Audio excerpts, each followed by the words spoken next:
Hello and welcome to another stream of Alan Wake Remastered. For the 15th anniversary, to celebrate the original's 15th anniversary, I'm doing the remastered version, but I'm doing the original audio commentary slash video commentary that was provided for the 2010 release as part of this playthrough for October Horror Month. We finished the first 3 chapters. We're going to be doing the next 3 to finish out the game for today. And then on Saturday, we'll be jumping into Alan Wake 2. But Friday will be another Until Dawn stream, the original Until Dawn, continuing my music-only playthrough that I started before October, but I've carried it over into October, because obviously it's a horror game, so it still fits the theme of the month. Hey there, Not Fry. Welcome. How's it going, dude?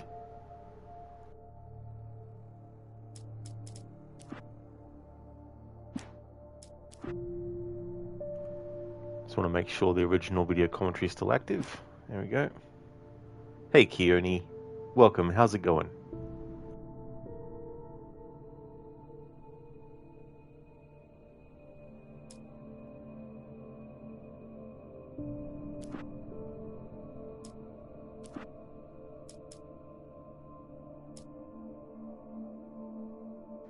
Oh, very nice, Not Fry. That's cool. As for me, I'm doing well. Having a good day today.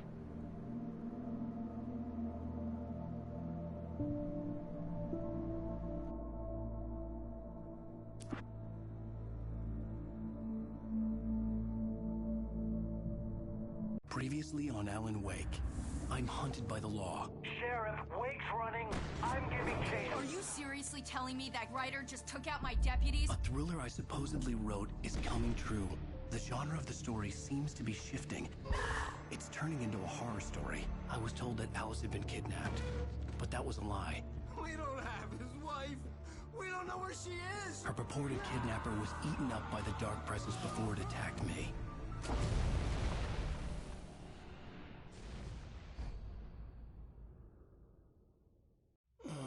Alan, shh, baby. It was just a nightmare. Alice. There you go, Alan. Hartman. I fell. I had to give you a sedative. Don't fight it. You went through another rough period. What? Right now, it's very important that you stay calm. We don't want you to have another episode. You're a patient at my clinic. Have been for a while now. The shock of your wife's death triggered a mental illness. No, you're lying. You're suffering from various symptoms of undifferentiated schizophrenia. Bastard. It's okay, Alan. Just let go.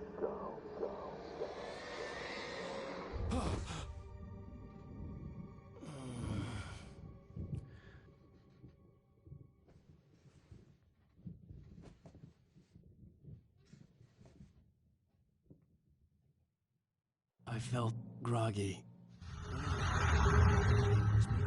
As far as the bad guys go, Dr. Hartman isn't the main villain here, but he's probably a little more interesting than the Dark Presence. He's a very smart guy, and he knows a lot about the Dark Presence and Cauldron Lake in general. He kind of presents himself as a pop psychologist to the stars, but that's kind of a ruse. He just wants creative people in so he can exploit them. With Wake, of course, he resorted to a little more drastic measures. He pretended to have kidnapped his wife, fished him out of a lake, tried to convince him that he was schizophrenic, and it doesn't end very well for him, but, it's a valiant effort anyway. We have a lot of backstory for this guy, and I'd love to do a little bit more with him in the future, but, of course, we don't exactly leave him feeling very well at the end of this one. I would be more concerned if you weren't suspicious of me. I don't blame you for it. Big of you. Now, why don't you come with me? We'll reacquaint you with my clinic and go over everything you might have forgotten. Little walk and some fresh air? Yes, it will do you good. Not Fry? Hell yeah, that's what I like to hear. Thank you, dude. Yeah, I can't believe it's almost Friday again. The week's going very quick. Time to wake up, Alan. It is indeed, Mr. Gote. Thank you for redeeming that as an Arnie impression, dude. How's your day going today? So they talked about Hartman and his motives and all that kind of stuff, and he also worked with Thomas Zane and wanted to use Thomas Zane's ability and the magic of Cauldron Lake to bring works of art to life and all that kind of stuff. So he's hoping that he can do a similar thing with Alan. And as for what they did with the character in the future, in Control, in the AWE DLC, we find out what actually happened to Hartman after the events of Alan Wake in that. Mr. Gote's super good. You're almost able to pick up a 50-kilogram dumbbell, but only got up to the 32 kilograms. The army prep training is kicking in super well. Well, that's really good, dude. I'm glad that it's off to a great start as well. And that's fair enough, too, as well. I mean, that's still progress.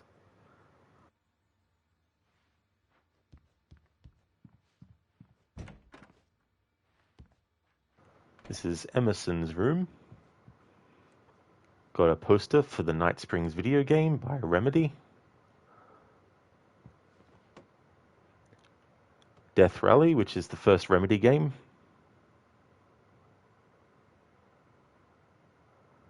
Then we have here the Night Springs video game. In the original version of this game, it's actually an Xbox 360, and the case for the game is actually based on the color scheme of the Xbox 360 cases. But once they did the remastered version and it was available on PlayStation, they just turned it into a more sort of like generic looking console and game case. Mr. Gote, it's just downing all the food. You don't know how Arnie did 5,000 calories. You're on 2,780, and it's like, oh my god. Oh yeah. I'm assuming too that there's a lot of factors that come into play too, based on your own physiology as well, that may be different from person to person too.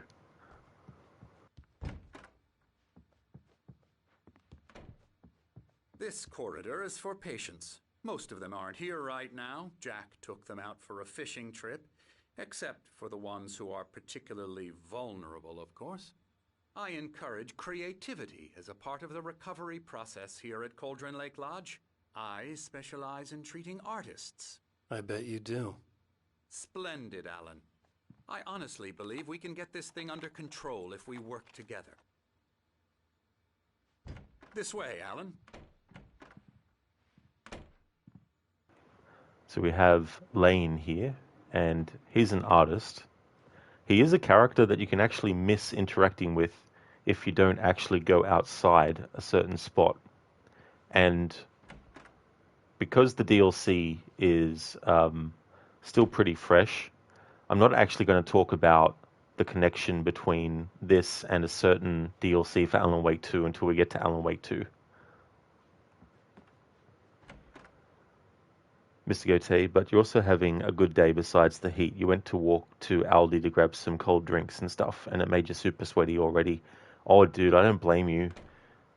Especially with the temperatures and stuff. Like, can get pretty insane as well. How are you liking playing Alan Wake again? Oh, it's always great to replay this game.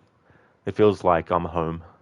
It's such a great game as well. It's a shame that I never actually played and finished it when it came out, because it's one of those games where I'm like, oh man, I wish I was playing this game every year since release. But yeah, I've definitely made up for it in the time since by doing so many replays of it. Keone, you're doing good, Rod, starting another Skyrim permadeath character. Oh, very nice, Keone, that's good. So, what is the sort of like thing? Is it like the whole game, or do you just do it by like chapters? I can't remember. I don't think Skyrim quests are organized like that. Mr. Gote, you're up to Shadow Ganon in the Forest Temple of Zelda again. Oh, nice, dude. That is such a great game too, as well. Like Ocarina of Time was such a great transition from 2D Zelda games to 3D.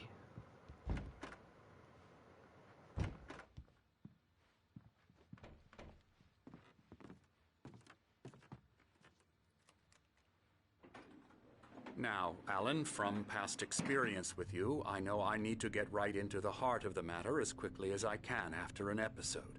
So I'm just going to say this. Alice is dead. No. You're in a very vulnerable state until you understand and accept this. Alice drowned, and you couldn't face that. You're suffering from hallucinations, paranoid delusions, unusual thinking, an obsession about light and darkness, a feeling that everything revolves around you, your thoughts and dreams. Your mind has constructed an elaborate fantasy scenario in which your writings are affecting reality. She has been kidnapped and supernatural forces of darkness are trying to stop you. We go this way, Alan. I wasn't ready for another shot. Cauldron Lake Lodge is the residence and place of practice for Dr. Emil Hartman, who uses it as a sort of a nursing home and also a place of inspiration for artists he treats there. Built in the turn of the century, it is an imposing building, hewn from large timber and heavy stone, with a steep shingle roof to weather off even the heaviest of snowfalls. The starting idea for this location was the real-world hotel of Timberline Lodge that they used in the movie Shining, but following the typical style of these buildings and the heavy materials used in the construction, it quickly evolved into a thing of its own. The Timberline Lodge. Yeah, it was used in The Shining, the Stanley Kubrick film version.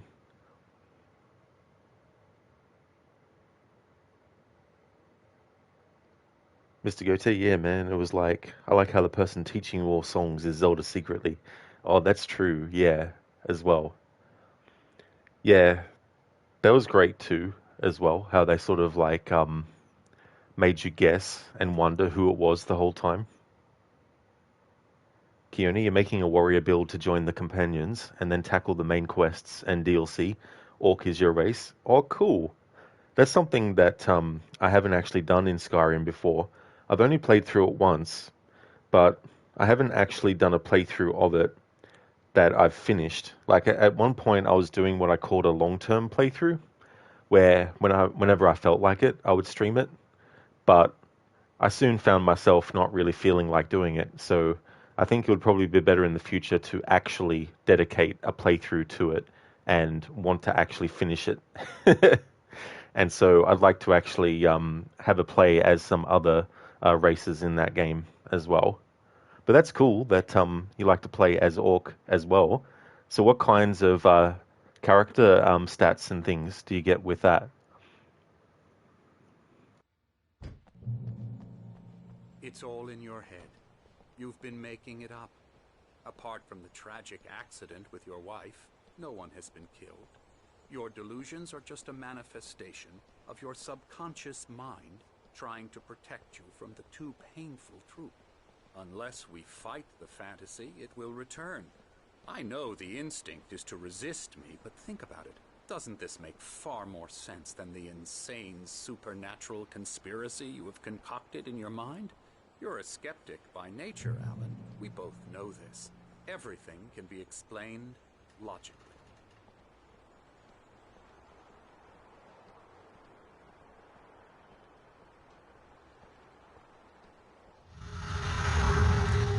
Story-wise, the most important location in the game, Cauldron Lake, is inspired by the real-world location of Crater Lake in Oregon. It's a vast lake formed from a volcano thousands of years ago in a massive eruption. It's truly a breathtaking place that anyone interested in such things should definitely visit. In the game, the location, this Cauldron Lake, has actually had two notable eruptions. One that originally formed the lake, and then another which took down a small island in it, along with its cabin and even a person, a diver called Thomas Zane. The place is said to hold an ancient power, and it's not without reason, as you will find out playing the game. A place of power. Gotta be. Mr. Goethe, you there? Yes, you. What is your name, prisoner? Not on the list. You're finally awake. That's a good way to start a game. Just have your character be asleep. Keone, your primary skills are two-handed and heavy armor. Your secondary is smithing and enchanting. Oh, very nice. That's cool. Yeah, that's the other thing about games like that, being able to come up with your own build and choose what you want to focus on. Mr. Gote, sir, what do we do? His name is not on the list. Cue Transformer movie credits. Yeah, I like those memes. You take some story element and you make it that it's resolved, and then you don't need to do the rest of the story then. All done. Roll credits.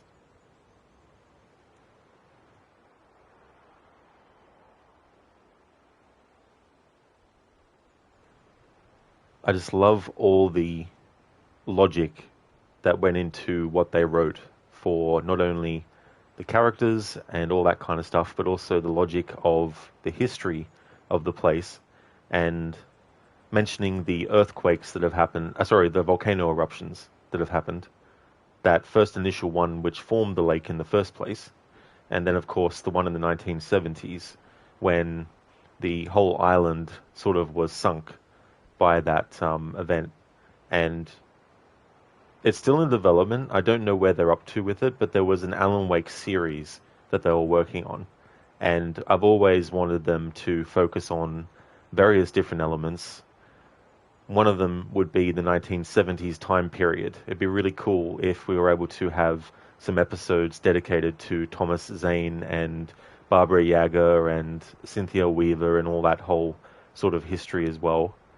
Something else I think would be really cool is to have a episode of the show which is literally just a Night Springs episode, where it's a story that is completely separate to everything else, and it's just, of course, based on one of Alan Wake's episodes that he wrote.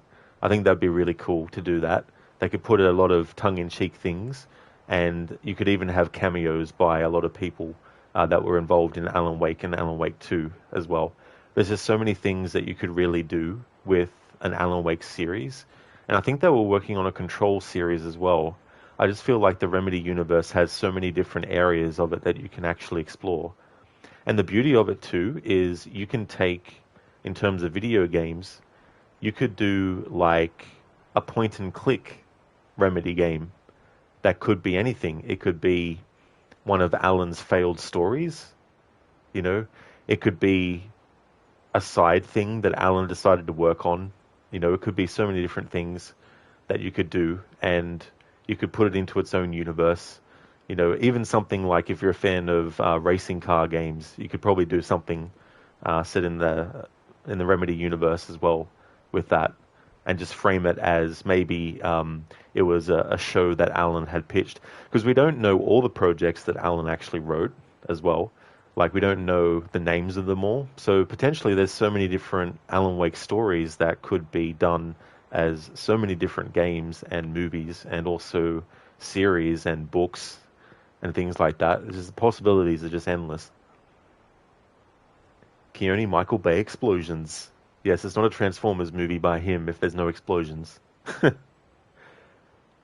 Mr. Gote, you should do that. Hey, like, get shot in Call of Duty, wakes up in Skyrim, cue Michael Bay music. Yeah, that'd be a funny transition as well. Like, every time the person dies, they just get teleported to another game world. They don't actually die. I mean, in that game world, they die, but they get respawned in a new one, in a different game world.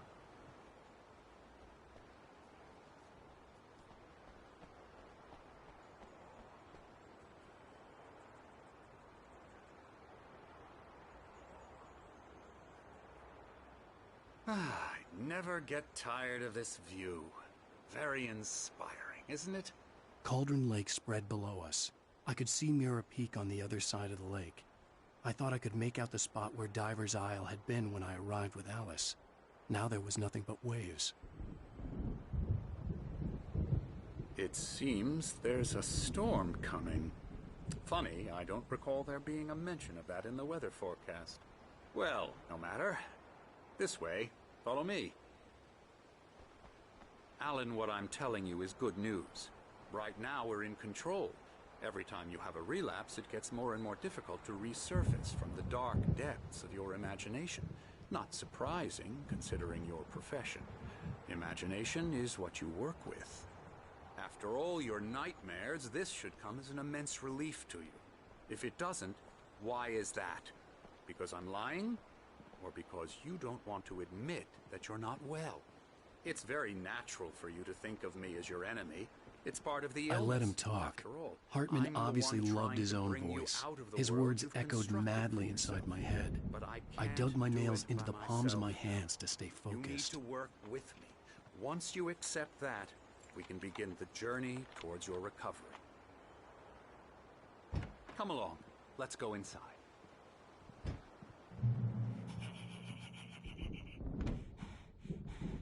Now here's the entrance to the office wing. That's for staff only. You were impressed by my trophies when you first arrived here. I do love to hunt. The great outdoors, man versus nature. It's wonderful stuff. Pretty damn wonderful, yeah. Scary, scary, scary.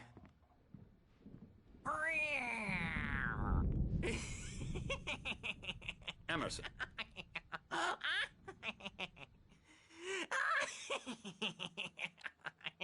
I'm a real bad dream, mister. You should be afraid of me. Don't want to run into me in the night, that's for sure. Please, Emerson. Mr. Wake is confused enough as it is. Yeah, you'd like me to go away so you won't be scared. But you can't just decide what kind of dream you have or when you have it. Emerson. Okay. Sorry. Boo. That's Emerson. We're actually making some progress with him, I'm happy to say. He works on Elbow video strike. games. Ooh, yeah. It's trash, of course, but it does Get involve him some to the head. small creative effort, which makes him receptive to my therapeutic methods. No kidding. La la la la la la la la la la la la la la Ha! la la la la la la la la la la la la la la. Da da da da da da da da da da da da da da. Alan, please, this way. I like that tongue-in-cheek ribbing about working on video games. It takes some small creative effort. Hartman, I'm sure it takes a lot of creative effort. I don't think things are just as simple as here. Like, for example, it wouldn't be as simple as, hey, there's a lampshade. Just draw a lampshade, put it in there, boom, done. Easy, right? It's like, well, okay, what kind of lampshade? What shape of lampshade? Should it be a lampshade that's on a stand? Should it be a lampshade that is more portable? Should it be a lampshade that is made from this fabric or that fabric? What do the textures look like? You know, all those sorts of things. Mr. Goethe, you got a theory life is like that. Each time you die, like the you part gets put somewhere else, just no memories. Sort of like Aang in Avatar, how he's reborn as someone else. Yeah, I mean, there's definitely a lot of cultures that believe in reincarnation, and that when we die, it's our physical being that dies, but our soul gets reincarnated into another body, whether it's another human or it's an animal as well. So there's definitely like a lot of different beliefs on that side of thing as well. And I think it's a very interesting idea. I think in some ways it's like a way to maybe make some people have some kind of like hope, or make the idea of death not as scary, you know, things like that. But yeah, the only way we'll know for sure is when we die.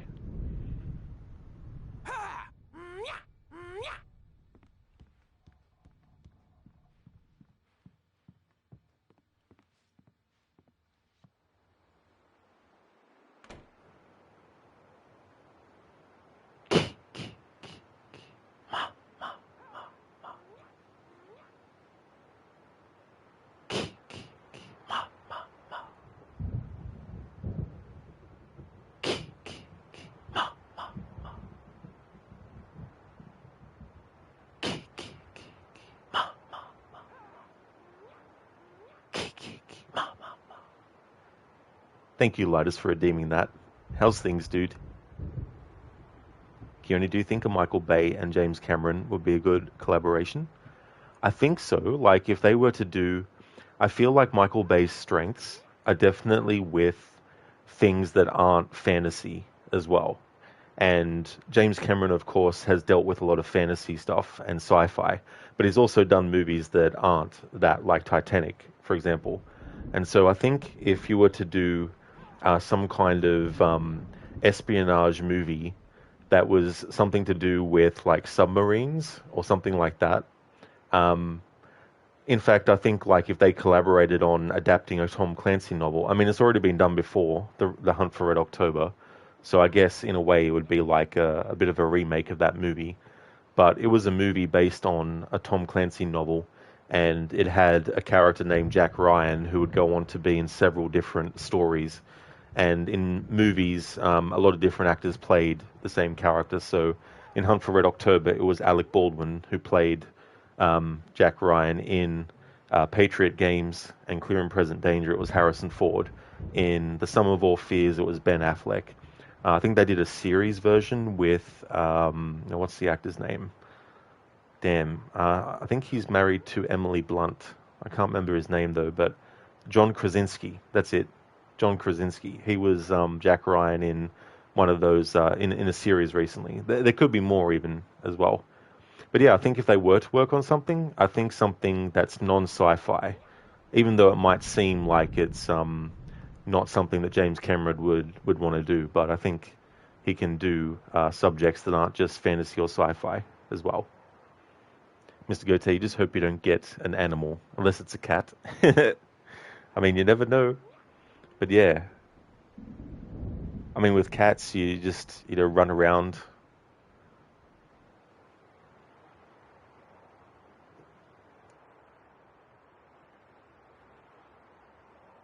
Oh shit, it's the next Karate Kid.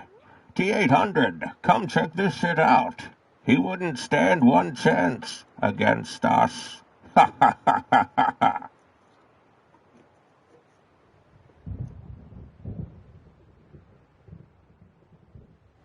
Thank you for redeeming that, Lidus. Yeah, I don't think Emerson would do very well against Bane or the T-800, let alone both of them combined. Glad to hear that you're doing well, Lidus. That's awesome, dude. As for me, I'm going good too. It's been good to replay this game, playing through with the original video commentary, which has been cool. It's the second time I've played through this version with that original commentary. Thought I would do that as part of celebrating the original's 15th anniversary. This is a character that I was talking about who we saw the room of, named Lane, but I can't remember his first name. But he's a painter, and he's one of the patients here, of course. But he's a character that you can completely miss. Like, if you're following Hartman straight to where he's going, then you'll bypass this guy. And you still do have another opportunity as you're passing back through this way after Hartman takes you to where Odin and Thor are. But you can still completely miss it as well. Oh, hello. I've painted you. Okay. I was just struck by inspiration a couple of days ago. Dr. Hartman wanted me to paint landscapes, and that's what I was doing. But now I've been doing these things, a lot of them. The images just keep coming. Dr. Hartman likes them. He has them in his office. Yeah? He's very proud of me. He says I'm getting much better. I think I'm getting better. So there's a certain DLC for Alan Wake 2 that actually... I guess I'd better start wrapping this up. The storm is almost here. Look at that. I'd hate to be out there tonight. that is connected to this character.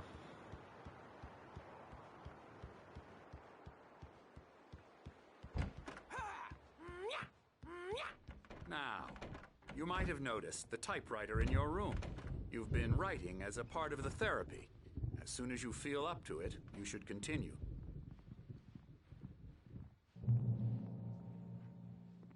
Here they are. 2 out of the 3 old gods of Asgard. Unfortunately, one of the band members died. It was Bob.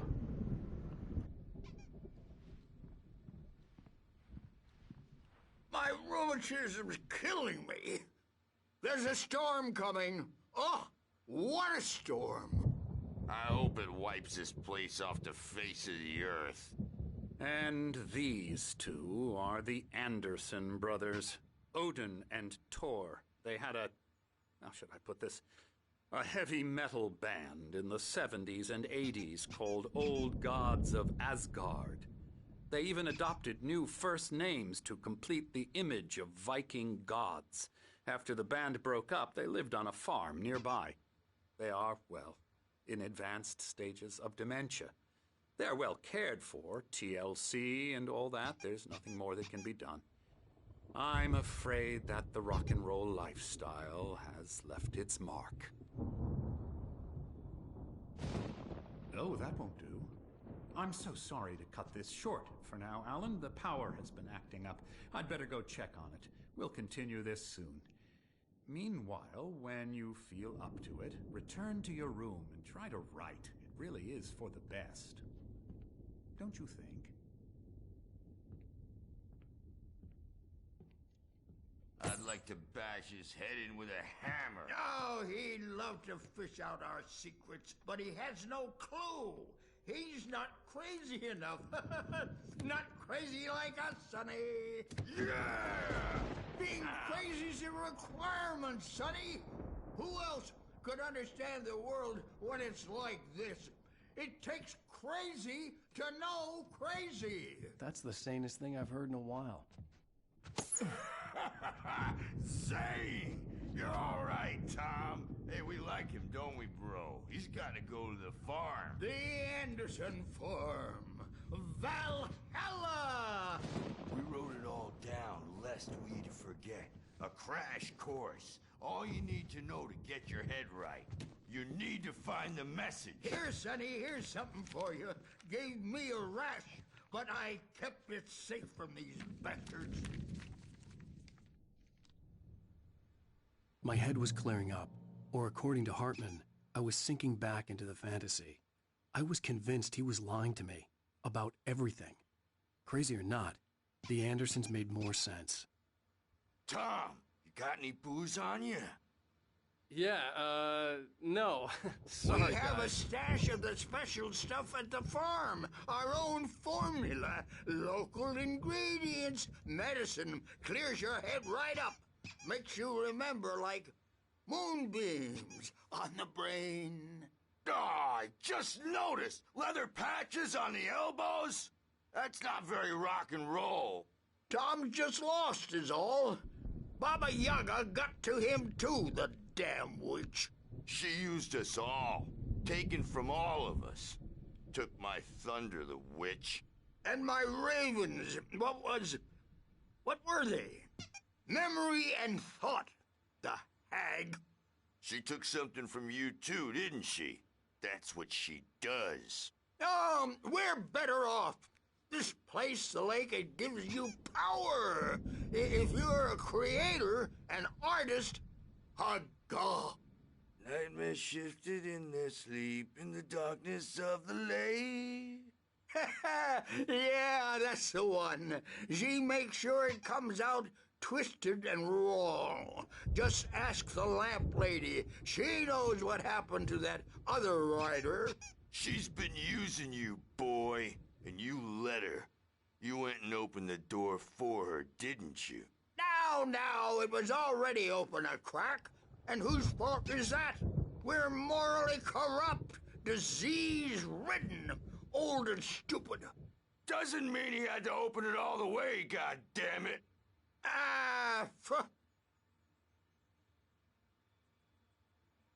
So tired. Built the farm close to the lake. A place of power. We had parties there, man. You should go there and have a party. That Bob Balder threw the amp through the window. Hit that hippie chick in the back of the head. 15 stitches and a concussion. Bob's dead now. Leukemia. Stitches, snitches, and narcs, man. Bad scene. I am tired, man. So tired.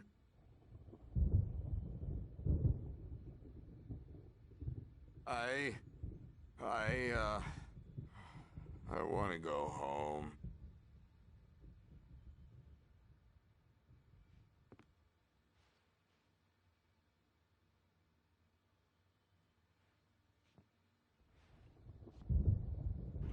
Night springs, right things.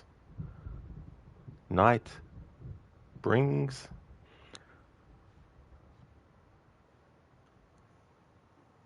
So there's some interesting information from Odin and Tor here if you stay behind and actually listen to what they say. They give you a bit of information about Thomas Zane, about themselves and their relation to the lake and the magic power of it. And they call Alan Tom because they kind of slip in and out of knowing 100% of, what or who they're looking at in a way. So it's kind of like it's definitely related to amnesia and things like that, dementia. And there are moments though where they recognize that it's not actually Tom, that it's Alan, and that. So there's that too as well. Alan Wake 2 actually goes into a lot more backstory about Odin and Tor as well, which was quite cool and all that kind of thing. But one of the reasons why Odin doesn't have his eye is because when he and his brother were under the effects of the moonshine, which also includes water from the lake, therefore imbuing it with magic power, they basically literally created the kinds of like fantasy stuff that comes from the minds of artists and all that kind of stuff. And of course they're singers and musicians, so they're able to use the power of the lake to summon various things based on that as well. And Odin got a little bit carried away with himself and actually plucked his eye, his own eye came out as well. But yeah, it's another good example of if you stay behind in this game for a bit longer, you might get some extra dialogue from the characters and stuff.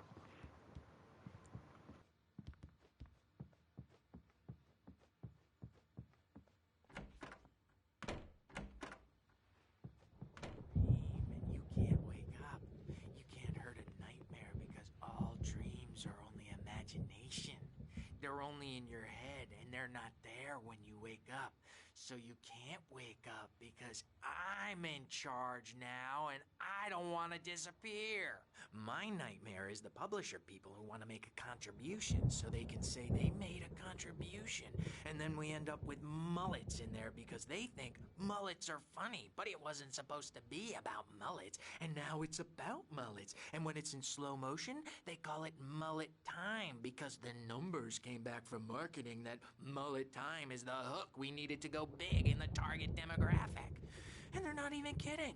They say it all like serial killers with straight faces and smiles. My nightmare is the writers who want to make everything from the characters to the toasters talk, talk, talk all the time and express their feelings so they won't shut up. And the writers won't shut up either because they have feelings too. And I have to listen to them because they're not scared of me. And everyone should just shut up, shut up, shut up. But I don't see nightmares anymore because I'm too scary for them. I take 2 pills every morning and 1 with every meal and 4 when I go to bed. And that makes me the scariest nightmare of all. Mullet time.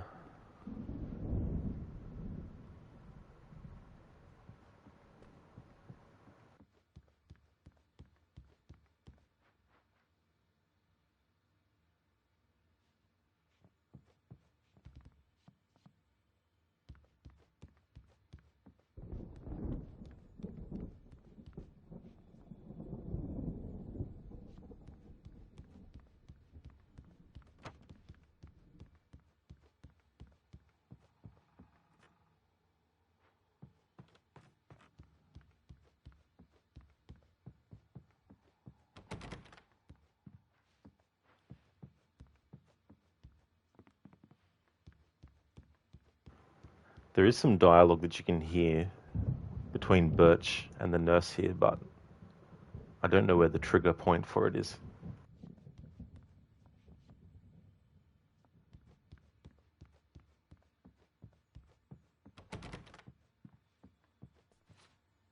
Hey, Wake, why don't you humor Dr. Hartman and give the writing a shot, huh?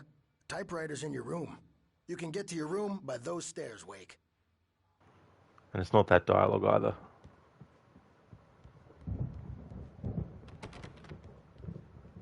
Hey, Altair. It's going well, thank you. Having a good day today. How's your day going?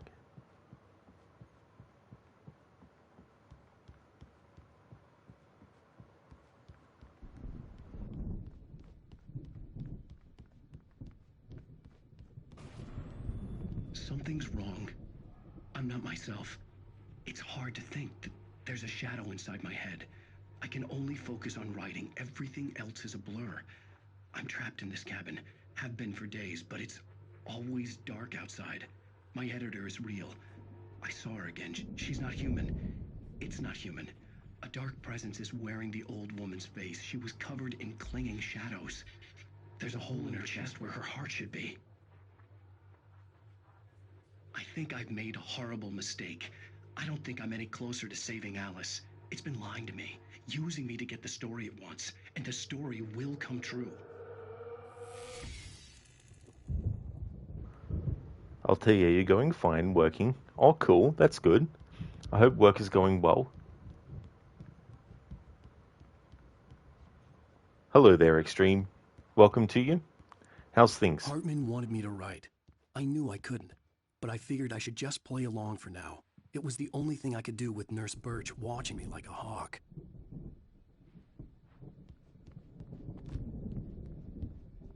Oh, very nice, Altair. You have your platinum from Uncharted 1, your first one. Very nice, that's good. That's really good. Definitely have to feel happy about that, that's for sure.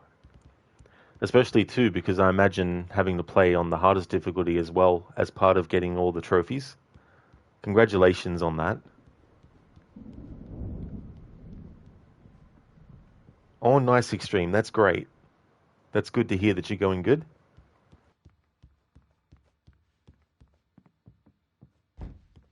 Hartman had mentioned that the power had been acting up.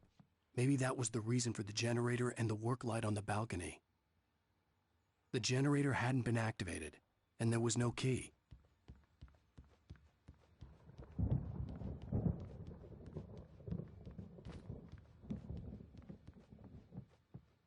Altair, yes, and speedruns, very happy. Oh, very nice too.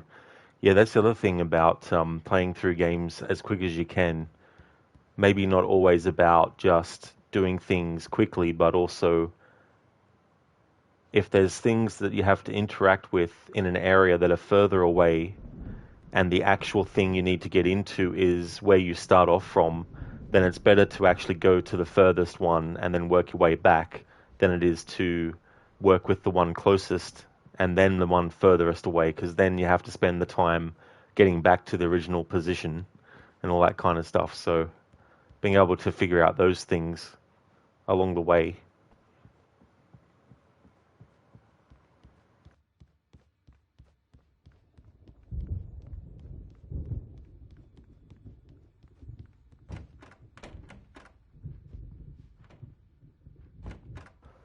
Already did a tour of Emerson's room, where he has a lot of stuff.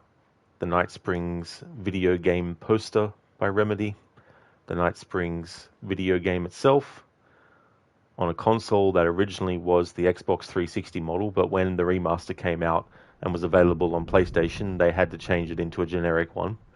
And then we have Death Rally, which was the first Remedy game that they did, a poster for it. There's also a reference that Barry makes to it in one of the DLC episodes. I think it was the Writer, I think. Yeah, the Writer episode makes a reference to that. I didn't show this before, but this is like a board where Emerson works out storyboards for different ideas in the games and all that kind of stuff. And as we can see, we have a figure on the far right of the image with a flashlight, and behind the tree is a taken. So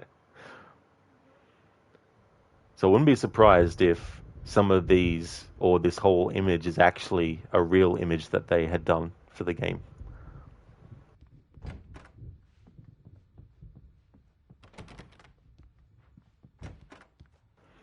And here's Lane's room as well, the guy who was doing the painting.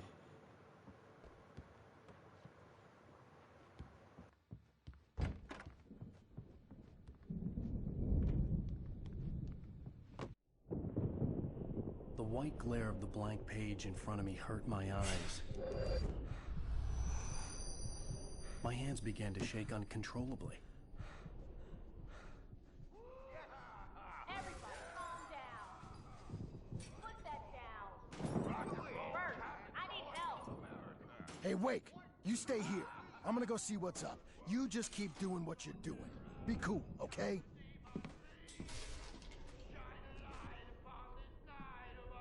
I didn't know what the chaos was all about, but it could be my only chance of getting out of here. Where the hell did he get a damn hammer? I don't know. Here's a friendly poke from Creole near.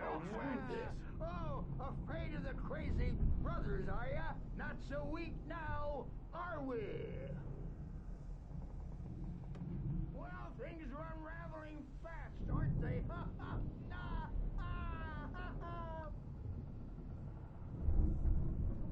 It's my store. I'm taking it. We're on a comeback tour, baby!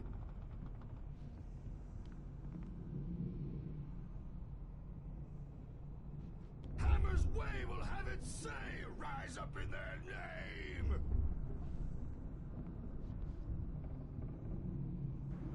We have here a statue of an owl in the room in the cabin where Alan went and saw that there was a typewriter that his wife Alice had set up for him. There was also an owl in that room. And of course, the visual representation of the room in Alan Wake 2 also has an owl in there. And I can't remember all the details about the symbolic nature of the owl, but there's something about the owl that is related to the night, and I guess maybe like hidden secrets and things like that.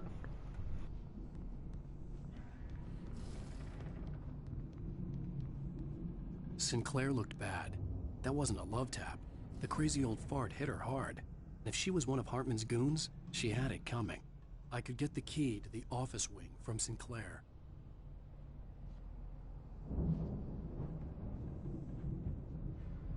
The backstage is all yours, Tom. Seize your destiny.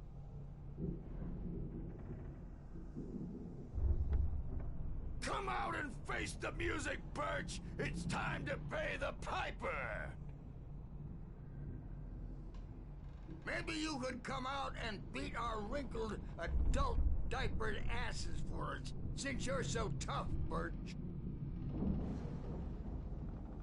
We were on the road, man! You think we haven't seen punks like you before? Mortal knave!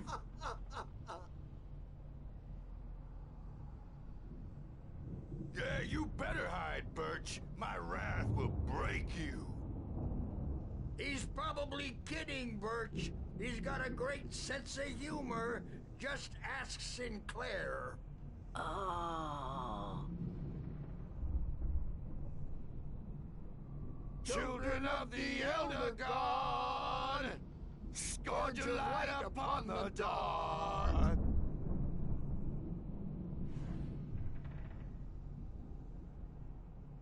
Wow, wow, wow! I wish I had my axe. Oh, memory and thought, jet black and clawed.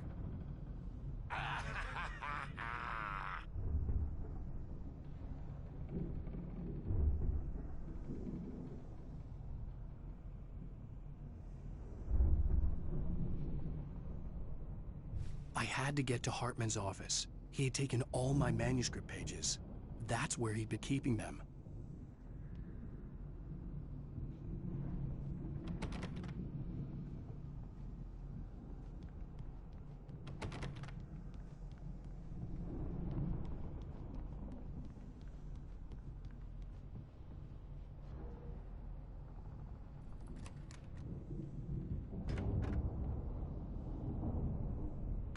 The photo on the wall caught my attention.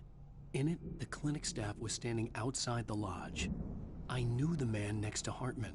He was the kidnapper. Hartman had been playing me all along.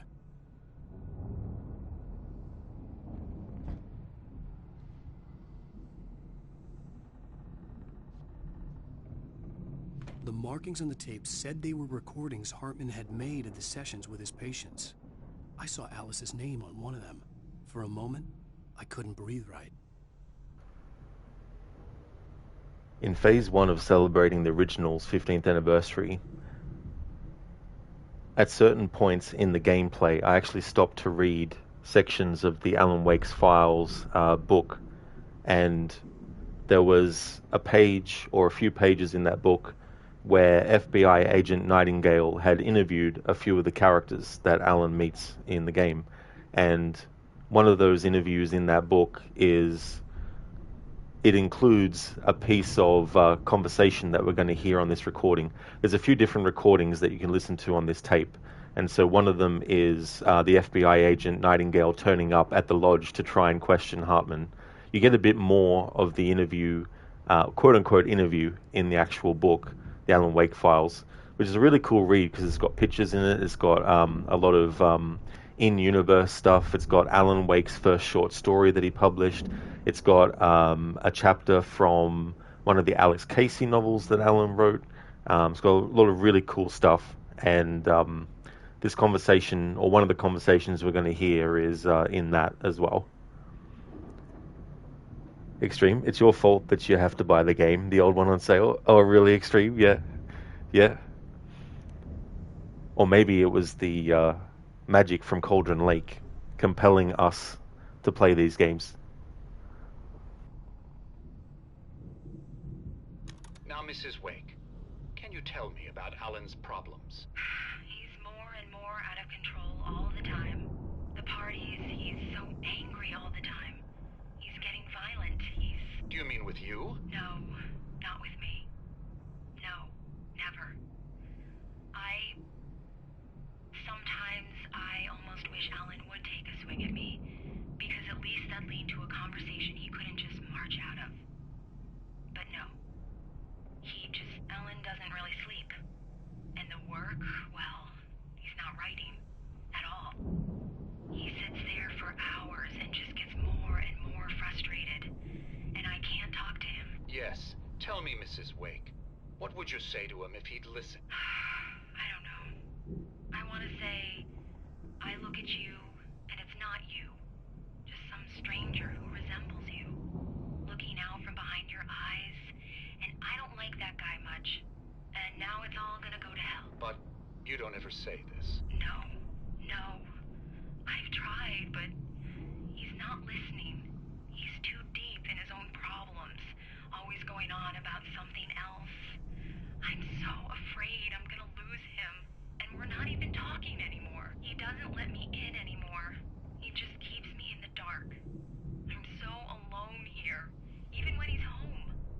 Please help me, Doctor, because I'm at my wit's end. Well, if you can just get him here, I'll absolutely do my very best. Yeah, but Doctor, you need to be careful with him. He's not just going to listen to you and cooperate. He's the most stubborn man I've ever met. Well, I'll be sure to bear that in mind. Hearing her voice, what she was saying made me happy and sick and guilty all at once. Worst of all, I recognized the words. The phone call from her. It had been a cut-up of this. Just a recording. I'll tell you, Resident Evil 4 started yesterday, never played, so bad, and that on stream. I thought, what did you get into? Which one was it, Altair? Was it the original, or was it the remake that they did? I've played both. I've only played the remake once. I played the original a few times, and that also has an anniversary this year, but there's no way I can fit that into the year. I wanted to do something for it, but there's just not much time left as well. Rudolph Lane's case is interesting. He was completely blocked, and frankly, I was about to discard him as useless. However, once Wake arrived and started writing, something changed in Rudolph. He's producing extraordinary work, increasingly dark pieces. Unfortunately, he doesn't respond to direction at all, and it's my belief that he's not so much a creator as an illustrator, perhaps, a recorder of sorts. I hadn't considered the existence of such a role before, let alone its implications, but the paintings he has produced are informative. At least he's easily controlled and useful. I wish I could say the same about Wake. It's frustrating that the best subjects are always so damn difficult to deal with. Altair, the remake, you never played Resident Evil. Oh, I gotcha, yeah. Yeah, remakes can be tough too, as well. Because so much time can have passed since the original came out. And a lot of stuff can change with the way that they approach horror games and stuff.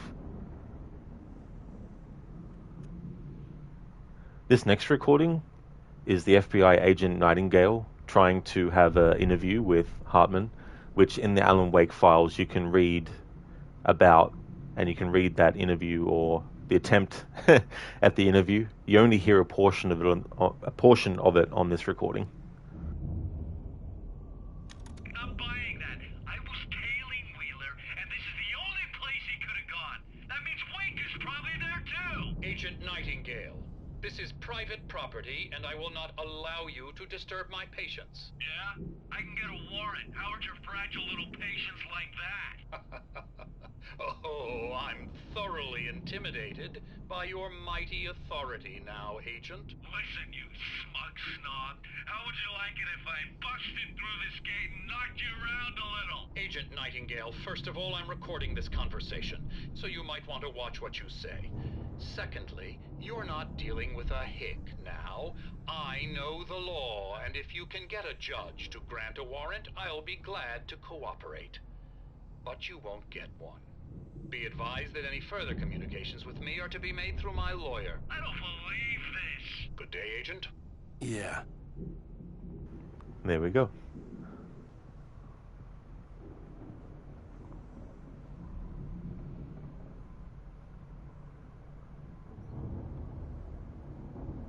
On this map here, we can see Watery, which is a location that we get to visit in Alan Wake 2.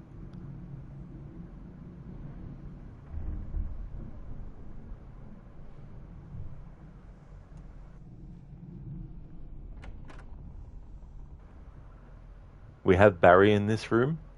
If you do things too quickly, you'll cut off the dialogue, but if you hang back a bit, there's a funny piece of dialogue from Barry about what he is going to do, but then he sort of like tries to offer them like a bit of a an olive branch as well. Let me out of here! Hartman, do you hear me? I'm gonna do your crazy quack ass to shreds! Seriously, do you have any idea how much trouble you're in? I am famous. I represent a celebrity. They'll be looking for me. Oh, that's how you want to play it? Is that how you want to play it? Really? Okay, that's how we'll play it. It'll be hardball all the way, jerk.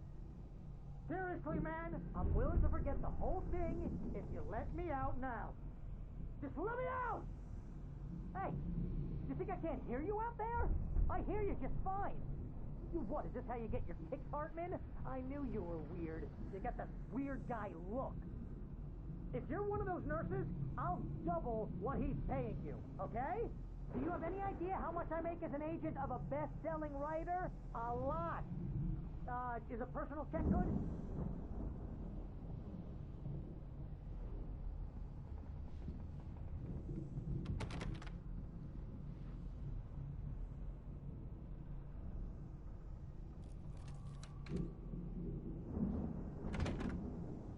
Barry? Ow! About time! Barry, man, am I glad to see you. We need to get to Hartman's office.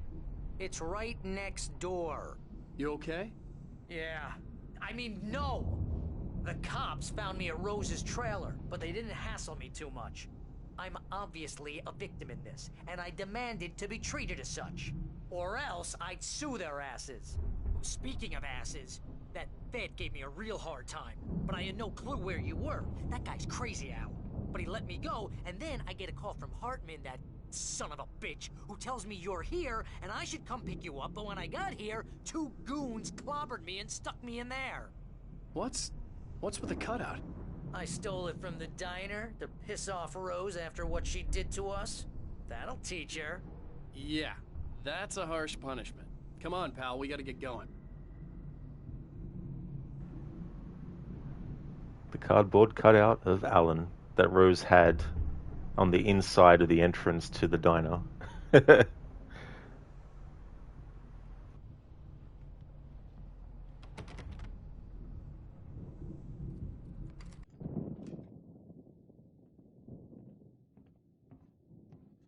These were all the pages I had on me.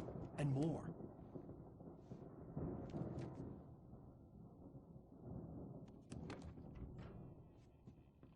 Alan, please. You're sliding back into the... Tell me one more lie and I'll shoot you in the face. Ah, well, it was worth a shot. Really, Wake, come on. Let's work together on this. You have no idea... Hartman, shut up! Barry, get out of here. I'll catch up with you. Get a car. Oh, Al, let's just... Go! Wake, listen to me. This is a mistake. Don't you see? Together we can create something absolutely wonderful. With your ability and mine.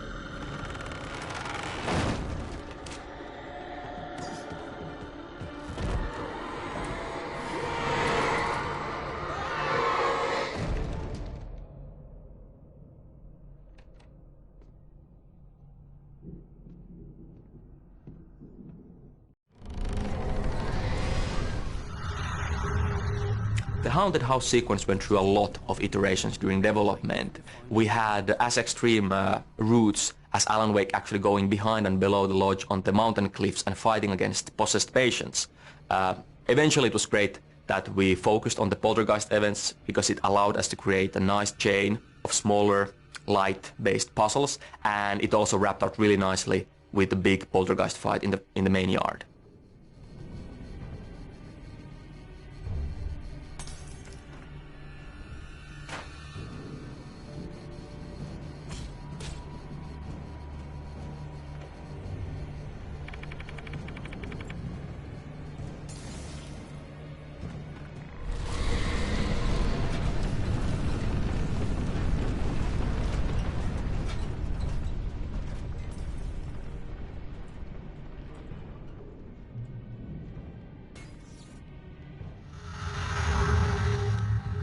As the Dark Presence attacks the lodge, we are seeing an escalation in its power and aggressiveness. Maybe even some frustration. It's now been chasing you for quite a while and with little success. And now that you are on its home court, so to speak, it's literally throwing stuff at you left and right. It's a good thing that the lodge is built to handle heavy storms, or otherwise it might come crashing down on you with all the furniture that's flying around. This scene is kinda like an action puzzle where you have to react to fast-changing conditions and find your way out of the building before it's too late.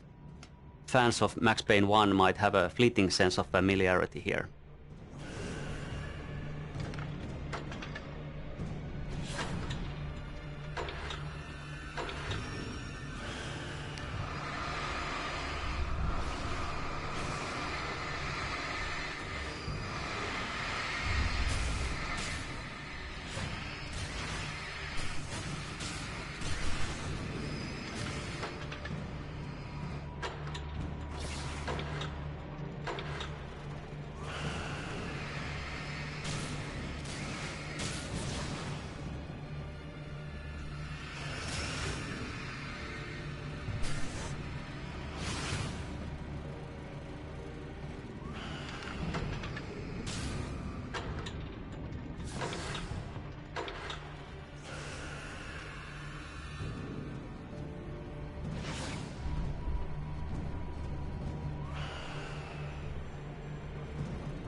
Okay, so the reason I'm pausing it here is because in the original Alan Wake, this particular television set, when you interacted with it and turned it on, there were actually two real commercials that were on there back to back.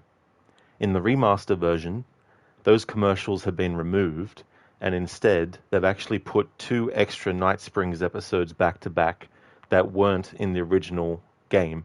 So I want to cover those Night Springs episodes.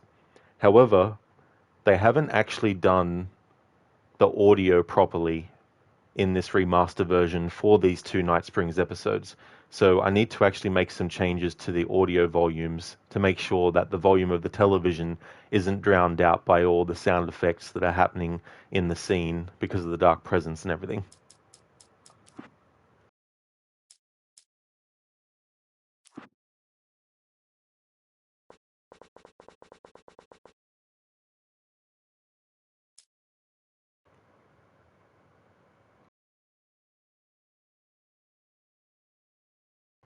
I can't remember though which of these two, the effects or the speech, that you need to increase so that the volume of the television comes through.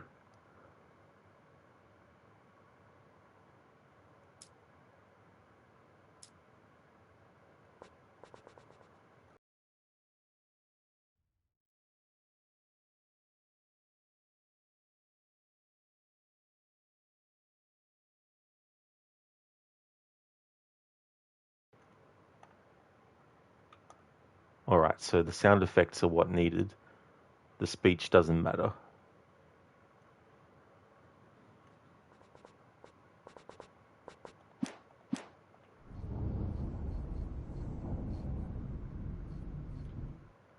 Alright, so there's usually music that does the intro for the Night Springs episodes.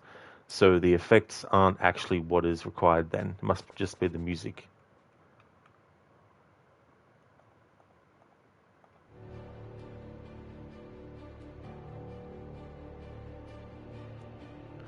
I'll just have to reload a checkpoint.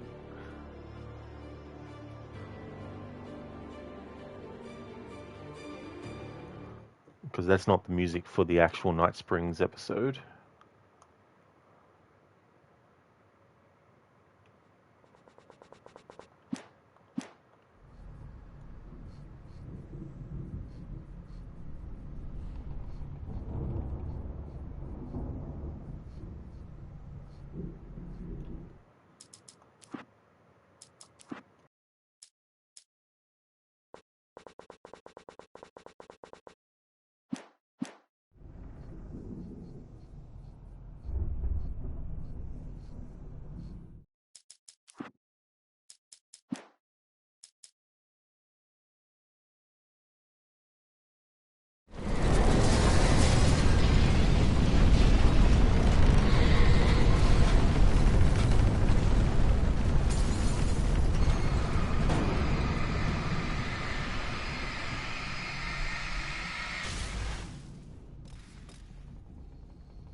Most of us have felt its shadow on us. A shiver down your back. A glimpse from the corner.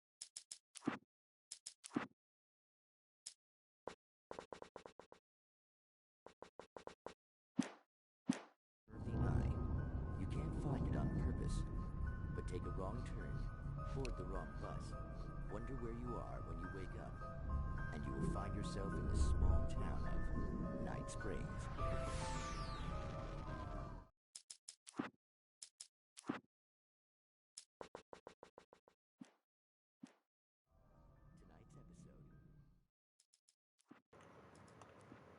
Alright, so it's not tied to the music.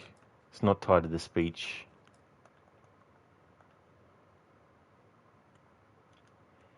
So it's solely tied to the sound effect audio, which unfortunately also includes other sound effects that are happening around the actual dialogue. Would have been better if they actually assigned it to the speech volume.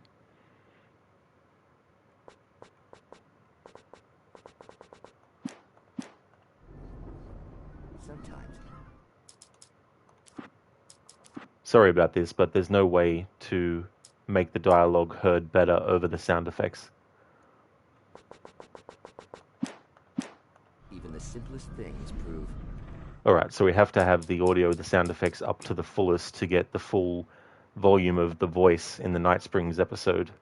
Impossible. Consider. So we'll still hear the storms and everything around, unfortunately. Hey there, Afro. Spooky month indeed.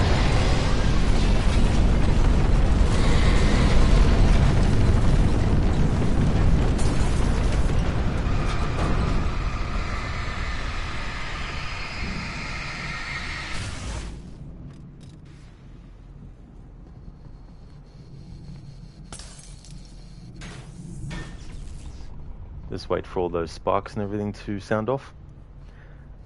Indeed, Afro, spooky month. Noble also Digimon month. The new anime is this month in the game. Oh yeah. I don't know too much about Digimon.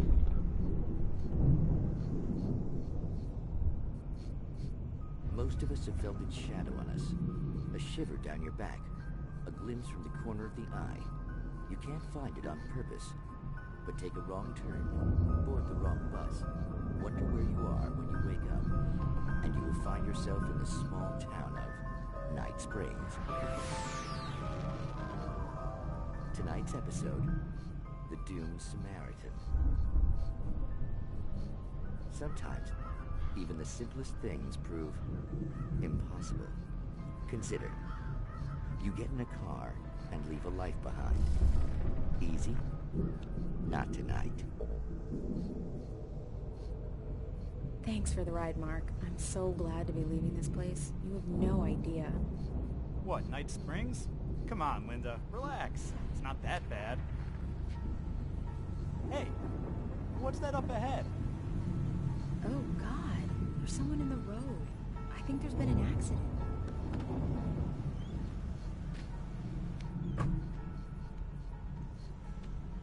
Are you all right? Oh no, Linda! Oh no! It was me on the road! Wait! Tell him to watch out for the truck! Watch out for the truck! My God, Mark?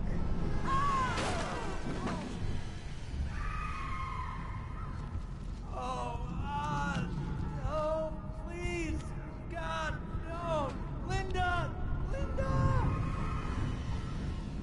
Thanks for the ride, Mark. I'm so glad to be leaving this place. What, Night Springs? Come on, Linda. Relax. It's not that bad. Hey, what's that up ahead? Oh, God. There's someone in the road. I think there's been an accident.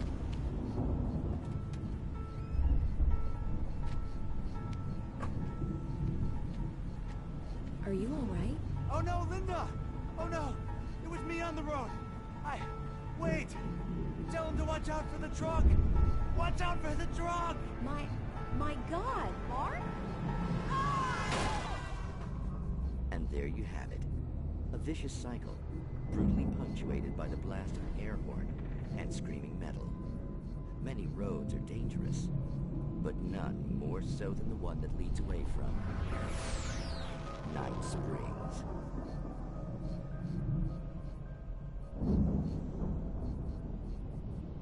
Magic, parlor tricks, smoke and mirrors. But for some, magic is more than that. It's a way of working the secret machinery of reality itself. And more than one member of that Eldritch Brotherhood can be found in Night Springs. Tonight's episode, What's in a Name? We find an old man standing on an old, rusting, derelict bridge, leaning his bony frame against the cold steel. And though he looks idle, he is hard at work. His young apprentice attends to him, as good apprentices do. Yes, yes. Coming along nicely. Don't you think, boy? Yes, Magus. Sir, we've been getting some complaints. Are you defacing the bridge? Oh. No, I wouldn't do that. Sir, I can see the screwdriver in your hand and the scratches on the steel beams. You've been spotted doing this all over town. Yes. I have been very busy, but I'm no vandal, officer. Exactly what are you up to, sir?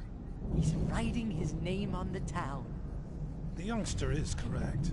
I'm writing my name, my whole name, the entire and complete description of my soul on the town. I'm almost done. Yeah? Well, all I see is an old man tagging public property. Oh, I should bow down to the wisdom of your years? Words have power, young man. Names and titles especially. Uh-huh. And, what's your name supposed to be? Tell him, boy. Tell him while I finish the carving. Officer, it's...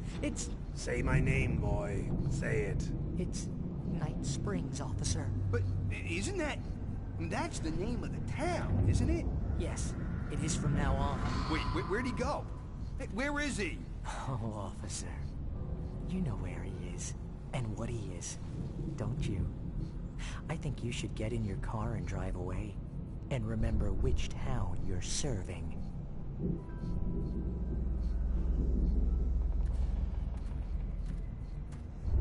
Your will be done, Magus. Ah, yes. There are too many little towns to count, all of them with some little magic of their own. But some towns have more personality than others, and none more so than Night Springs.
Noble, Twilight Zone. You wonder if they filmed these for the OG game but did not have enough time, so they put it in the remaster. So those two Night Springs episodes that we just watched back to back, they weren't in the original version. On this television instead were two commercials that played back to back, but for the remastered version they took those commercials out and they put the two extra Night Springs episodes that weren't in the original onto this television as well. But all the other Night Springs episodes, they were in the original Alan Wake, as well as this remaster as well. But yeah, those particular two weren't in the original version.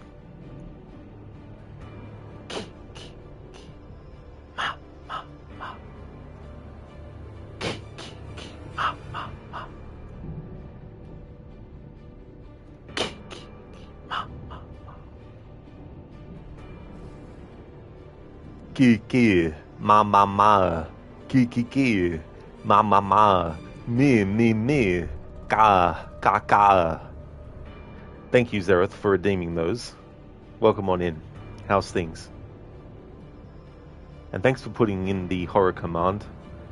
They're the games that are on the schedule for October. Some might be added that aren't listed there, but I want to wait till we get a little bit into the month, because there's some playthroughs I don't know how long they're going to take. For example, Alien Isolation, no manual saves. It could take quite a long time, because obviously not being able to manually save means that I'm at the mercy of how long it's been since the last autosave, which could be 5, 10, 15 minutes of gameplay for all I know. Especially with how I play it too, being very cautious not to get killed. Trying not to as well, so it could take a while. Hey there, Senny. Welcome on in, dude. I hope things are going well.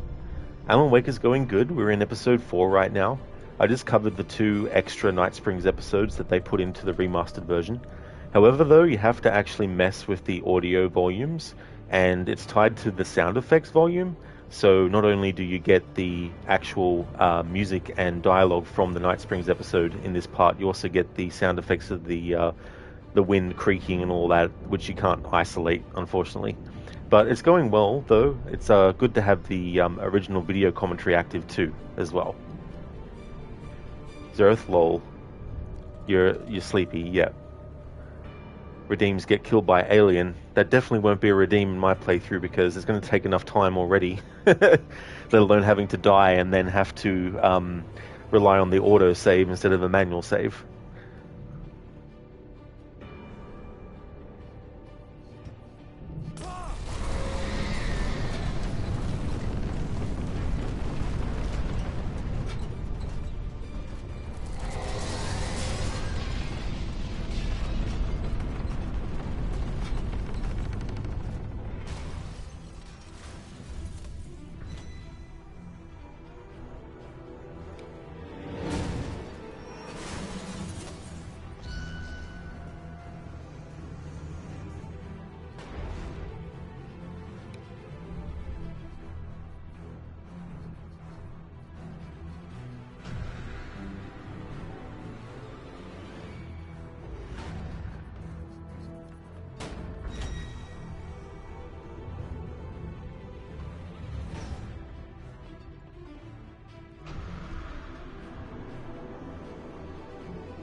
Alright, let's just stay here and take the damage from being hit so it will actually burst through the door as well.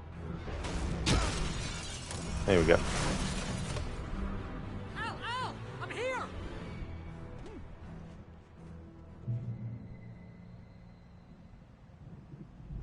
Crooked, glad to hear it's going well. It's a cool addition, having the dev commentary. Wouldn't mind more games, maybe even the Assassin's Creed games for main story missions only.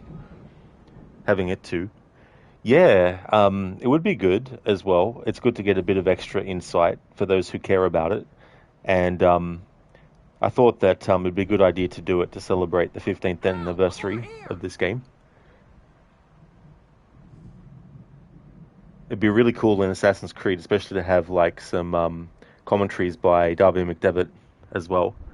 Your day's going well, about to make some breakfast. Very nice, Senny. That's really good. I hope that you enjoy your breakfast. I was going to watch your stream yesterday, but I actually was really tired and I went to lie down just to look at my phone and stuff, and then next minute, a few hours later, woke up. But I hope you had a great stream of Black Flag. What are you up to at the moment in the game?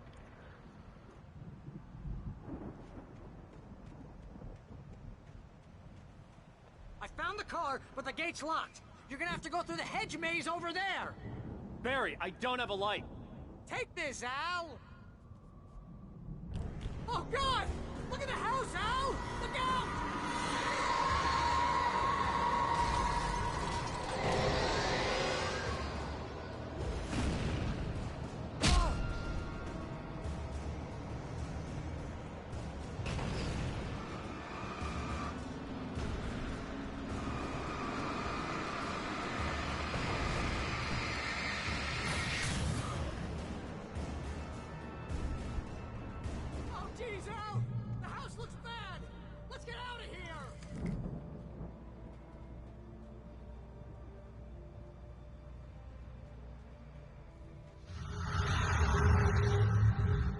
Originally, the hedge maze actually was a circular shape. It looked great from the aerial shots, and everything was pretty good as long as you actually didn't go in there. But playing a maze with all the corridors in various curves just didn't really work, and we then went with this more traditional setup. Crooked, sounds like your body needed some rest. You know how that can be like. Exactly, yeah. You know, and it's not like I go to bed early a lot either, you know, staying up till early hours of the morning and stuff, streaming for 8+ hours and, you know, all that kind of stuff takes a lot out of you sometimes. Black Flag is going well. Sequence 5 is going to be the heaviest inside content, so done a lot of that and will continue to do so. main story-wise, next will be Sequence 6 with the offer of the King's pardon to the pirates. Oh yes, Woodes Rogers is very, very, proud of the pardon and everything that he gives, his big spiel. I think there's actually a couple of occasions in the game where he waxes about how good it was and what he did and all that big noting thing that he does as well. But that's great progress, though, and having to sort of like focus on a lot of the side content, especially because you're doing the historical order run, definitely understandable too to have to do things that way as well. Done, not don't, lol. I hate it when things get auto corrected, and words that you wanted to put in, you might miss accidentally because the auto correct is like, you want this word, don't you? Crooked is also very proud of how he handled the pirates of Madagascar, even though they would have taken any deal just to survive, as they were doing very badly and well before Woodes Rogers arrived. Yeah, that's the other side of things too, as well. It's kind of like, it's not really a meme, but I guess you could call it a meme. It's like the monster or whatever that gets killed, but then someone who didn't actually do much to kill the monster then decides to take credit for it. That's kind of like Woodes Rogers as well with the whole pirate situation. He's like, yeah, they took the pardon because they really were scared of me and they wanted to make sure that my wrath didn't come down upon them. Not that they were, doing it out of necessity, regardless whether he was there or not.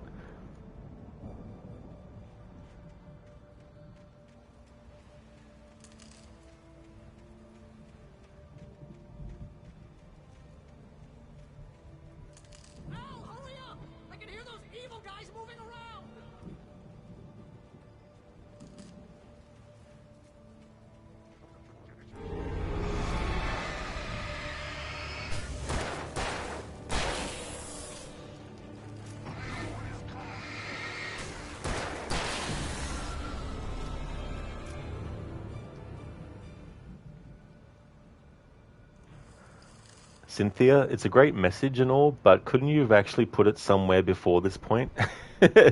Don't trust Emil, referring to Dr. Hartman.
Get 2 pills in the morning, and then you'll be nice and cool all day long.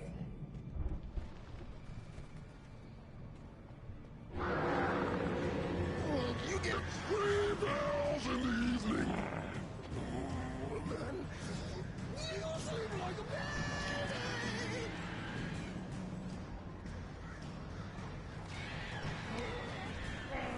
Dr. Hartman likes things to be yours. That way we don't have any trouble. I don't have to punish anybody. Stop oh, friends. This is just part of the feather.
Emil made Tom do it. Hartman was actually an understudy, I guess, of a kind to Thomas Zane, and because of finding out what the lake was capable of when combining with a creative mind, Emil basically wanted to have that power, but he himself didn't have the right sort of like talent, I guess, and skill creatively to bring that kind of stuff about as well. So he needed to use others who had that special ability as well. So Thomas Zane is one of them, and Alan Wake is one of them as well. And Odin and Thor as well.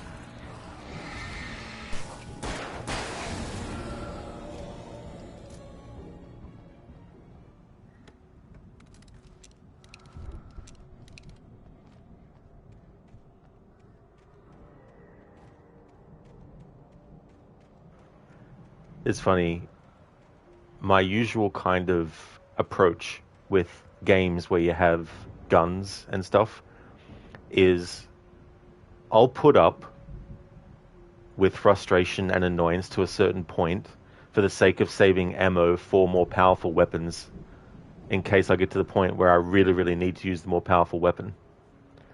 And sometimes it can be a beneficial way because I end up saving that more powerful ammo for situations where otherwise I might not have that ammo for that situation.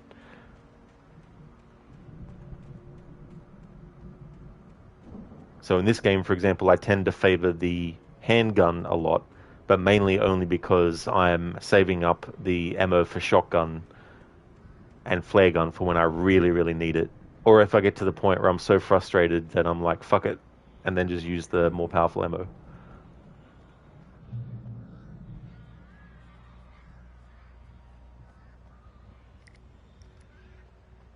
Collecting these thermoses in a future playthrough, but not one that's happening this year.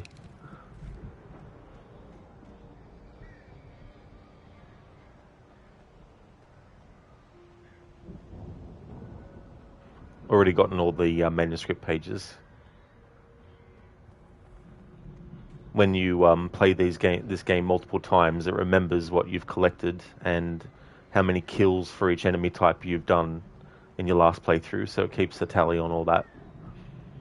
So once you've collected all the manuscript pages, you can just go into the menu and listen to any of the pages that you want. Hey there, like. Welcome. Alan Wake will always be one of your guilty pleasure games. Very nice. It's such a good game.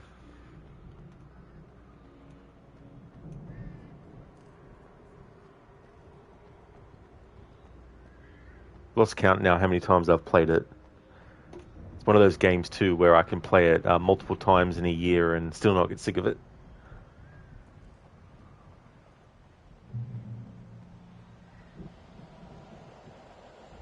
Ow! You're alive! Let's get out of here. Can you open this gate? Maybe. Barry! Well, I slammed it shut when the nasty showed up, and the key fits kind of loose in the lock, so,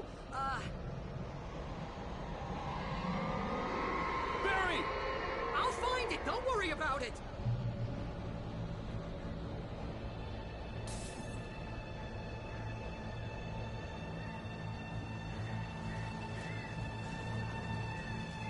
We lose all our ammo in the next part, I'm on it! so I can afford to waste it here.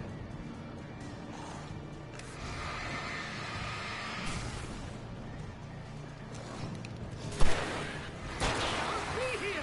Just hang on, Al!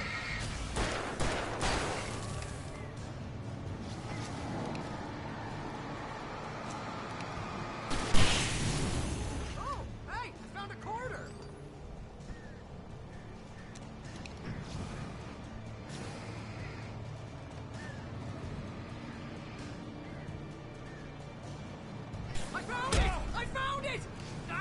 Wait, that's a twig.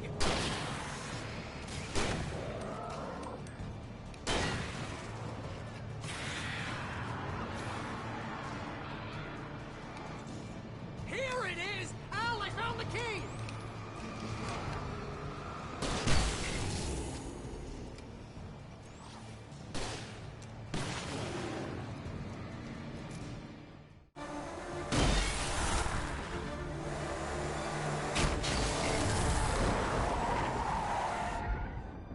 Al, please tell me we're headed for the nearest "You're now leaving Bright Falls. Come back soon" sign. We're going to the Anderson farm. I knew you were gonna say something like that. You know what? You owe me big time for this. When this is through, if we make it, I don't care what anybody says, I'm done with darkness. You're gonna buy me a tanning bed as a gift, and I'm gonna live in it.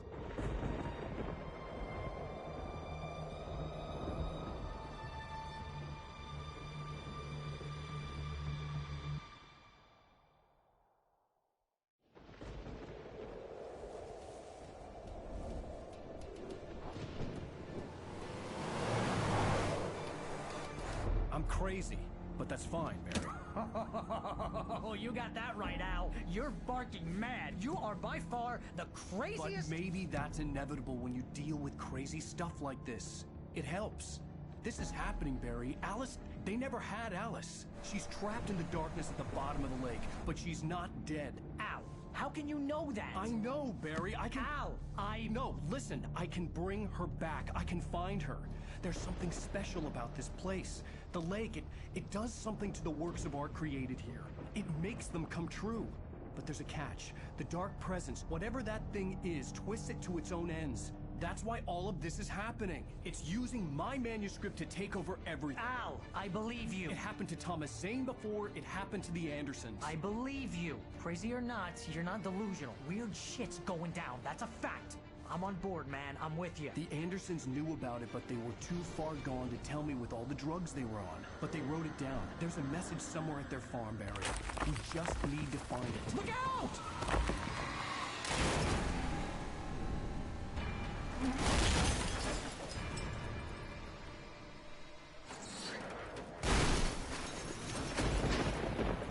Al!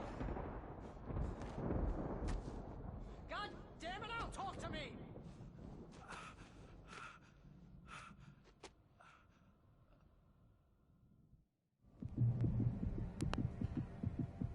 I had lost my gun in the crash. Barry was nowhere to be seen.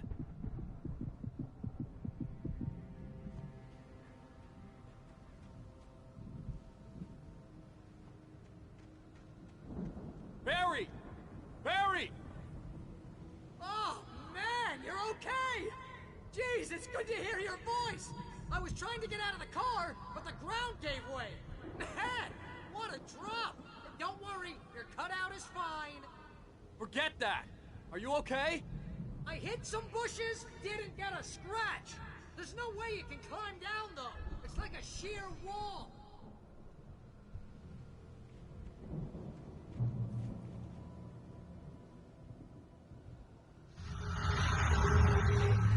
Here we have, once again, a twist to the gameplay. We actually take away the light, the main tool of the player.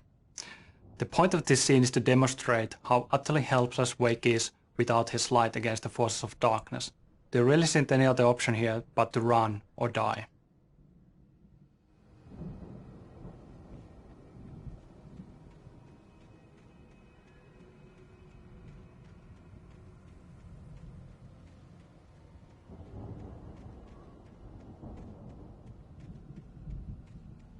Al! There's something moving down here! Barry, it's a Taken! Use a flare, Barry! Oh! Yeah! Barry, are you alright? I'm good, Al! I'm great! Guess you never messed with anyone from New York City before, huh? Something I like. By the very nature of Alan being a writer, of course it makes sense that he would come up with the name of what the enemies are called. So he calls them Taken. In Control, Jessie, who you play as, Jessie Faden, she's not a writer, and she doesn't have any control over the naming of things in that respect. But being the director of the FBC, she is the one that actually comes up with the name for the enemy in that, calling them the Hiss. So Alan is a writer able to effectively name whatever he wants to be the name of, like, the Taken, for example. He could have called them something else, and other people in the world of the story might call them something else as well. But that's what he has named them. And in Control, Jesse names the enemy as the Hiss.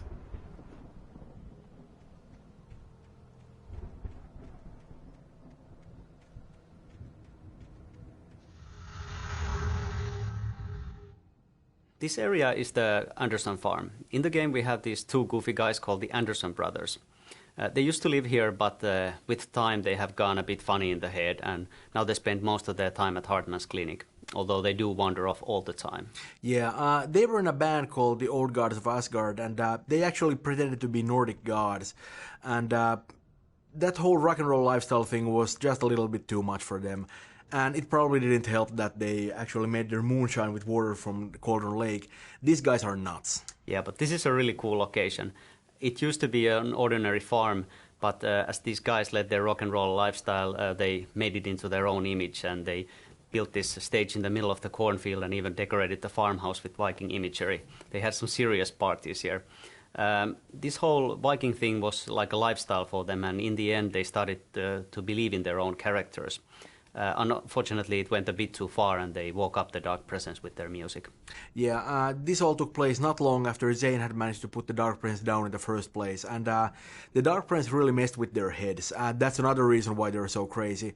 And eventually they managed to put it back down, but unfortunately they didn't really do a very good job of it.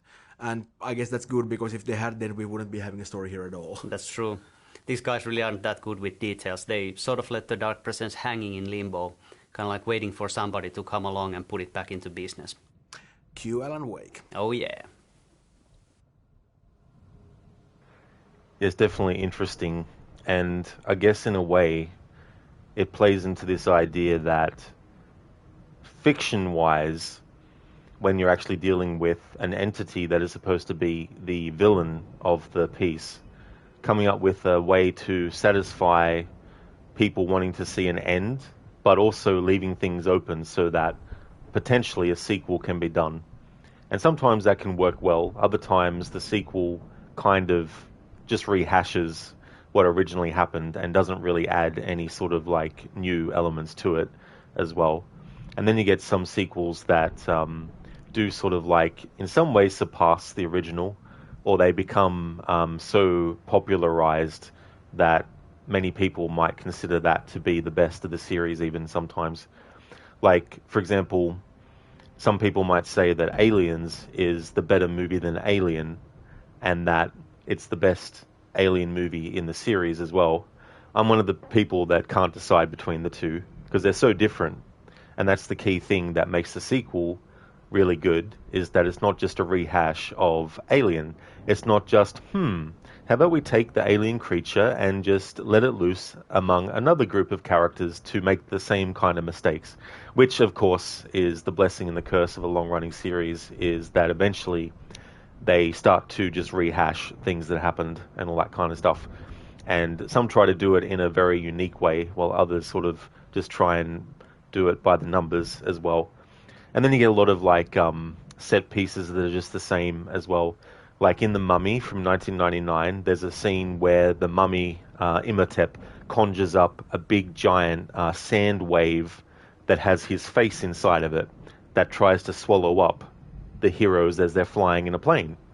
In The Mummy Returns, Imhotep is able to create a wave from water that has his face in it that is trying to swallow the heroes when they're flying in a plane. You know, it's just rehashing the same thing, just changing things slightly as well. And so with Alan Wake here and what Thomas Zane did, he of course was able to not fully defeat the Dark Presence, but he was able to make it go dormant again. Then of course the Anderson brothers, they wake it back up again with their music, but then they managed to sort of make it go dormant again. And then Alan comes along, of course, and wakes it up. And it probably almost reaches the goal that it has with Alan gets further along in that potentially than what it did with Thomas Zane and also with the Anderson brothers too, as well. But the whole idea is that the Dark Presence just doesn't want to take over Bright Falls. It also wants to expand to take over the entire world. And that's something that Alan Wake 2 delves into as well. And it's just this idea that evil never truly dies. It's like with the Halloween movies and Michael Myers. You know, originally he was the embodiment of evil. He wasn't supposed to be someone that you had the answers for why they were the way that they were. They just were this embodiment, this symbolic thing of evil that it doesn't actually get fully defeated. It just goes into like a hibernation.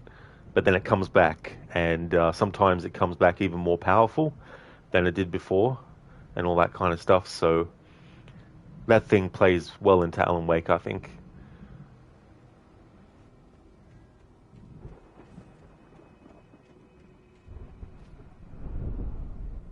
You're gonna have to find your way around to the farm now. I'll be waiting. Barry, just wait for me, okay? Al, I'm not staying here. It's suicide. I'm going to the farm. I'm gonna go ahead and secure the area. You can catch up. Don't worry about it. I'm on the case. Now he's Rambo. This would turn into a disaster if I didn't catch up with Barry.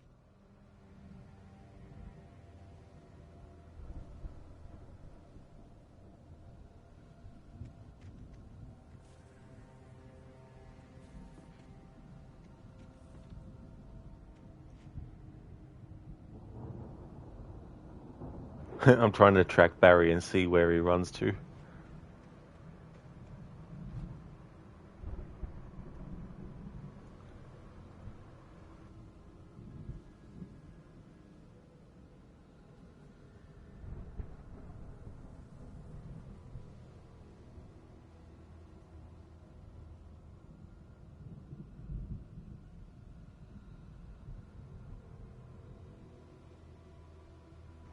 Hey there, Hido. It's going well, thank you. Kicked off Horror Month yesterday with the first part of this playthrough of Alan Wake Remastered. Always look forward to doing the October streams of horror stuff. How's things going with you?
Shadows crawled over the gate. I needed a light to destroy them to get through.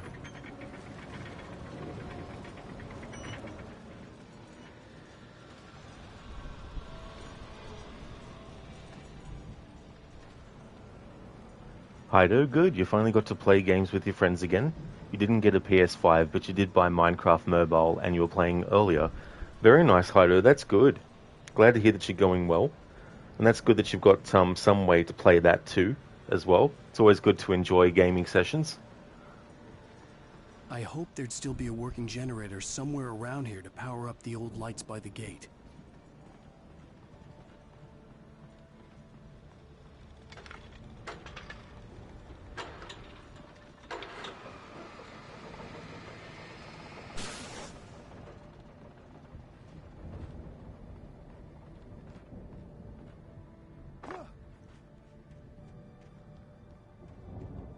I could sense the movement. And here the player gets the light back to basics. A good boost, as you know, blinds the enemies and slows them down, and that's the only way to survive through this situation. You still need a weapon to be able to defeat them. so the only option is to continue running.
A car was driving away from the farm, headed in the same general direction as I was. For all I knew, it was Barry, caught in the consequences of leaping before looking.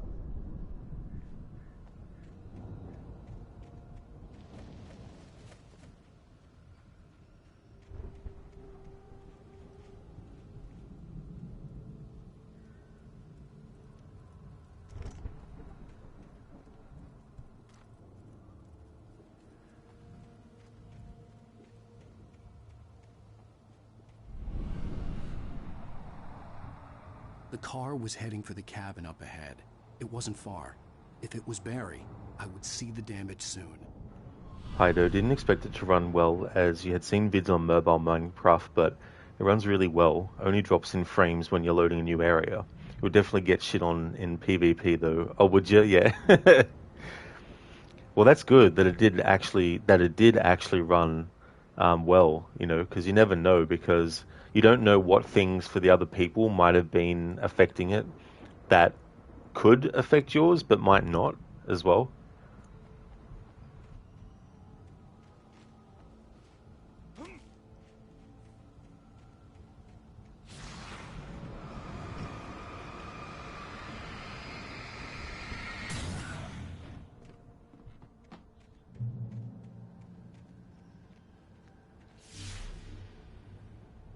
I'm trying to deliver each page to the right time and place.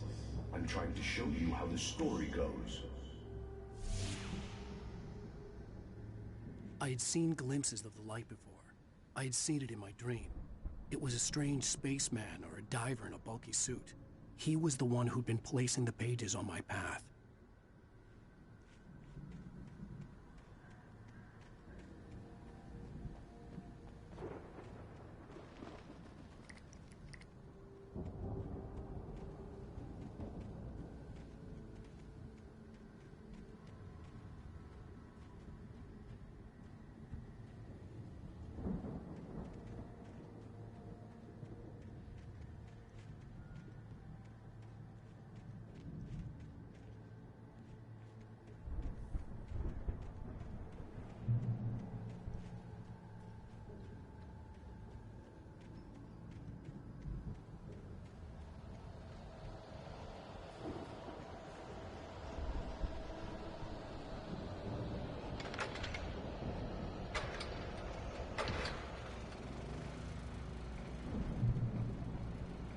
Someone had left a gun behind.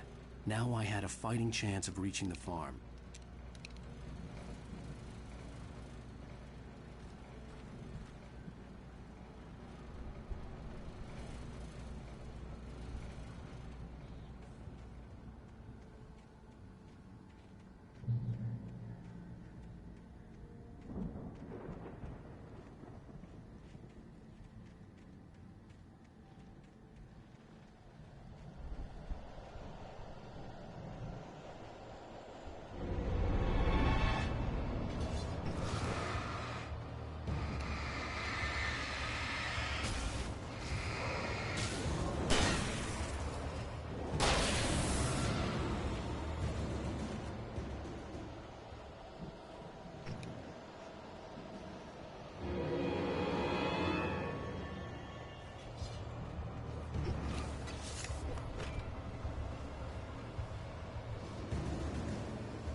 Haido, yeah, you decided screw it and bought it. It's good that it worked out like that for you too as well. And there's only one way to find out sometimes.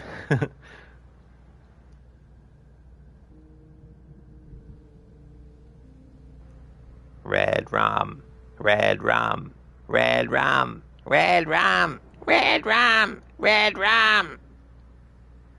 Thank you, Keone, for redeeming red rum from The Shining. In the actual movie, it goes on a lot longer than that, but I don't want to ruin people's ears with it. But yeah, it's one of the memorable parts from that movie. When Danny writes on the mirror of the bedside where his mother and father were sleeping, he writes the word red rum, which in reverse spells murder. And he makes that kind of like screeching sound as he says the word over and over again. I could see the car, but there was no sight of the driver.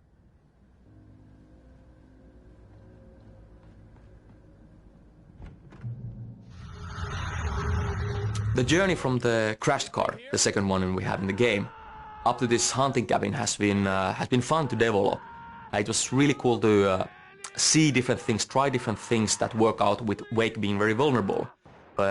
Originally, we tried giving Wake just less ammunition, less batteries. Then we took the revolver away for quite a long time. And in this final version, you actually start the whole journey without any kind of light source either.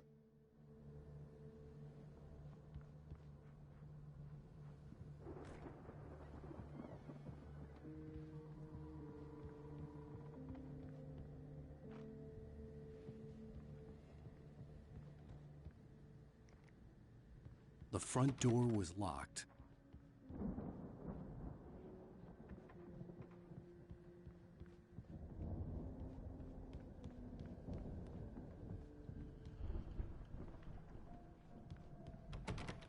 Hey there, Cody. Good morning, dude.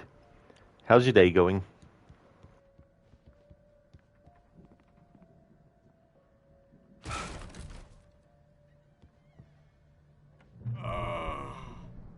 I know you.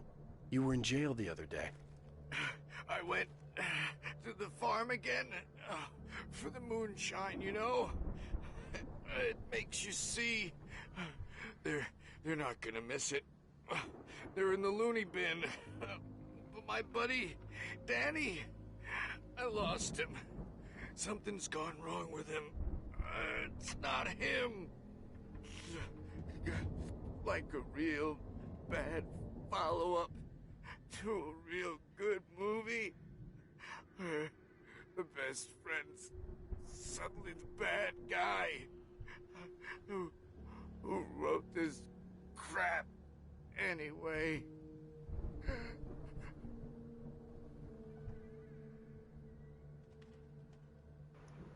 Indeed. Who wrote this crap anyway?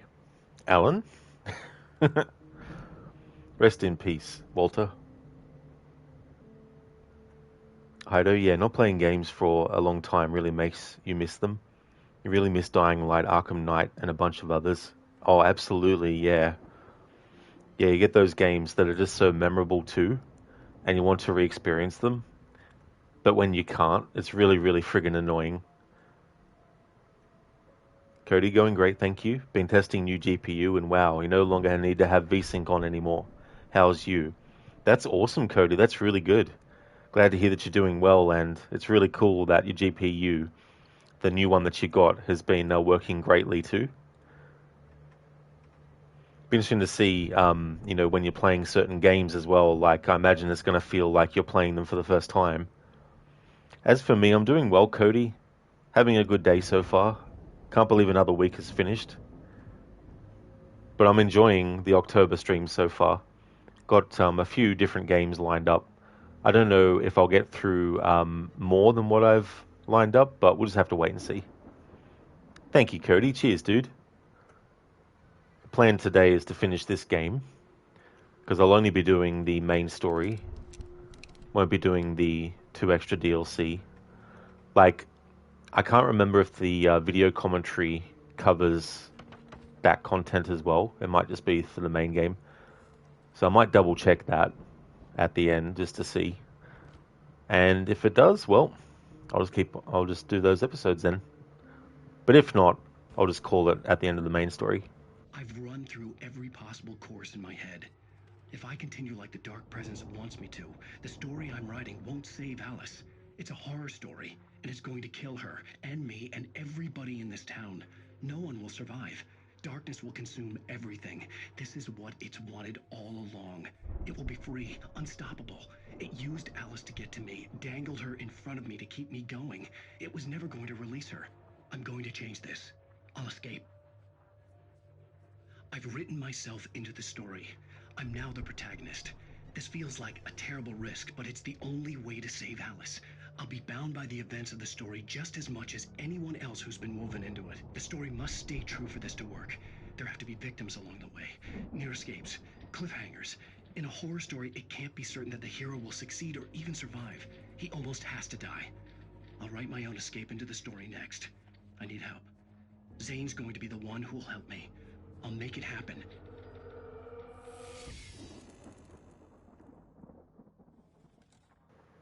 I do, Haido, yeah. The only game, though, I don't actually play in stream is Arkham Origins, but not because I don't like the game or anything. To be honest, I haven't actually finished the whole game. Like, I had the Xbox 360 version back when it came out, but I had replayed Arkham City, and I had done all the challenge maps, and by the time I got through that playthrough and started Origins, I was a bit burnt out by the game. So I decided to take a break from Origins, but then that ended up being a long break where I decided to trade the game in. Because those were the days where I would sacrifice some games and trade them in for the sake of getting other games that might have come out as well. And the only other way I could probably access them is to buy it on the Xbox store, but I don't know if that's actually available anymore. So I've been hoping that they'll do like a remaster of Origins like they did with Arkham Asylum and Arkham City, but as far as I know, there's no plans to do that yet, if they even had that at all. But out of the three games, for me it's a toss-up between City and Night, as which one is my favorite one, because they're just so epic in nature as well. Arkham City was just so good. It's kind of like, for me, it's kind of like that franchise's Assassin's Creed 2, where they made so many great, improvements in Arkham City that it's leaps and bounds above what they did in Arkham Asylum. Not that that game's bad or anything, that's still a great game and everything. But with Arkham Knight, it really feels like the Dark Knight movie was really a psychological superhero movie, mixed in with a crime drama, of course. Batman Arkham Knight is like a psychological superhero game. Like, I think choosing Scarecrow as a villain and also choosing a character that Batman has a history with, that is, of course, Jason Todd, all that kind of stuff. I feel like that was a great way to really delve into the psyche of Batman and Bruce Wayne, which, is definitely very interesting, I feel. And then you got the irony of someone like Crane, who is Scarecrow, who was also a psychologist, and how he gets under the skin of people and all that kind of stuff. So I really like Arkham Knight because of that too. And there's so many like epic sequences as well. Like when Barbara is falling from the building and Batman dives off the building and, grabs her as she falls, and then they both land safely. Like, all that stuff is just so epic. The music is amazing as well. I know, yeah, you really enjoyed Asylum. The tone is amazing. City did not particularly enjoy it. Night you love, though. Never played Origins, maybe you should. Oh, that's fair too, Haido, as well.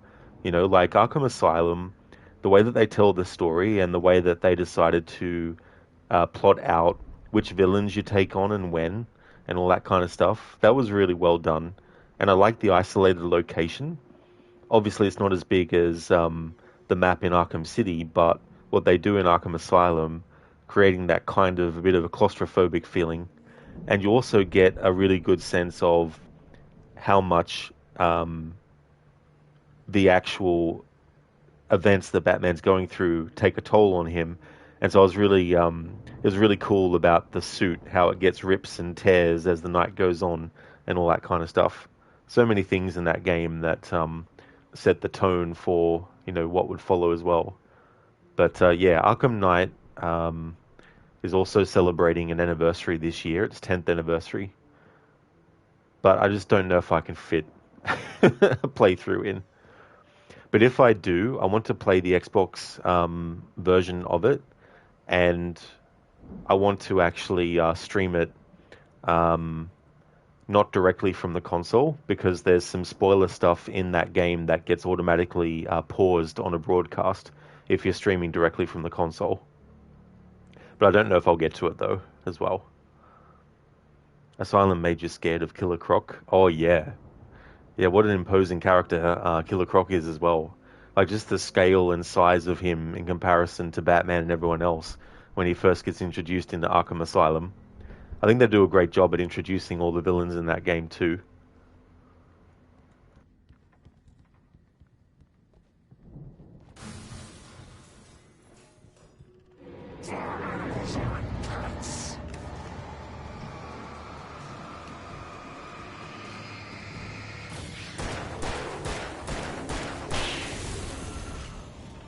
Let me guess. Danny, huh? The farm was still a good distance away. I'd need a car to get there fast.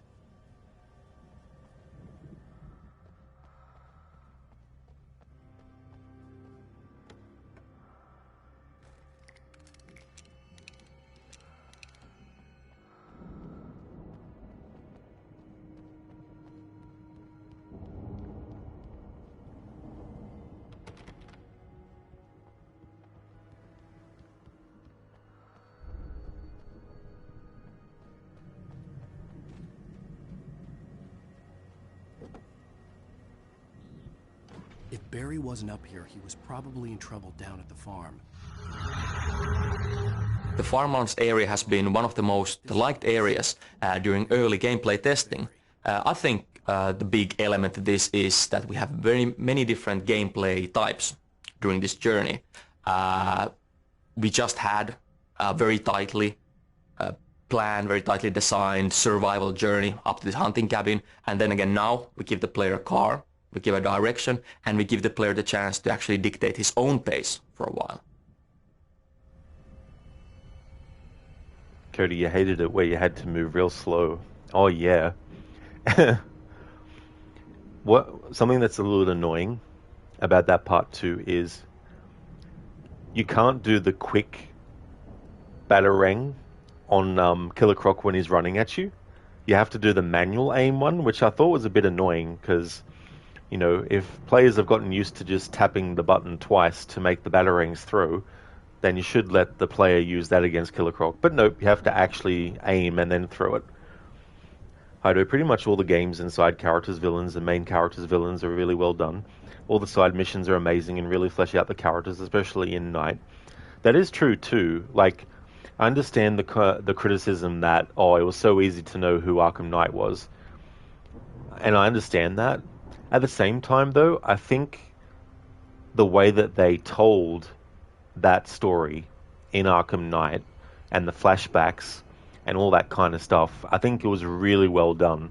So for me, that kind of overrides any potential, you know, lack of making it a secret, you know what I mean, as well. But I definitely liked how they dealt with it.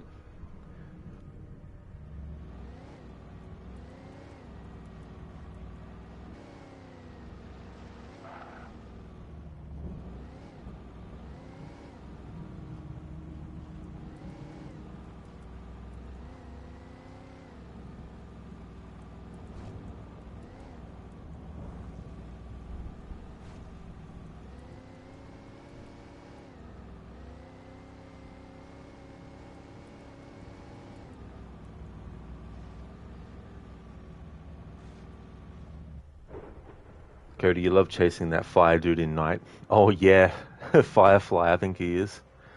Yeah. It'd be annoying though sometimes when you lost track of him.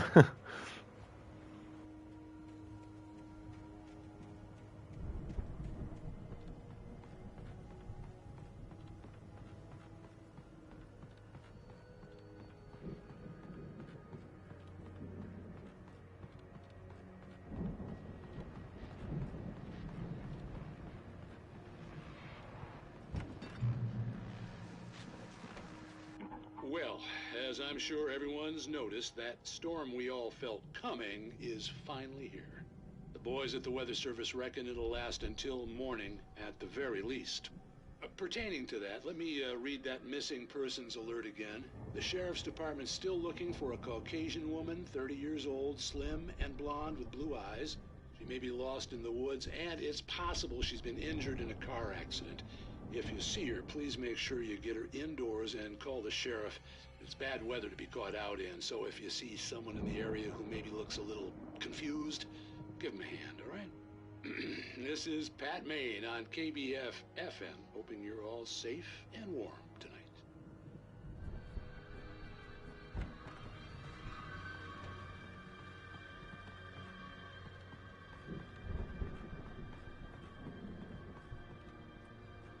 Cody, agreed.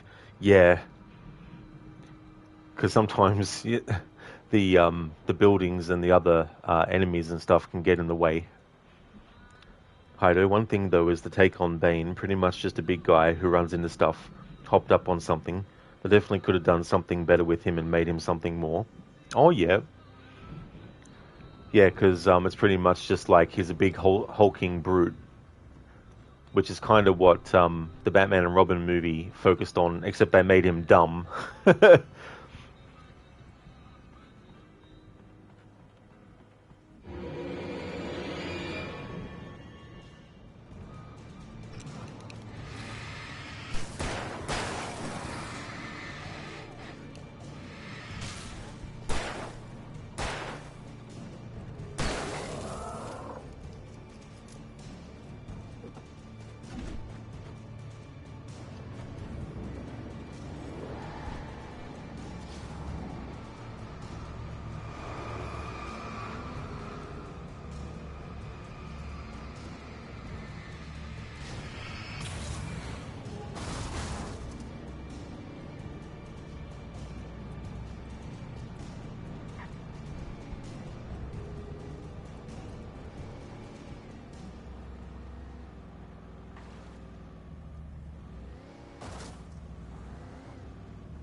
Hido, he is kind of dumb too in the games.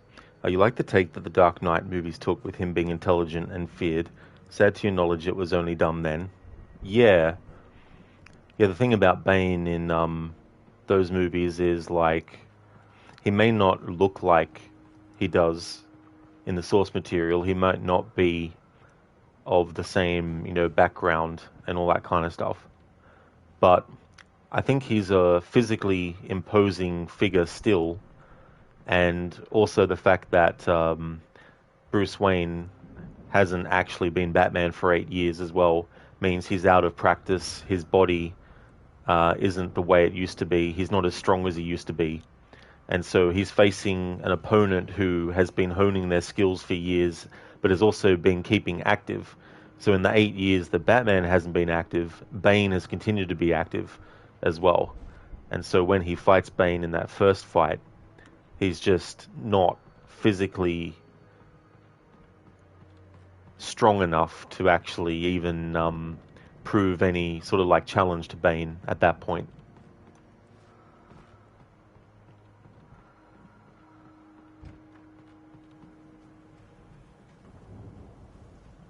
And that's the other thing that I think The Dark Knight Rises does well is it's again delving into the psychology of the characters and also the mental strength that it would take too as well. And so there's all these things that have affected Bruce Wayne, and he just goes into it thinking it's just going to be another fight. And so is not fully mentally prepared either for that kind of thing.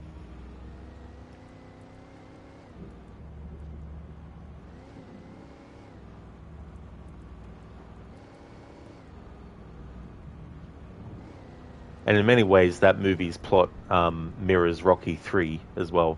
Because in Rocky 3, he faces an opponent that completely obliterates him. Because he goes into the fight not fully prepared. He doesn't take it as seriously as he should. And so when he's training and everything, like he's got, fans coming up to him and his workouts are being interrupted and all that kind of stuff, so he's just going into the fight expecting to just, win as well, but he gets his ass handed to him. But it doesn't also help that he loses Mickey, so psychologically he's in mourning as well. And it's a story about him having to find that strength again, and in the rematch against Clubber Lang, he prevails because he's better prepared. Plus, he's also got a new approach to fighting as well that gives him a bit of an edge, which he then loses in the next movie, though.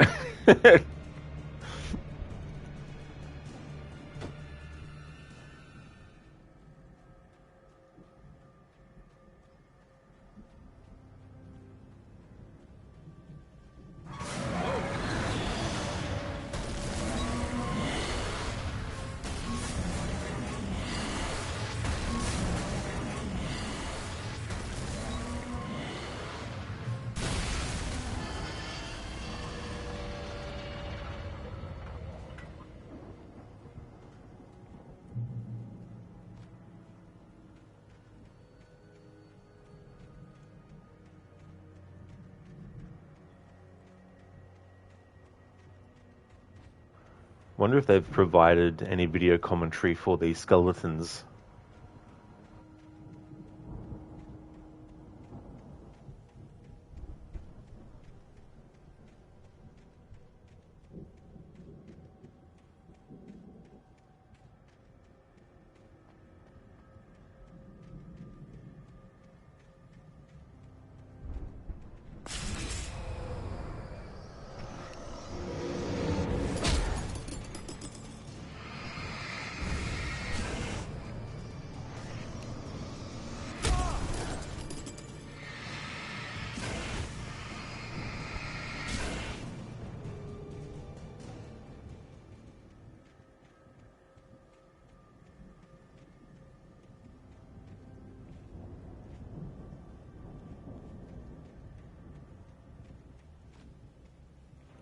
I do Arkham Knight, though. That Man-Bat jump scare is one of the best because you have no idea when you're going to get it.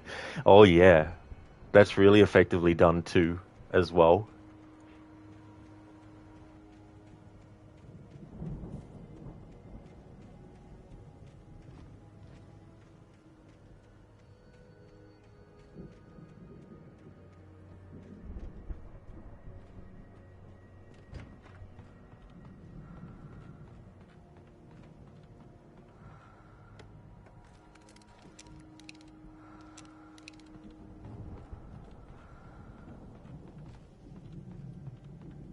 Stay away from my daughter!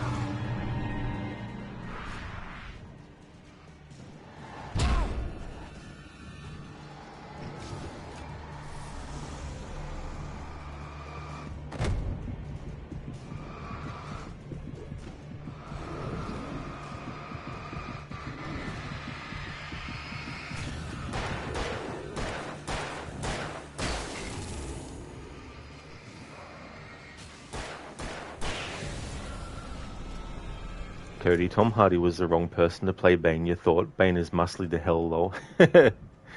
Yeah.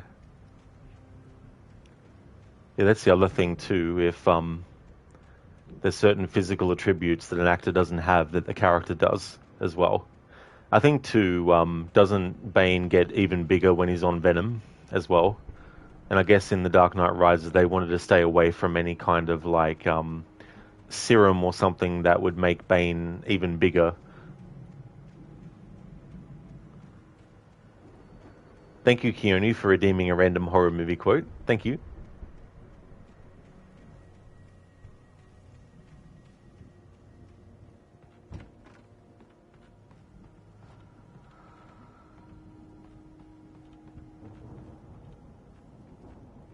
Cody, he does. Yeah, so it's one of those things, I guess, too. It's like the tone that they set with The Dark Knight. That's why I think it would have been, sort of like weird to even try to do something after the Dark Knight movie that was like, I guess, either supernatural or something to do with, sci-fi or something. But then again, you have advanced technology, so yeah. Keone, could you get a Chucky quote? Sure thing.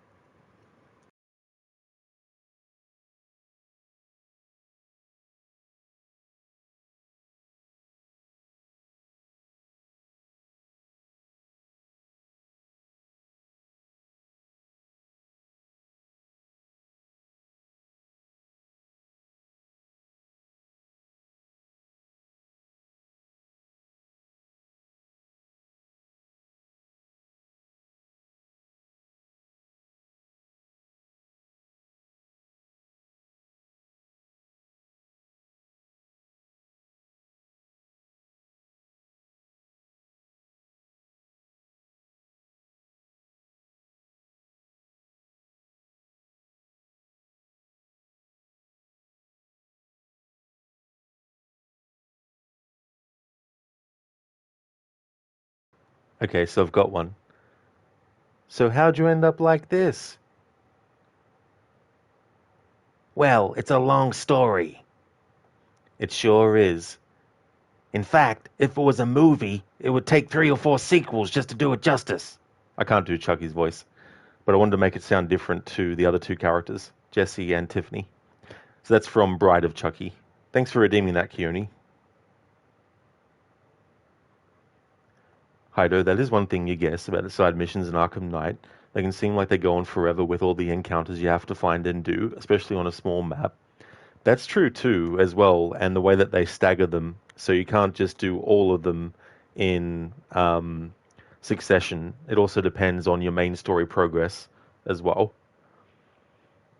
Hey there, Admita. I'm doing well, thank you, dude. How about yourself? How's things?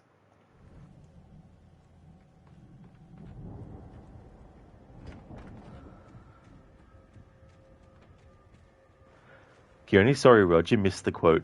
Oh, that's all good, Keone. I can do it again for sure.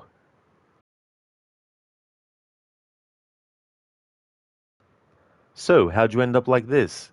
Well, it's a long story. It sure is. In fact, if it was a movie, it would take 3 or 4 sequels just to do it justice. That's from Bride of Chucky.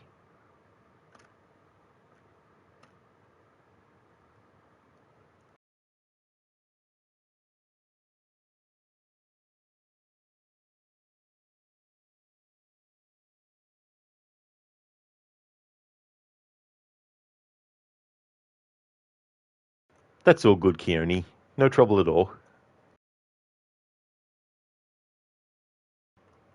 Be right back.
Alrighty then, I'm back. Cuny, the first Child's Play was your favorite? Oh yeah. The first one I actually saw was Child's Play 2. So obviously that meant being spoiled for what happened in the first movie. But I thought it was interesting, the sequel. The only ones I've seen is the first two, Bride of Chucky and can't remember. Oh, Curse of Chucky, I think it was. Yeah, Curse of Chucky, which actually had Brad Dourif's daughter in that movie too. Oh, nice and Mita. That's good, dude. That you're going well. Had to do some grocery shopping and cooking. You're still not done with cooking, but you're basically just waiting for it to cook. Very nice. That sounds good. Well, I hope that when the food is cooked, that you enjoy eating it. Hope it all goes well. Thank you for the welcome back, Cody. Thank you. Hey there, the Percenter. Welcome. How's your day going?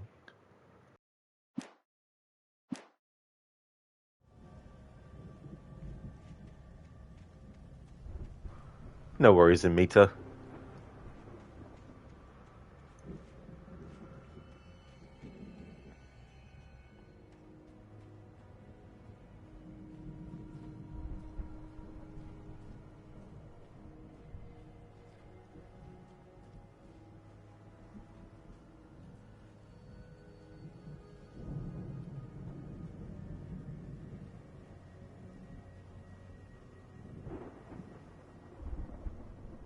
And Mita, how's Alan going? Is he still dreaming?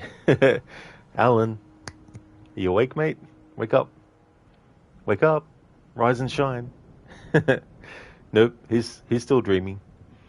He's still trapped.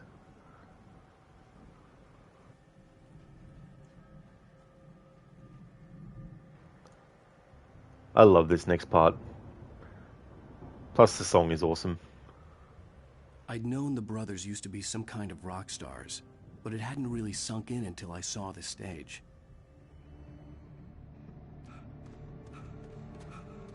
Ow! Run! Incoming! There's too many of them!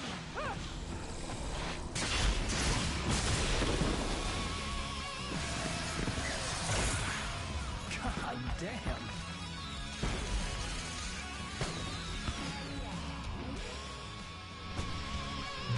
I'm so glad you decided to go it alone, Mr. Bronson. Shut up and shoot! Ow! We have to fight them off! I can set off more of the fireworks from here and help you out! Hey, Al! Did you notice there's a lot of ammo and stuff around? This place is stocked! Al! Hold on! I'll try to get the stage lights on!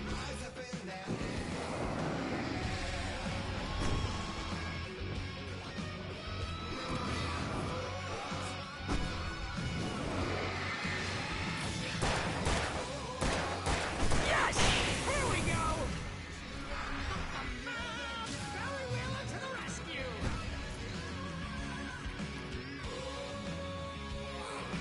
No! Damn it!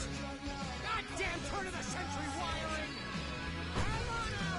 I'll get them working again, I promise!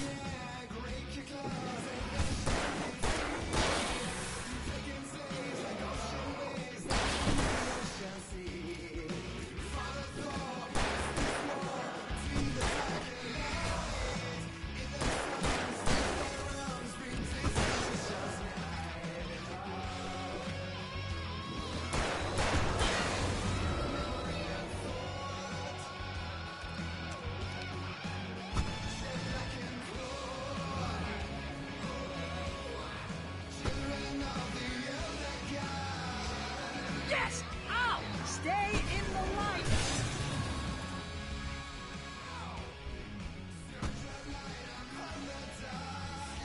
No, no, no! Why do you keep doing this to me? Do it for Barry, please, please, please!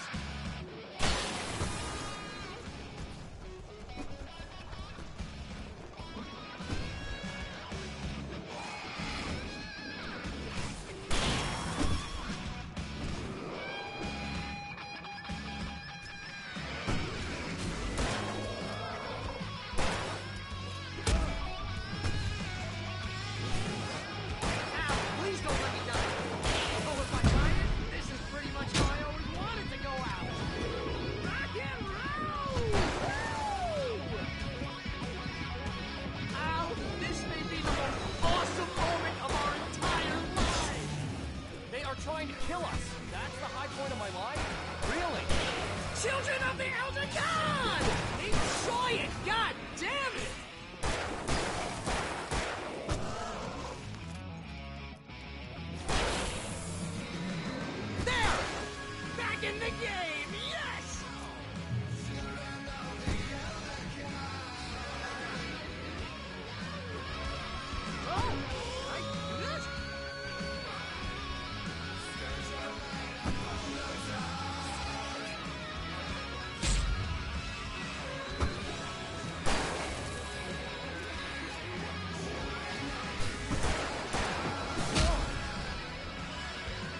Children of the Elder God, what a great song to kick ass to. I think the whole stage fight sequence is going to be one of the most memorable moments for a lot of people, simply because it's just such a ridiculous action-packed sequence. The music is actually by the band Poets of the Fall, who have a long history of collaboration with Remedy. We kind of wanted this to sound like 70s heavy rock, and I think they did a fantastic job of that, and from what I hear, they had a good time doing that too. They also did the other song that you hear a little bit later at the farmhouse, The Poet and the Muse, and that's of course a more of a ballad, but still a very nice song. The lyrics of both songs are actually based on poems by our lead writer Sam Lake. It definitely is a very memorable sequence, and the Poets of the Fall definitely did a great job at getting that kind of 70s kind of heavy rock with that song.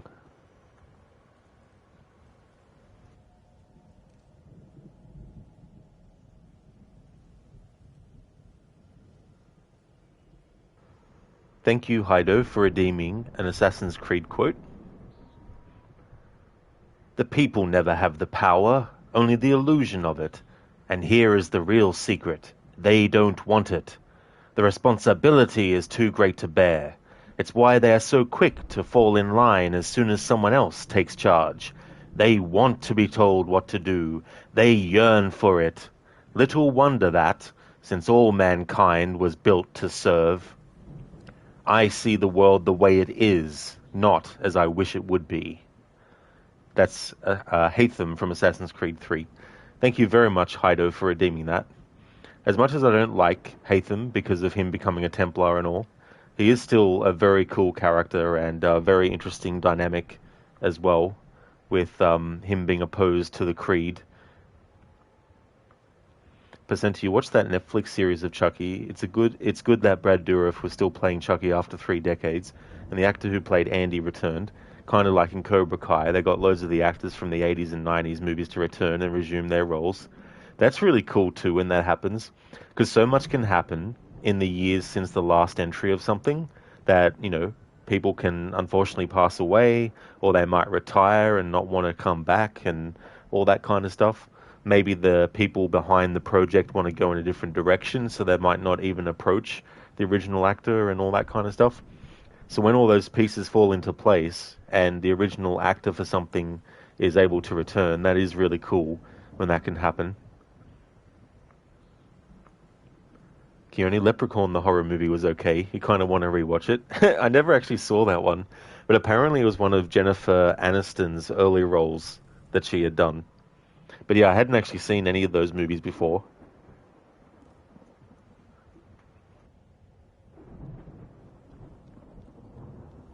Hey, Al! This way to the farm!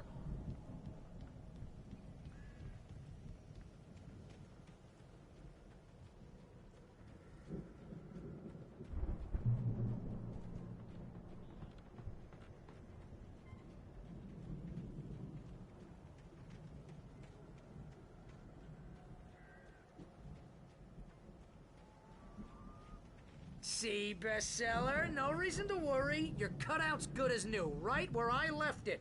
I'll come back for it once we have the place secured. Yeah, that's been my biggest worry all this time.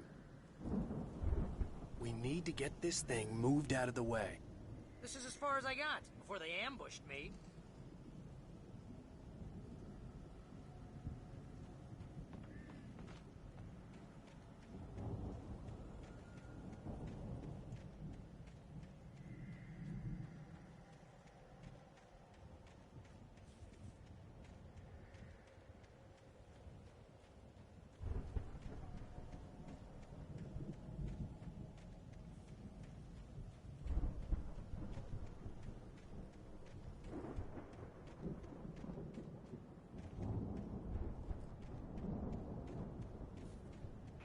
I saw that manuscript page there. I'm purposely avoiding it because I already have all the manuscript pages, including the Nightmare difficulty ones, unlocked for every single episode that there is.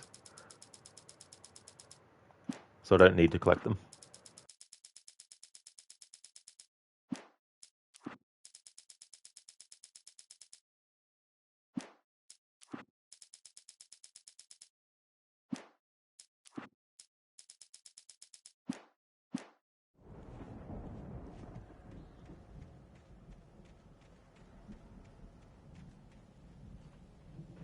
Hyder, the game really made it noticeable that maybe there are no good or bad guys, at least for Hatham and what he wanted, not for Lee.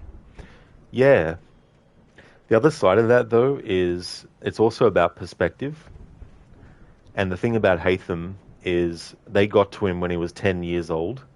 And when we're really that young, we're still absorbing a lot of information. And a lot of that is what influences us to be interested in certain things, maybe, and to have certain like beliefs and all that kind of stuff.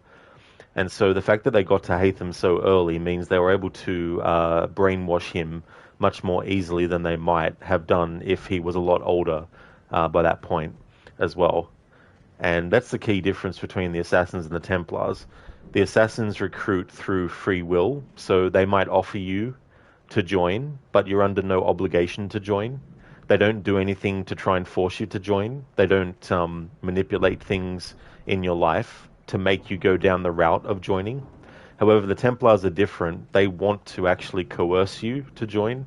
They will do whatever they can. They will use whatever tactics. They'll go to your family. They'll go to your employers. They'll do whatever they can to actually undermine you enough to get you to maybe see them as the solution and then actually join them, you know, and all that kind of stuff. And that's a big, big difference as well. It's one thing if someone is manipulated to do something. It's one thing if they genuinely decide to do it. And whether it's a good or bad thing, the sole responsibility is up to the individual who decided to do that, not up to anyone else as well. So with Hatham, you see a lot of that, and he's been indoctrinated in the Templar way very early on. As opposed to his father, where Edward was actually able to see both sides. He was able to see the Assassins and what they stood for and fought for, and he was able to see the Templars and what they stood for and what they fought for. And ultimately, because of the events that happen, he realizes that the best path to go is the Assassin route and not the Templar route.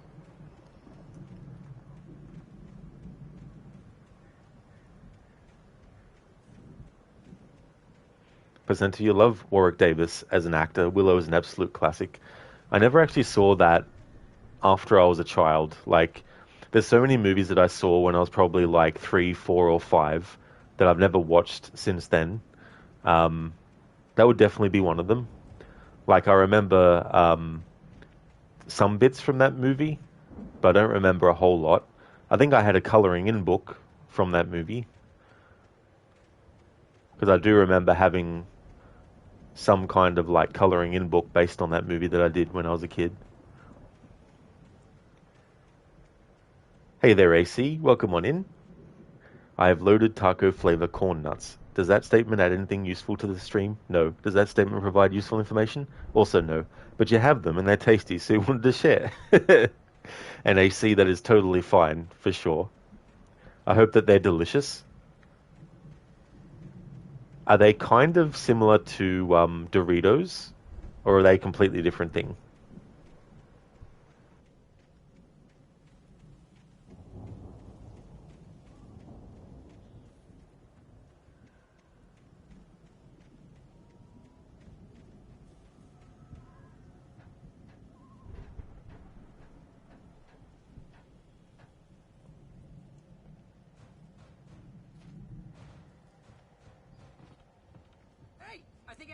Here has something to say. What's that, Al? Oh, I'm Alan Wake. I'm always right about everything. And if I don't get my way, I'll sulk all day long. I'm always intense and moody. It makes me very attractive and mysterious. Right now, I'm just standing here because I need my best friend Barry to carry me. But that's okay. I can just take him for granted. I think I see what you did there. Yeah. It was pretty good. You want me to do my imitation of Barry Wheeler? No? Thought so.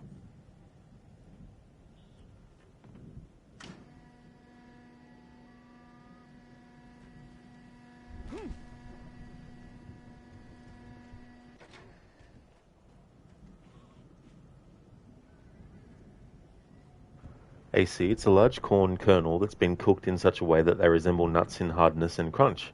Oh, interesting. Yeah, I don't know if we have the equivalent here in Australia or not. I mean, we might, but I might not have tasted them before or even bought them.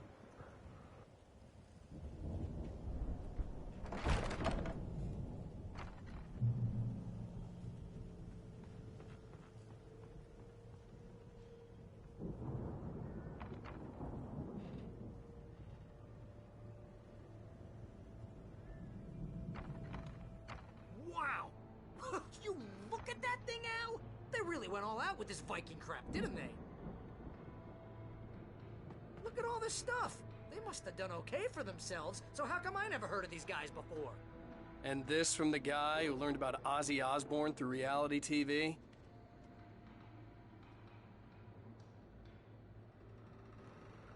This Night Springs episode, the dialogue that Barry says only gets triggered when the Night Springs episode starts to play, so there's no way for me to have his dialogue separated from the start of the Night Springs episode.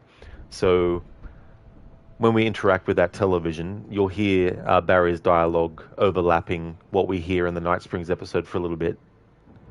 But if you go to YouTube and just look up Night Springs TV episodes, then you should be able to find, hopefully, there's still a playlist of all the different videos as well.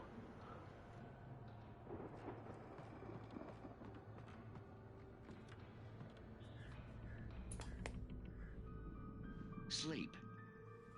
We all spend a third of our dreams in its soft embrace, somewhere between fantasy and Hey, oblivion. remember when I got you that gig? But Your dreams first have a way real of writing forcing job. What got themselves you into started? waking life, Was this one of your or episodes? vice versa.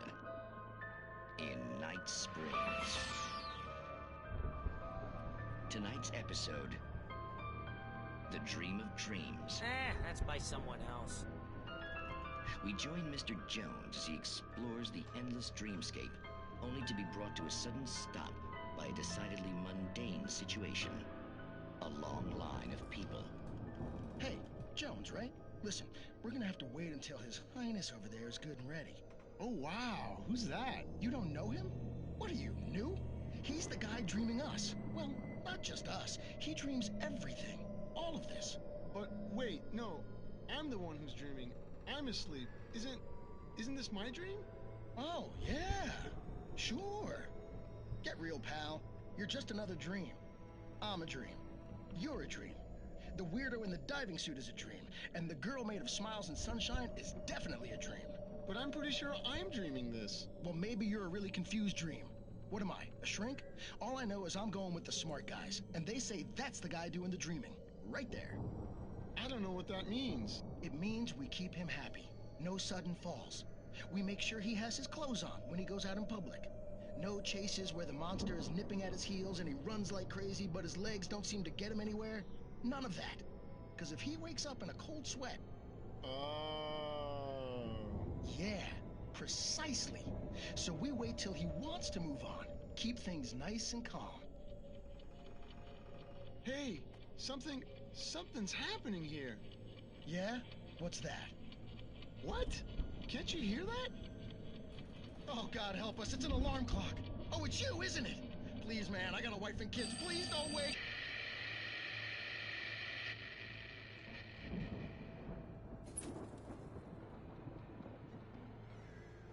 Hido, you wanted to say but forgot for Arkham City why you didn't like it was the horseshoe map. Hugo Strange or Al Ghul ain't very interesting villains to you.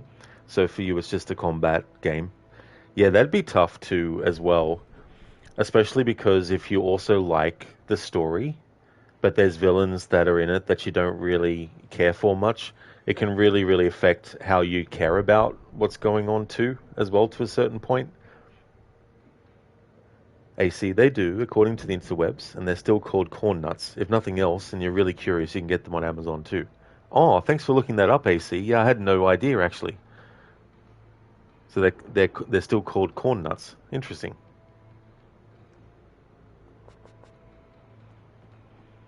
I kind of like that Night Springs episode. You know when you're having a dream, and it's getting to a very interesting point, but then you just wake up.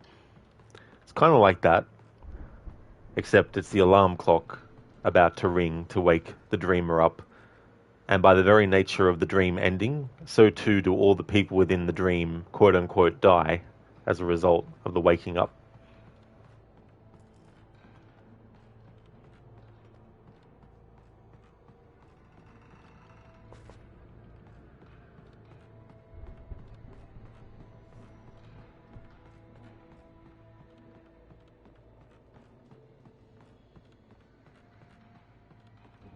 The Viking boat looked imposing, almost like a battering ram.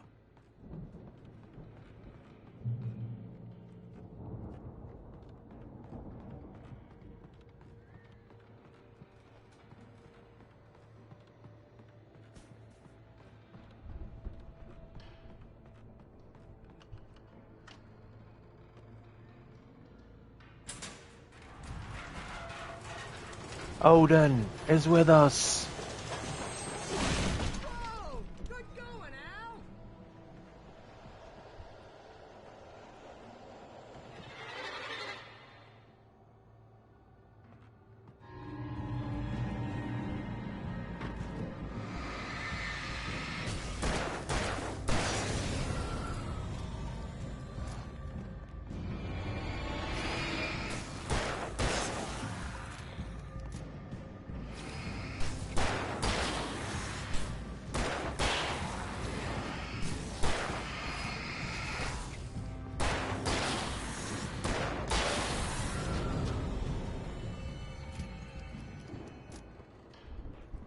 Hido, maybe Burnout 2. You can't remember how long you waited in between Asylum and City. Oh yeah. It'd be interesting too which games might trigger getting burnt out as well when you go from one to the other. Plus there'll be so many factors too, like you might just not be in the mood to play another game, even if it's in the same series. You might be like, no, I'll just go and play something else, something that's different.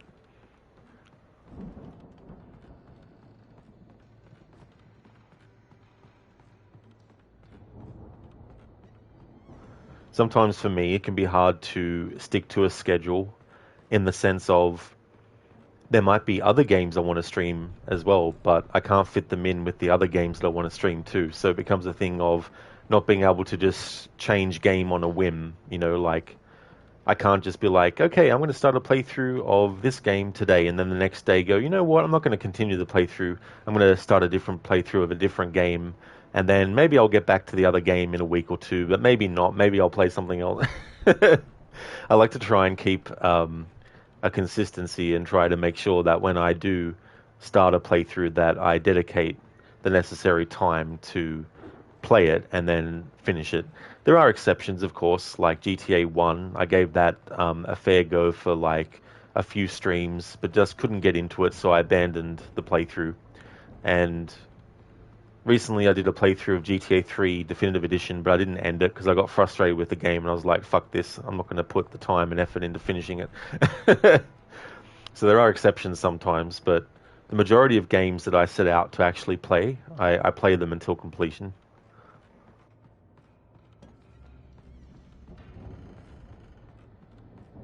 Planting the crops is hard work.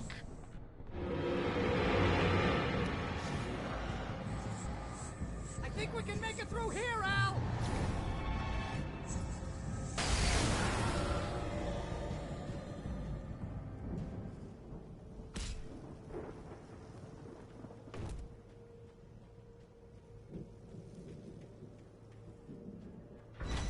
Get up with the sun and the bar.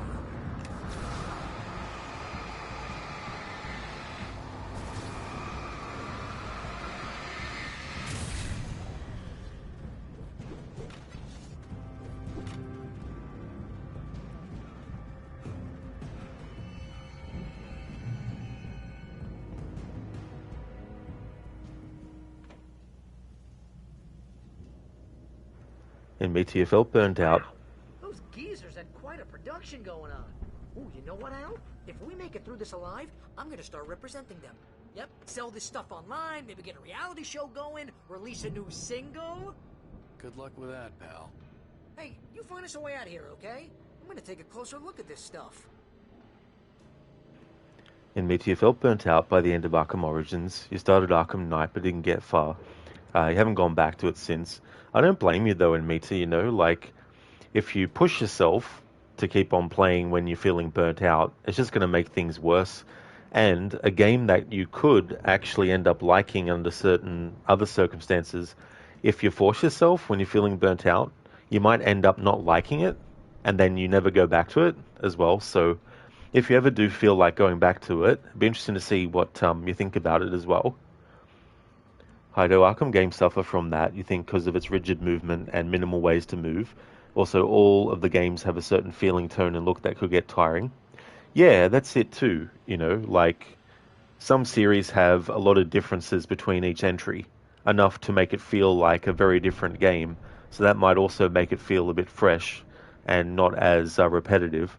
But then you get some games where once you start playing them, you get into a situation where it's like, no, I don't really feel like continuing with this. Then you might put it down and come back to it later, or you might never come back to it at all.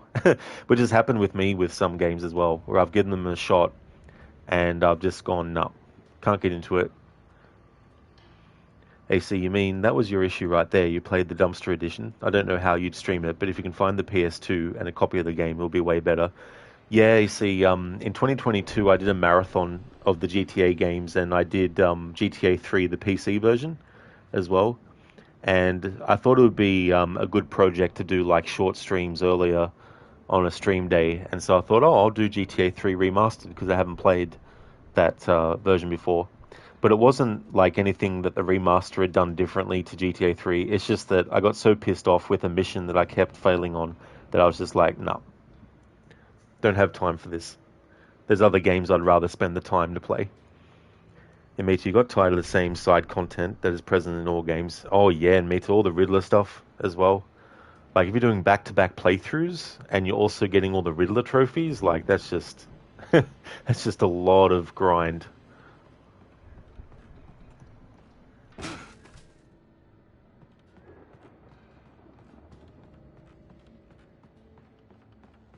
Be careful, Al!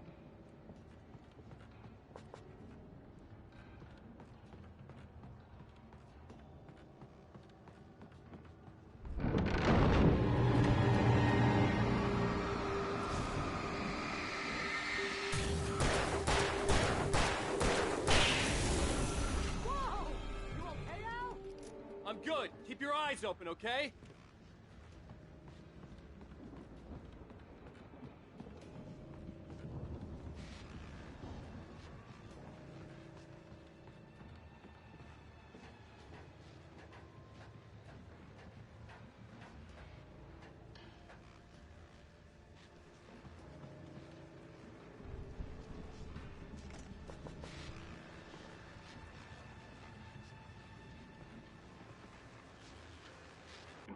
As you regular listeners know, I tend to work through the night, but I'm not the only one.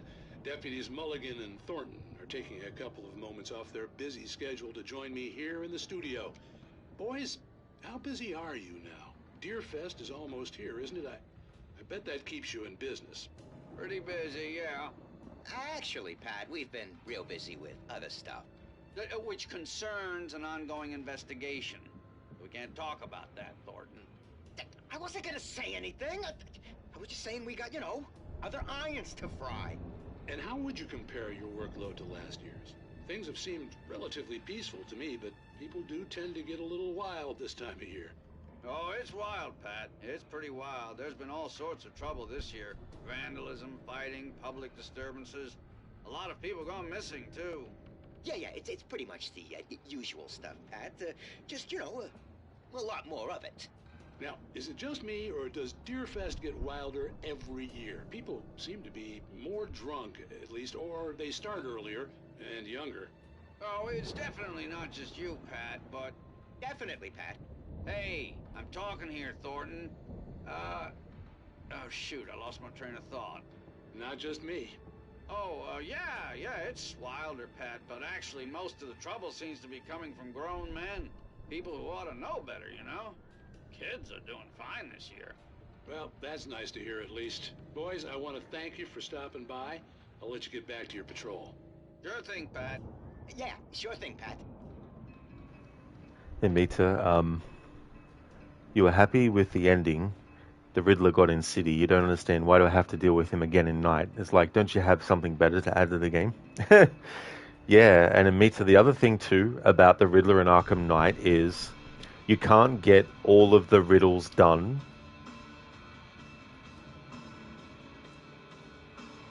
There's a certain point where you can't actually progress any further. No, sorry. There's a point in the Riddler stuff where at a certain point you can't progress any further until you have all of the riddles. Then, once you do, you're able to do the final part of the Riddler stuff as well, which I thought was just so annoying. AC, there's more than a few of those types of missions in GTA 3. Cough, cough, cartel coffee stand. Cough, cough. Yeah. I don't know, I think too, the other thing is, like, you get used to certain gameplay improvements in the GTA series, in the later games, that when you go back to the earlier ones, even when you play the definitive editions, it really takes a lot of patience to actually stick with those types of games as well. Heido, you're trying to think of games that don't suffer from burnout, at least not bad like Arkham. You guess Call of Duty campaigns and Need for Speed for you. Oh yeah, Heido. Yeah, it can be tough too, because a lot of what makes someone burnt out on a game can vary, you know, from player to player, and the minimum that we're willing to accept or the maximum that we can put up with varies too, as well. How about for me? Probably Assassin's Creed Valhalla, I'd say. Recently, when I did a playthrough of it, I was glad I actually did Mirage first, because Mirage is actually set before Valhalla is, so I wanted to play them in timeline order. So it was really good to have that smaller game of Mirage between Odyssey and Valhalla. But even then, the story of Valhalla is so drawn out. There's a lot of stuff that could have been optional, that should have been optional, but isn't. And so it ended up being a very long playthrough, even though I was only doing the main story stuff. Granted, I was doing a bit of a challenge run, which added more time on top. But overall, it was about an 89-hour playthrough as well. And the thing about that game is, I can't really play that one too often between playthroughs, so most likely I won't play it again until next year. And after I've done all the other Assassin's Creed games that I do in my annual playthroughs.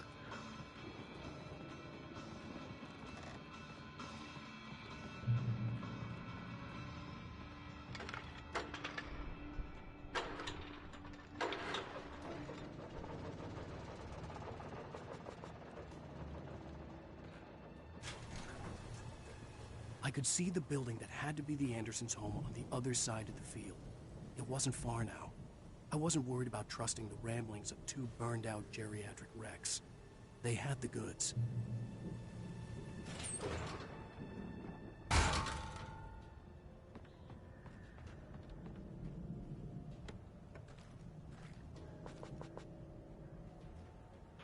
Oh, sorry, Heido. I just realized that you were talking about games that don't cause burnout. And I gave an example for one that did. But a game that I don't get burnt out with are the Dark Pictures series of horror games. Like, I could do back-to-back playthroughs of the same Dark Picture game, because I'd be doing a different thing each time, you know, in different approaches, so I never get burnt out from those particular games. Heidi, you can't imagine playing Valhalla now. Too long and too little given for that time. At least that's what I see. Absolutely, for sure. There's a lot of filler story arcs that, if they were made optional, would actually make the pacing of the story that much better. And also the time you have to spend doing the story a lot shorter as well. It makes that's the problem with some games. They have long stories but not very enjoyable, whereas some other games are so small but you remember every bit of it. Exactly, Mita, yeah.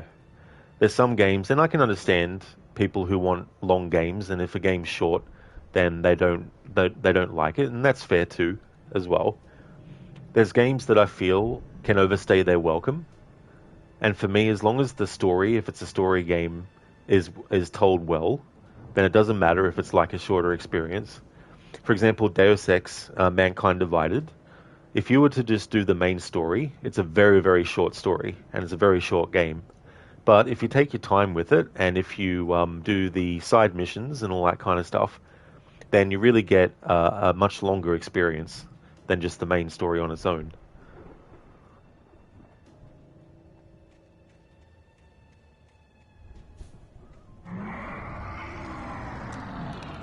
You've got to be kidding me.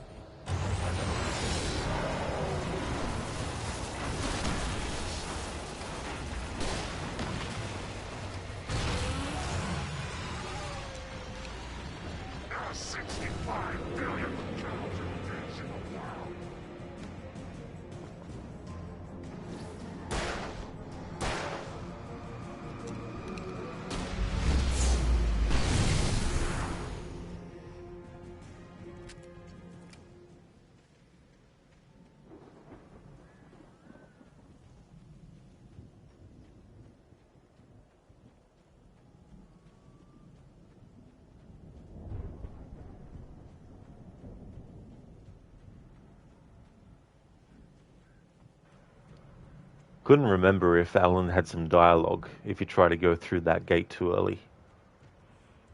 There's some funny stuff that Barry says if you actually don't do things straight away that you need to do. I know it definitely does differ. You would not be able to do back-to-back playthroughs for Until Dawn ever again, and for the Quarry you love that game, but definitely not. Oh yeah, Hydo, that's fair too as well, because you don't want also a game that you might like to become one that you don't because you've played it too many times, too close together.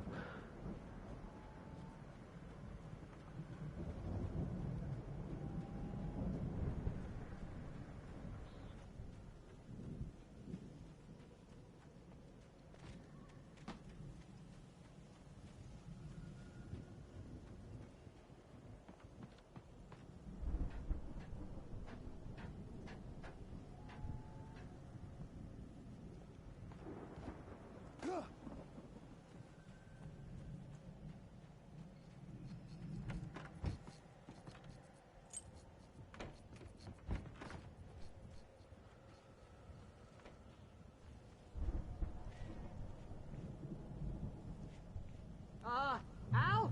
Is that you out there, buddy? Yeah, it's me. Hang on.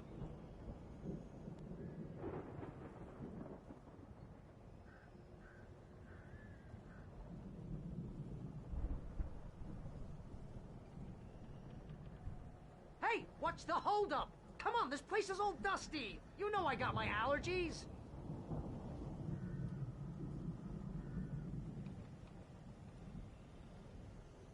Come on, Al, open the door already. Seriously, I don't like it in here.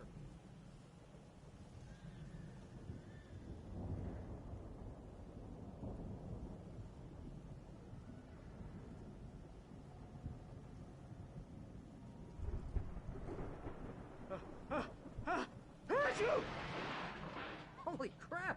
I think I lost some body weight with that one.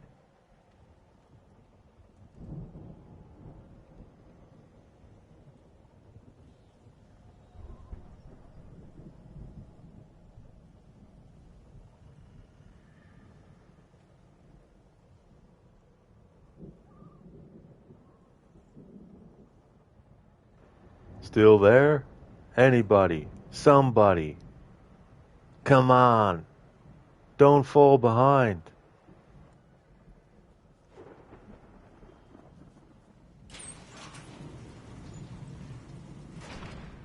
Hey, let's go, man.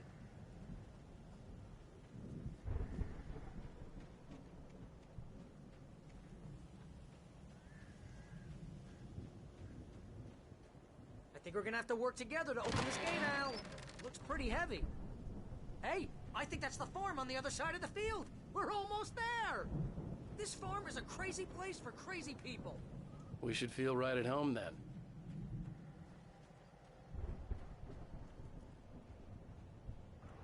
Hydo, the Riddler stuff in Asylum you did, but you had seen the list when you played City. 600 or something crazy, and you were like, fuck that. Did it for Night though, it was more enjoyable and you were rewarded with a platinum from a game you love. Oh, that's good though. That's really good that you got the platinum for it. But yeah, that's definitely overkill. Having like 600 or so.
lights are out. I guess we better check the fuse box.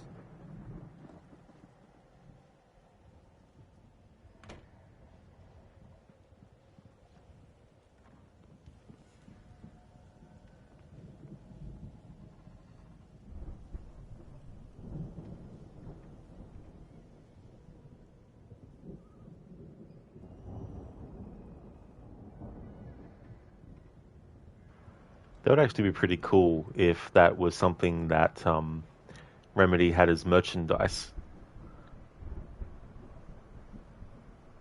That picture on the wall.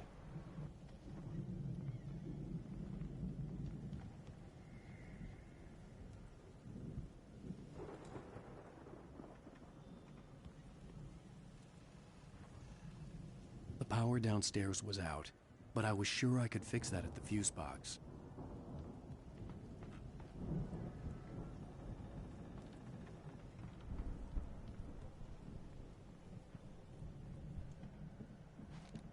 Come on, Al, let's get the lights on, huh?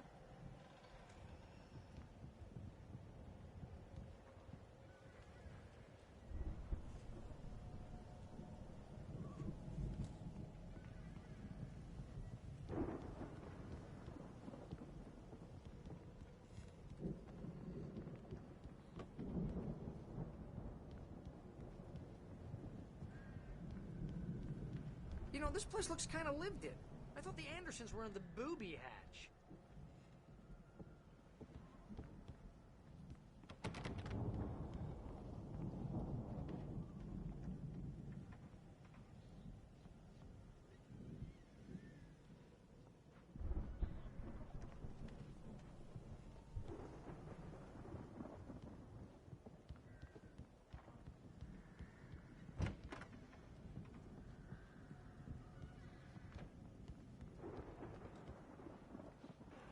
Could swear that there was some dialogue that Barry says or Alan says when you go into the room with the guitar, but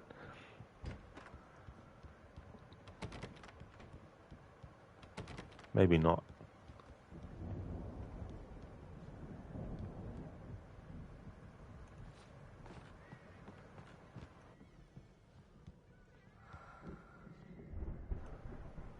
Heido, you love trophy hunting.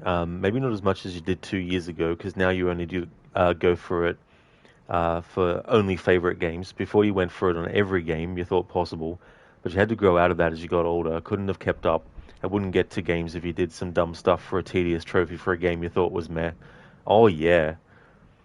Especially too, if there's things that take a long time to achieve, you don't want to have to go through all that just to tick off part of like achievement hunt, you know. You'd rather just play something else instead.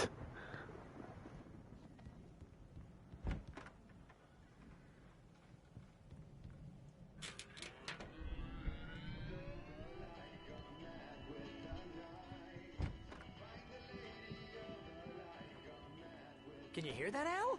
Music? Of course. We need to find where it's coming from. That's the message the Andersons talked about. That's the whole reason we're here. Lady of the Light? Oh, that's gotta be... What's-her-face? The crazy lamp lady from the town. Cynthia Weaver. Right. Must be.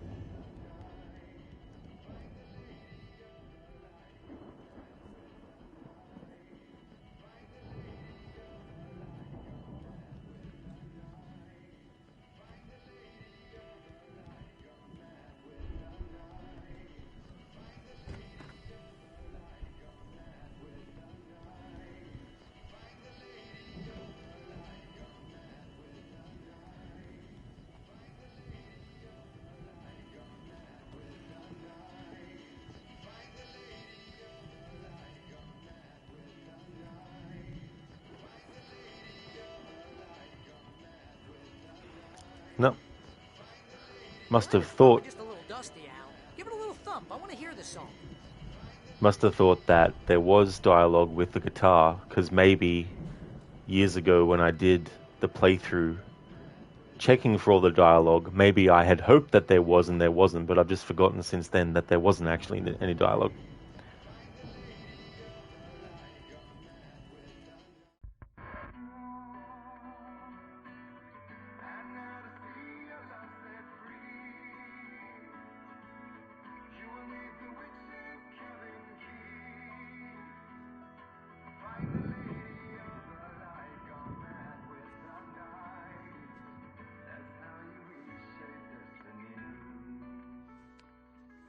Okay. We need to find Cynthia Weaver. We'll stay here for the night and head back to town as soon as it gets light.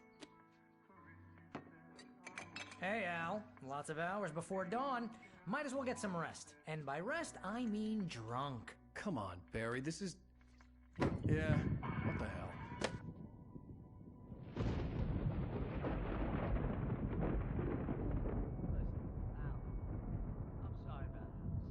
No, seriously, because I know we don't get along, but we're gonna find her, right? And even though you're a crazy bastard, I'm gonna stick by you, no matter what, ever, Al. Sure, like a brother. I'm a writer, goddammit. Correct. If I just wanted to, I could write 10 books a year. And they'd be the best books that year. No, you couldn't. That's right, I couldn't. But I could, because I'm a writer. What? What do they put in this stuff? I feel like my brain is coming out of my nose. I'm gonna get the recipe off those coots and be a booze millionaire. I just miss her, Barry. I just want her here with me. I know, Al. I know. It's gonna be okay. We're gonna make it okay.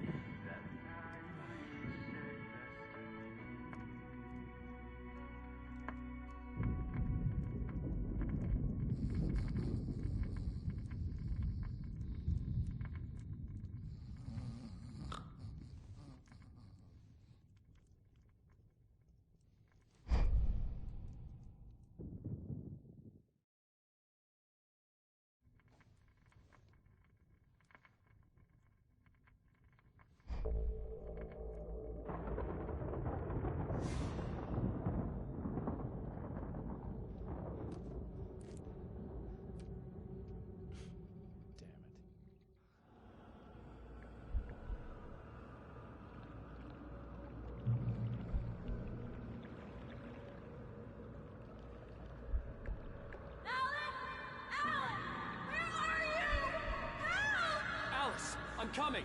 It's all right! I'm coming! It was a crazy drunken dream, and yet it was more than that. It was the truth, a suppressed memory unearthed by the Andersons' moonshine. I was there, an out-of-body observer. This was the night Alice and I had arrived at Bright Falls, the night Alice had disappeared. I had a chance to find out what had happened.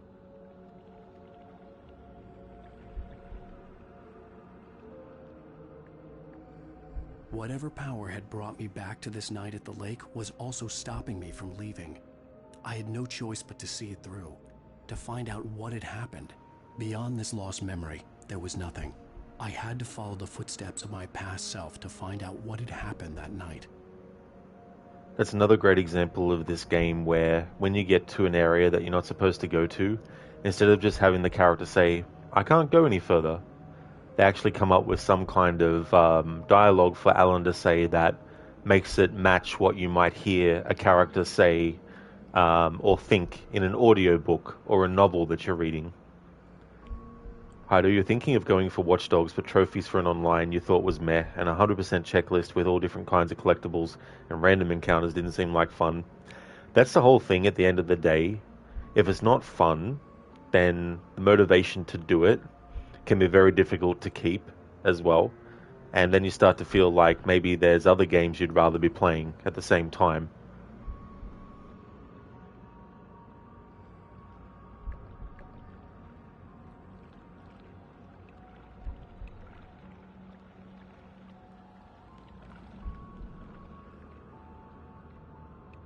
I remembered being surprised to see the cabin dark.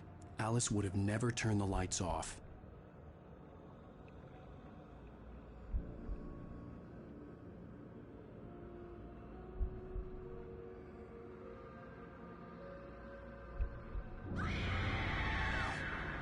Alice? Alice!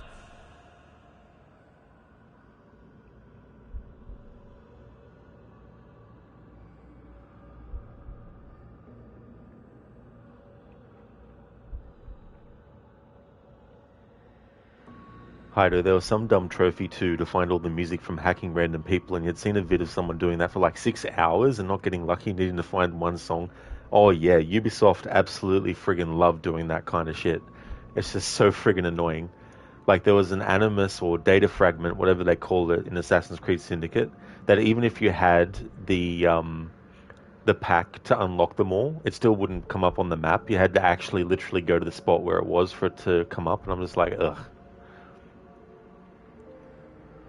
You're supposed to make the player want to spend more time in the game world through ways that reward them for doing it in a satisfying way. You don't want to force players to feel they need to stay in the game world for longer than they need to actually get some arbitrary number of things, you know.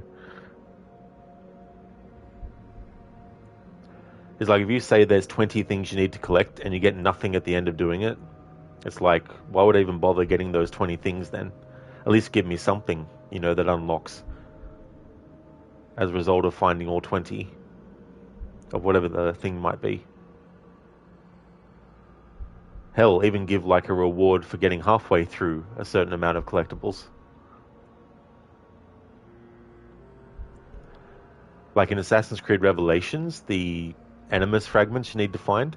Once you find the first 50 of the 100, the other 50 get revealed on the map automatically.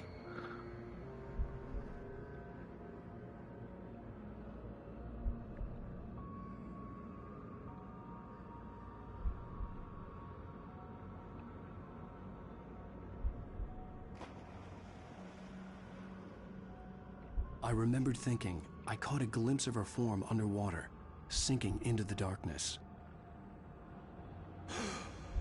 Diving after her was the last vague memory I had of that night. After that, the next thing I could remember was waking up behind the wheel of the crash car and finding the first pages of the manuscript.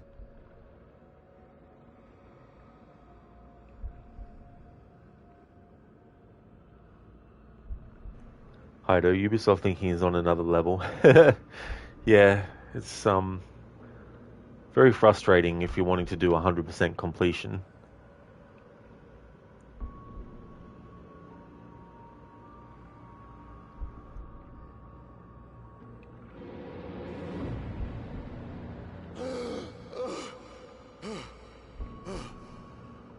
I couldn't find her in all that blackness. I must have thought she drowned.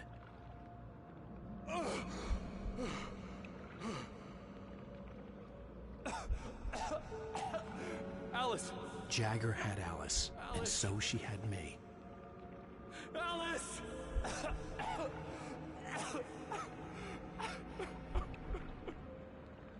I'd been easy prey. Look at the cabin. Is there someone in the window?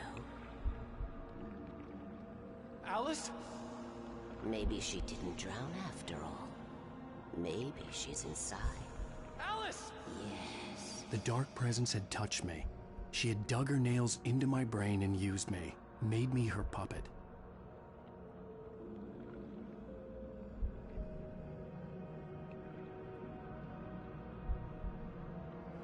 That's the thing about the Dark Presence, is it doesn't always completely take someone over and turn them into the Taken.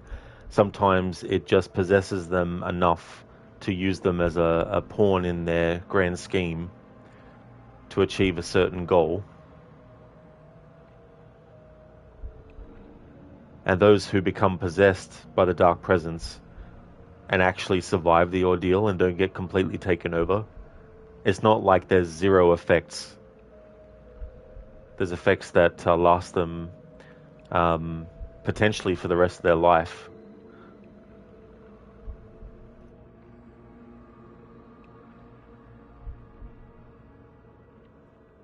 Hido, you wanted to do a Brotherhood too, but that was where 100% sync was introduced, and a few of those missions ain't it. Maybe though if you replay.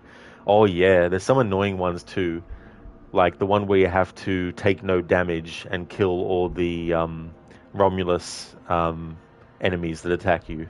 And that can be really annoying, because sometimes they pull some bullshit, especially when they throw throwing knives at you. She must be here somewhere. Maybe upstairs in the study. Alice! Yes, that's where she is. You can apologize. Alice! You'll laugh at the whole thing together and put it behind you.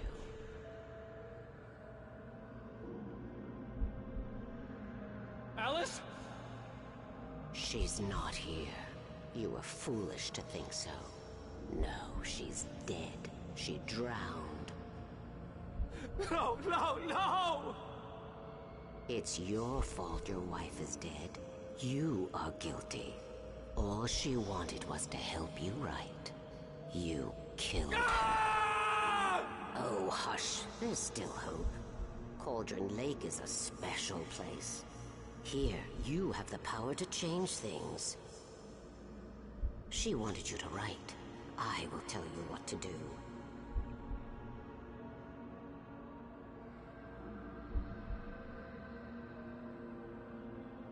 You can write her back. The story will come true, and all will be well again. She had Alice, and the manuscript was the ransom for her.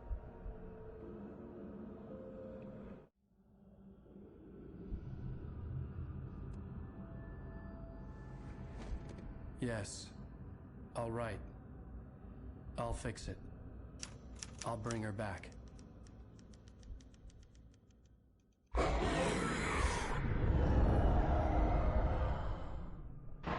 No. I wrote it. I remembered it all now.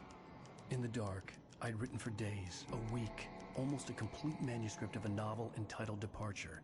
Jagger had been my editor, whispering in my ear, making sure that the unfolding story would make her more and more powerful.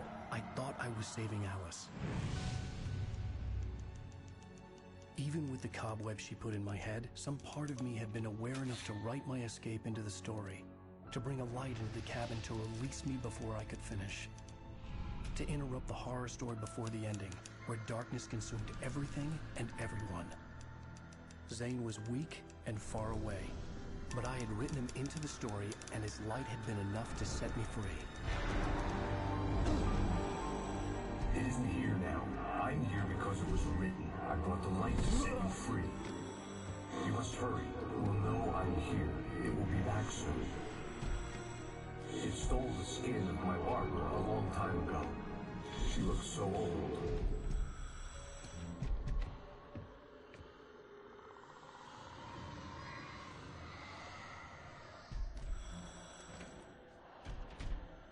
I'd woken up, confused and groggy, my mind consumed by darkness and fear. All I could do was to escape.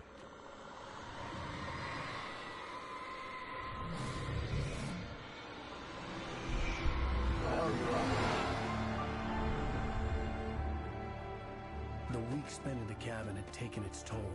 I was barely conscious, and fading fast. It had to have cost Zane terribly, thrown him even deeper into whatever dark place he now haunted. But he had managed to weaken the dark presence, kept me safe that night.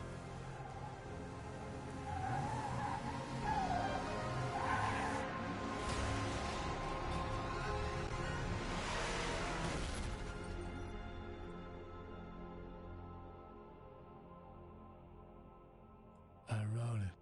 It's my fault. That's right, James Joyce. It's your fault, and you're gonna pay for it.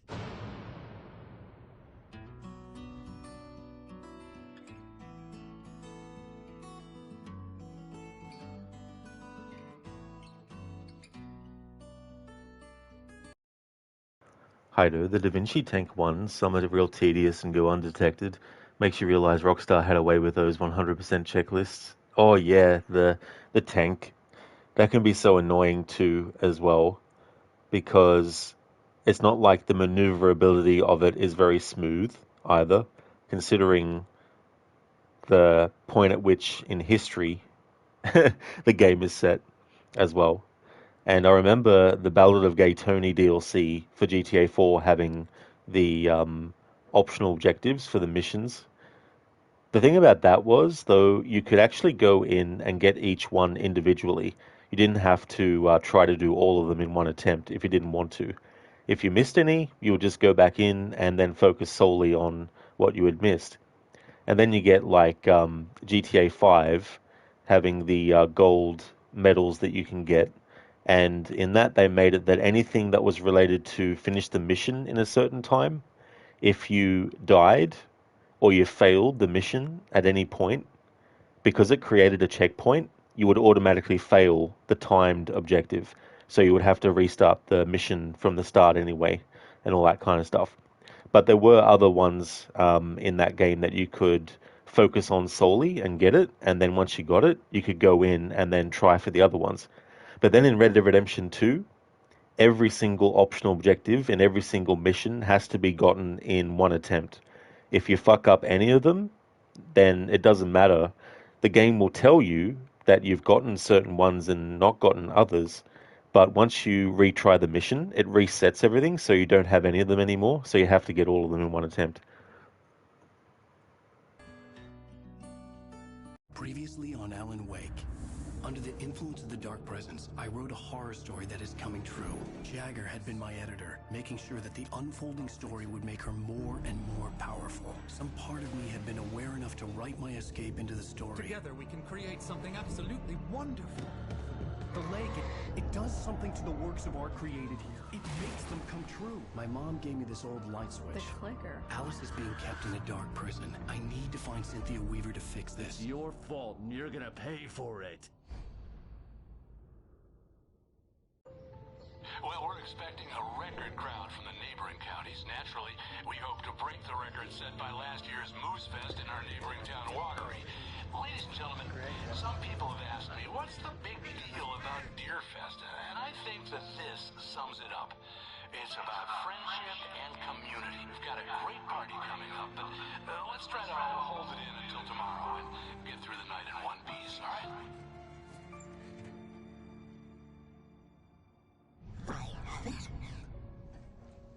Someone will come for it when the time is right. Thomas said so. He wrote it.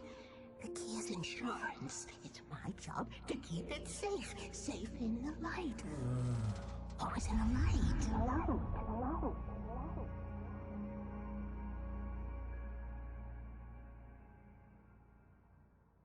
All the manuscript pages were gone. The FBI agent had taken them. I think my tongue just took a crap in my mouth. Ugh. Oh, wait, we're in jail now? Al. Al, this is not good. That about sums it up.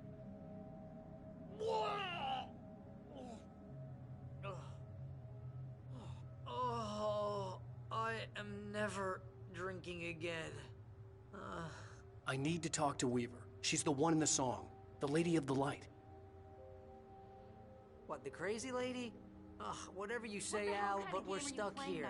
They're not gonna... interviewed Wake. I had some reading to do first, Sheriff, and let me tell you, it was an interesting read. Well, I've got you now, Raymond Chandler. It's all here. All the evidence, including conspiracy to murder a federal agent. There's no way you're walking out of here. You hear me in there, Bret Easton Ellis? Huh? Agent Nightingale, I want to talk to your superior. Well, we all want things, Sheriff. I wanted my... Look, that's not possible right now. Agent Nightingale, I insist.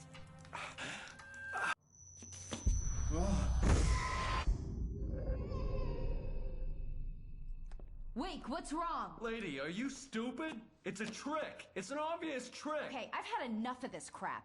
Wake, I'm gonna trust you with this. You're joking. Agent Nightingale, your opinion would matter more if you were sober and if I actually believed you were here on official business. Whoa! Get back in the cell, Stephen King. The only way you're leaving this place is over my dead... Wait a minute. I know this... Oh my God! Light. We need light. It's the only way to fight this thing. In my office. I've got your things there. Follow me. Oh man, we're sitting ducks with the lights out. Stay cool. I can get the emergency power on.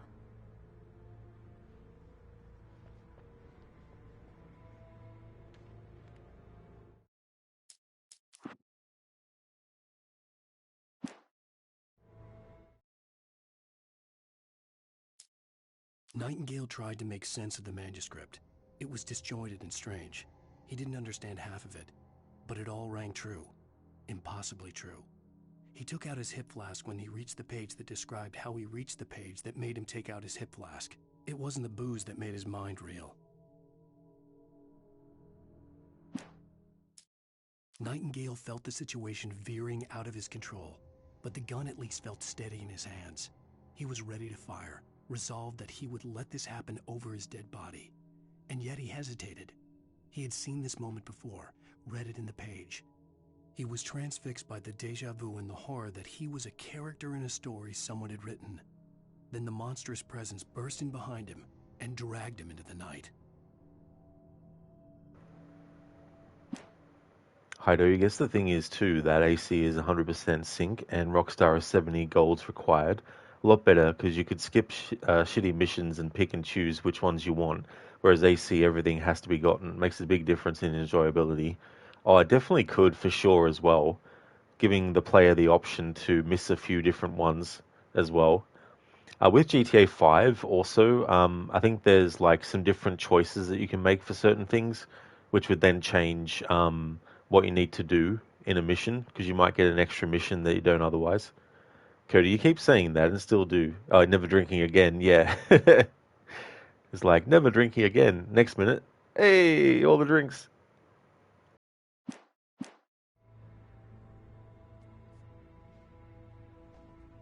Wanted to cover those two manuscript pages with Nightingale in this playthrough because with Alan Wake 2 coming up on the schedule next, there's definitely strong connections.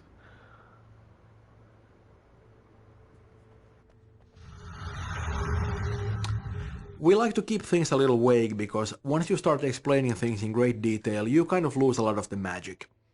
That said, I think it's very clear to everybody by now that Bright Falls is a very weird place, and it's not just about Cauldron Lake and what dwells within. Sarah Breaker is the sheriff here, and given the nature of Bright Falls, she has a fairly difficult job. Once you're the sheriff here, you're not just writing parking tickets. You're actually responsible for the entire community. And that's why her view of this whole thing is a little different than Wake's, because you could say that Wake's goal is a little bit selfish because it's all about his wife and his marriage. And Sarah is a little bit more community-minded because she's really fighting to save Bright Falls from this threat.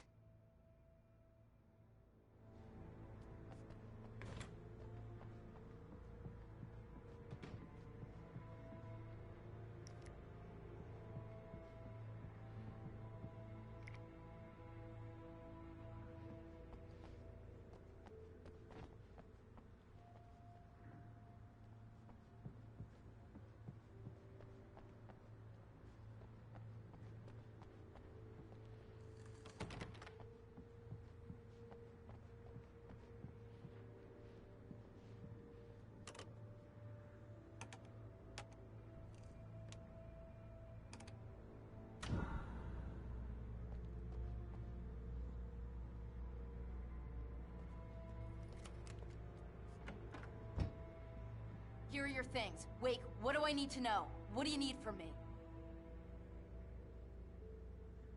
Heido, that monster only thrives in the dark concept is really cool. You love that boogeyman concept. It's why you love the Lights Out movie. Haven't actually seen that one before. Lights Out. Don't remember seeing a trailer for it either, as well. But yeah, I guess it also plays into the idea that sometimes with horror, it's not always about what you see and what you get shown. It can also be about what doesn't get shown and what you don't see, but you think you might see. Vicky212, thank you so much for the follow. They can be hurt in the light, only in the light. And I need to find Cynthia Weaver. She can help me stop this. Light. Check. Cynthia. She lives in the old decommissioned power plant. I can get you there pretty quickly in the rescue chopper. Come on, let's get back to your friend. In this part of the game, I need you to stay here. What? No! We're going to fetch our ride, but I have friends who need to be warned about this, and I can't be in two places at once. I need your help. Well, okay. Here's a list of people and phone numbers. I need you to call them and tell them you have a message from me. Night Springs, okay? They'll know what to do. Night Springs? Like the TV show? Gotcha. Oh, hey, that radio guy is on the list. Maine. Who's Frank Breaker? He related to you? My dad. Hey, is this like a secret society? Can you do this? You'll be safe here. The backup power's on. These guys need to be alerted, just in case we don't come back. You'll come back for me though, right? As soon as we get the chopper ready. Thanks, Wheeler. I owe you one. Okay, let's go, Wake. Through the back. My hangover wants a pizza. You think there's any way I could order one, Al? My hangover wants you to shut up and get to work.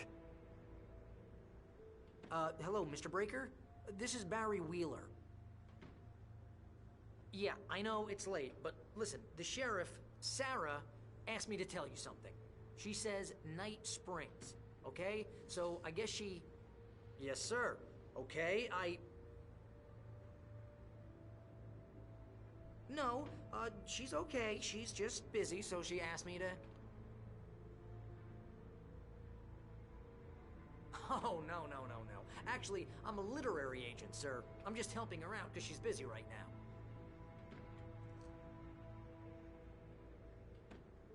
Well, the one you'd most likely be familiar with is Alan Wake. You're kidding? Well, I'm glad to hear that, sir. I'll tell Al you said that. That's really nice. But listen, I really need to make some more calls here. You got the message, right? Yeah, that's right. Okay, thanks, sir. Bye now. Hey, the sheriff's dad is a big fan, Al. Said you're the best thing to happen to crime fiction since James Elroy. I think he was a little drunk, though.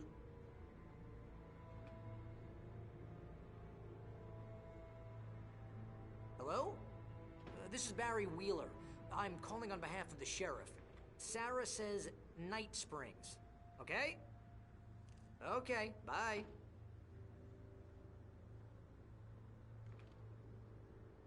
Hello? Hi, Barry Wheeler. I have a message from Sarah. Night Springs. Okay? Bye now.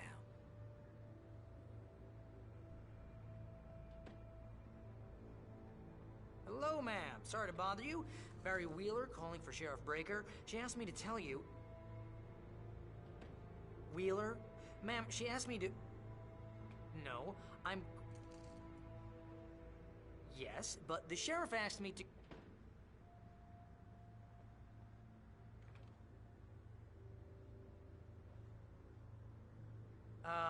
Yeah, I think this is gonna take a while, Al. You better get going. Ma'am, I'm... Yeah, but... No, wait. Ma'am, please, But the sheriff...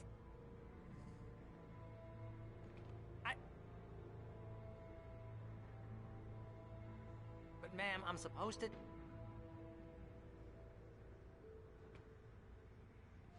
Ma'am, just hear me. But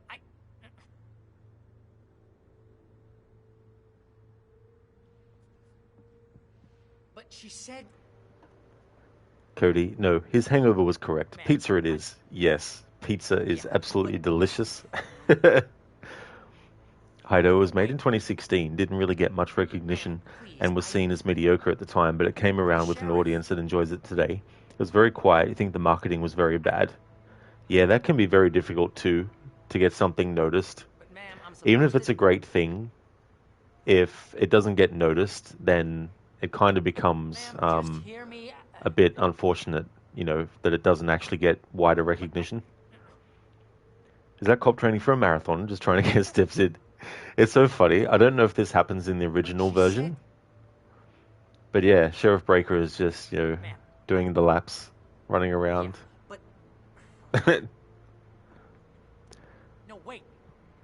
Oh, I was going to say earlier too, a few moments ago, that in this part of the game, if you want to conserve a little bit of ammo, just let Sarah do all the shooting and just use your torch to get rid of the darkness around the enemies so she can shoot them. Ma'am, just hear me.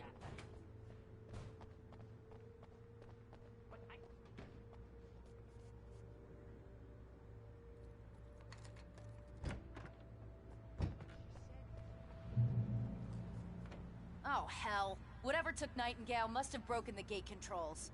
We can't reach the gate's control box from here. We need to get to the other side over the rooftop. I'll go. I'll open the gate for you once I'm across. You stay here in the light and cover me, Sheriff, okay? Are you sure? Okay then, but hurry.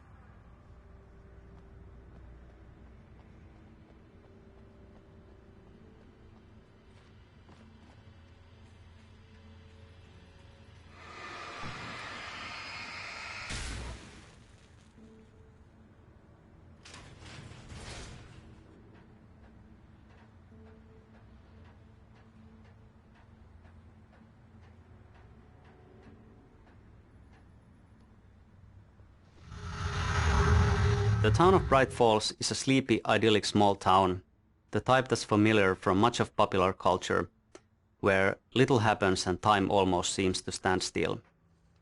The heaviest influences for this location were the town of Snoqualmie, where they shot Twin Peaks, and also the town of Roslyn, the location for Northern Exposure.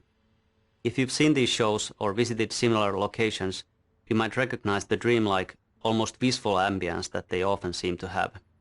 It's as if time is reluctant to move on, sort of clinging back to the glory days when the town was born, where industries like mining and logging were booming. It is genuine Americana, and I think we have captured it quite well.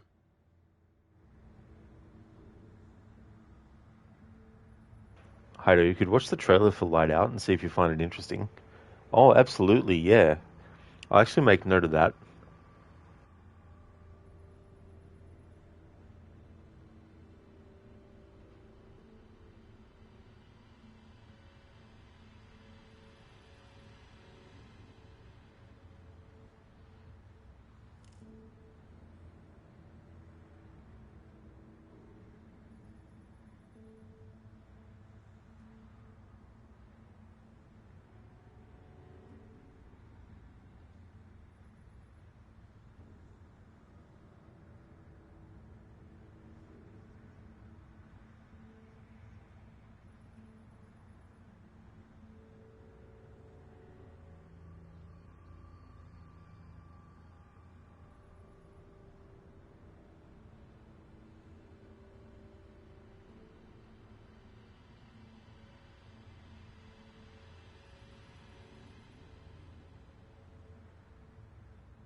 Zereth, are we done with this horror contest?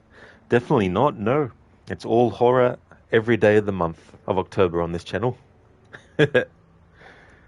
Haru, by the way, did you watch the Wolverine State of Play trailer? I didn't actually watch the trailer, no. I've seen some clips and stuff from it. It looks like the combat might be fun as well. And getting to go around as Wolverine and busting people up sounds really good too.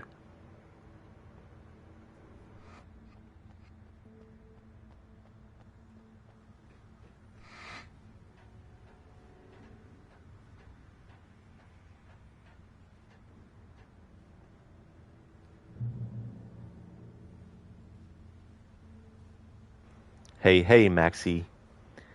Hope you are doing well. Been lurking the previous days, but work has been so busy, so I had no time to chat. Just coming in to say hi and lurk. Hope Alan Wake goes well, dude. Thank you so very much, Maxie, for that. I really appreciate it. Thank you for all the lurking, too. That is awesome. Definitely understandable, though, too, with work and everything. Hopefully, it'll get a bit quieter for you tomorrow with work and stuff like that. But that's really good to hear, dude. And I'm going well. It's good to get into Horror Month. Looking forward as well to Alien Isolation, doing a no manual saves playthrough. It's going to be interesting to see how often the autosave actually happens to rely on. And cheers, yeah, Alan Wake is going well so far. We're up to episode 5 out of 6. So the plan today is to finish the game. I'm not sure if the original video commentary also extends to the 2 extra episodes or not, but I want to give them a test before I actually end the playthrough just to double check. But I'm pretty sure it's just the main chapters, I think. Hey, Lucinda, good morning. Welcome to you as well. How's things going? Alan Wake is going well. Definitely on track to finish it today. And then Saturday, it'll be Alan Wake 2. Going to continue until dawn even though it was a playthrough I started before October, but it's a horror game, so it still fits. But yeah, Alan Wake Remastered's going well. It's good to play this game again with the original video commentary, to re-listen to it and get a little bit of extra behind-the-scenes stuff, what they looked at to inspire them, what towns they looked at for the location of Bright Falls for inspiration and stuff. Maxi, cheers, dude. Yeah, it's crazy how work goes from not so busy to super busy in random moments. Glad Alan Wake is going well. Oh yeah, absolutely. It's just like one thing leads to another, then boom, you got so many activities you need to finish off and everything like that. Yeah, Lucinda. So it's good to make that progress as well. Hido, did you ever stream and play Outlast games? I've done streams of Outlast 1 and 2. I've lost count now of how many times I've played them, but I haven't played the Trials game, though, before.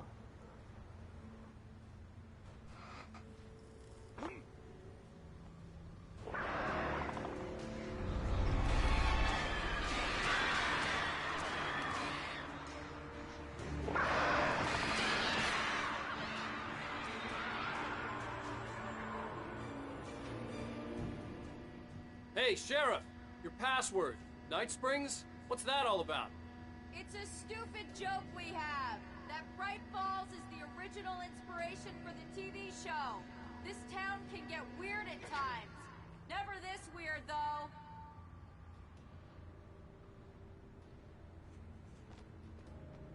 You need to bypass the damaged control box.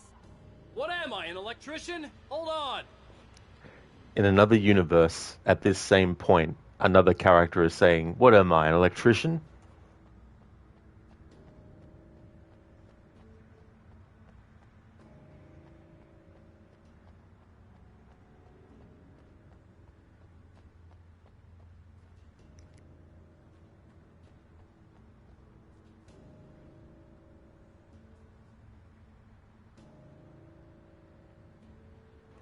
Keone, One-Eyed Willy or Tommy Tough Knuckles for an orc name for Skyrim.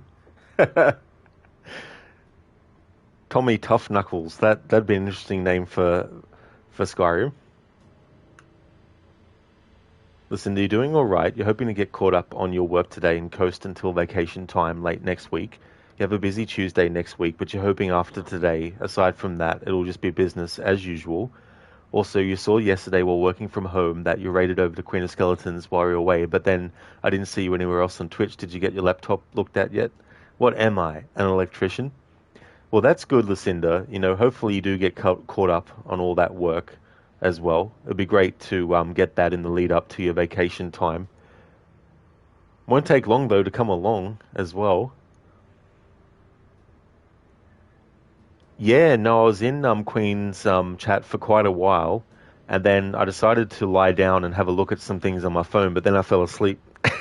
And then when I woke up, it was like 6 o'clock in the morning. So I just made the bed properly and then actually went to sleep.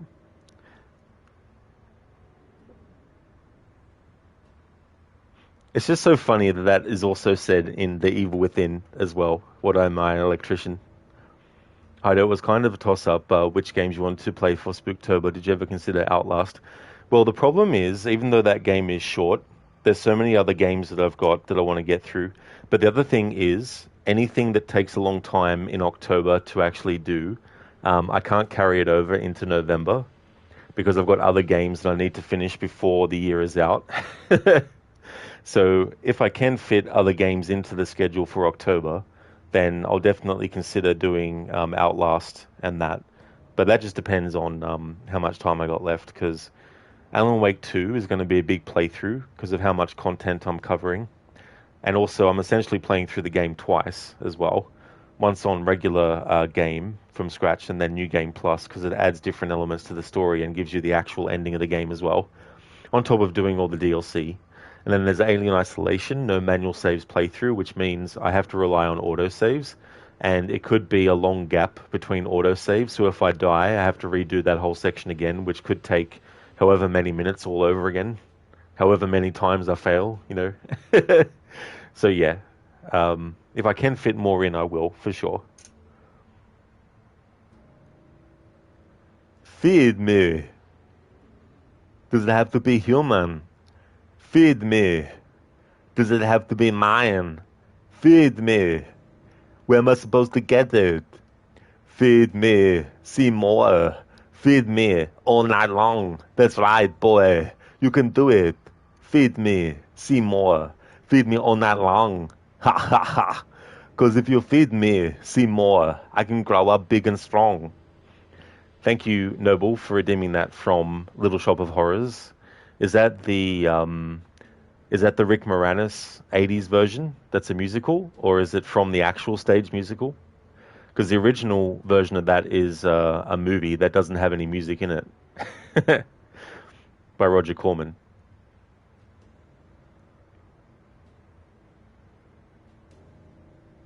Keone, gotcha. Yeah. Tommy Tough Knuckles. Lucinda, oh no. Yeah, that's true as well. But as for the laptop situation, it's going to take a while, so it could be a couple of months before I get something, but just have to put up with mobile for chat on Twitch and stuff. I've got my YouTube and Twitch accounts set back up on my PlayStation 5, so I can watch streams and that. But yeah, having to use the phone to type into chat is so annoying. Zereth, are we done with this sleeping contest? Nope. Definitely not. Noble, the Ghostbuster guy won. Oh, nice, Noble. Yeah. That was funny. Bill Murray plays the dentist, what do you call it? Client who is really, really, really, really into getting his teeth drilled. Yeah, Lucinda, so it's just, one of those things at the end of the year. Gotta love the timing for it. But also, I can't do up my YouTube thumbnails and stuff through the phone, so I might have to just go to the local library and use their internet and computers to do that stuff. Heido, there are some cool ass costumes people come up with for Halloween. You love searching some of them up. One you always find cool is Springtrap from Five Nights at Freddy's. Oh, I've never actually played that game, but I've seen the FNAF abbreviation so many times that I know what you're talking about. They made a movie into that out of that too as well, but I never saw it.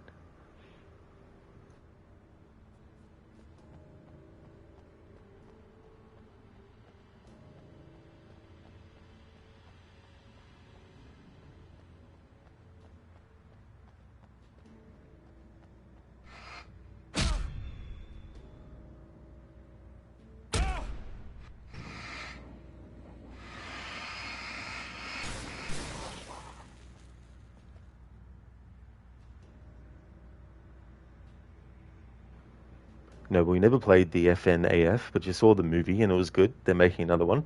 Oh yes, they're doing a sequel. Cool. Yeah, never actually seen any gameplay of it. Oh, damn! That's smart. Good job, Wake. Okay, stick close. Our first stop is the town hall. The keys to the chopper are there.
Hido the movie is like a gift to hardcore fans. People who were just looking for everything other horror movies provided were upset and disappointed in it.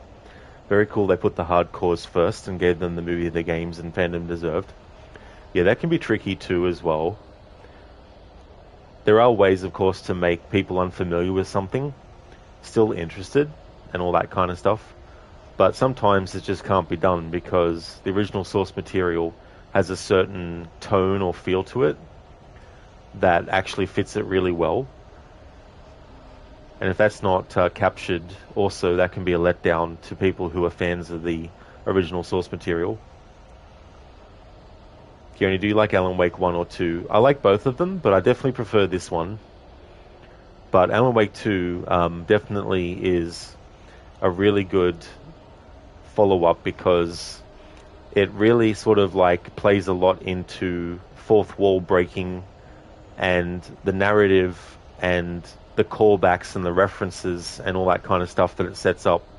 It's like a pretzel that is rolling down a hill, and as the pretzel continues to roll down the hill, it combines with other pretzels to then create this big giant group of pretzels that have so many components to them that on multiple playthroughs you start to see various different aspects that you didn't notice before because of all the foreshadowing and referencing back and forth and across all different Remedy games as well. But it's definitely a longer game, and I feel like the pacing of it can be sort of like a bit too slow depending on how you sort of go through the game as well. But I think this one is still a better game though, overall. No, we thought they were making an Alan Wake movie. They're doing a series. I think they were doing one for Control as well, but they haven't really said anything in recent times about how that is going along.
I'm gonna want explanations, you know. For example, what the hell happened to Rose? She's seriously messed up now. The same thing I think happened to me after I arrived. During this week you can't remember? Oh, I remember now.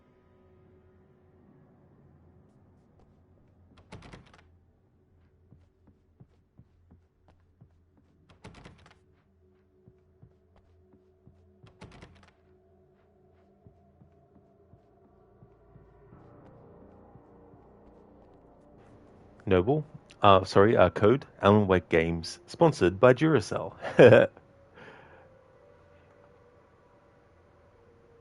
It's funny too, like in the original version you had Verizon as well, that had like ads here and there. I think they removed them, of course, for the remastered. How's things going, Code? Hido, yeah, the FNAF law was too hard to push aside and focus on scares. Definitely couldn't please both sides. Since they focused more on lore, it was a bad movie to people who didn't know it, and they couldn't half-ass telling the lore either. Yeah, that's the thing too, because then it creates plot holes so that fans of the original source material will be like, hang on, you've completely taken out one of the major things that actually makes the rest of it work.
Code, workday again over. Dad is at hospital taking some tests, and as usual, everything is done slower than a snail in tar. That really does suck. That's really annoying too when things just take so long as well. Really hope that things can speed up, and that your dad gets some really good results from those tests too, Code, as well. No, well, I mean, that kind of is the same thing as Fallout show. Like, your dad has never played the games, but he loves the show. Oh, cool. Yeah, that can be good too, when a friend or a family member that you show something to ends up liking it, and they don't necessarily have to know the source material to enjoy it. So that's really cool. Keone, Alan Wake 1 is $20 on Xbox. Game looks fun, to be honest. Oh, yeah. Keone, I really like the narrative too, and it's one of those games where if you actually take the time to hang back with characters and also explore different areas, you might get some extra dialogue and stuff. Like this whole area that I've got Alan in right now, you don't actually have to go back into the diner here. You can completely just keep on going through the gate that Sarah actually unlocked. But if you want to, you can go back over into the diner here and get some items, and I think there's like a manuscript page or something back here as well, I think. Which I've already gotten in a previous playthrough. Yes, there's a manuscript page. So if you want to get all collectibles, it's definitely a good idea to go into the diner again. Yeah, Noble, that song Coconut. Put the lime in the coconut, you're drinking both up. The first time I heard that song was actually the credits for Reservoir Dogs. And it's just so funny, like, it just goes to show that even if a song is like decades old, it doesn't mean that there never might be anyone else in the future who likes it. And that's how some things can come back in style a little bit as well. You see some things return that you think wouldn't be done ever again, but they come back. They might not be 100% the same, and it might just be for like some kind of celebration and a temporary thing. Like, I think back to some of the things when I was a kid growing up, like the Teenage Mutant Ninja Turtles. There was actually some soft drinks that came out, and I don't know what it was in promotion of. It could have been for the first live action movie that they did. Can't actually remember, but you had the different Ninja Turtle representing the different flavors based on their colors. But I don't know what it was in promotion for. It could have been that live action movie. It could have been anything really around that time, because that was when Ninja Turtle Mania was happening. Yeah, Noble. Yeah, it was so funny because they had to take the word ninja out of the title. Yeah, that's what it was, Noble, yeah. Instead of Teenage Mutant Ninja Turtles, in the UK, they took the word ninja out and replaced it with hero, because the ratings board, or whatever they're officially called over there, felt that the word ninja was going to incite violence amongst children who were watching the show. And so they felt that using the word hero was a better alternative to ninja. It's like, okay then.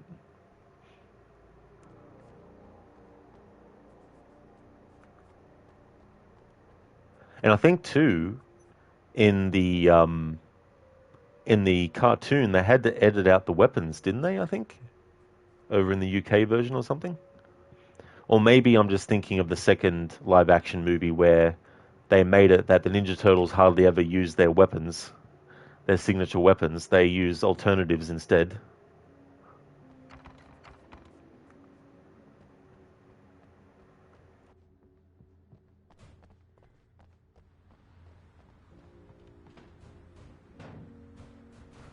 Heido, did you ever watch The Cabin in the Woods? I saw that movie once. I thought it was interesting. The concept was kind of interesting too, as well. But it was one of those movies that after I watched it, I was like, I'm good. I've seen it once.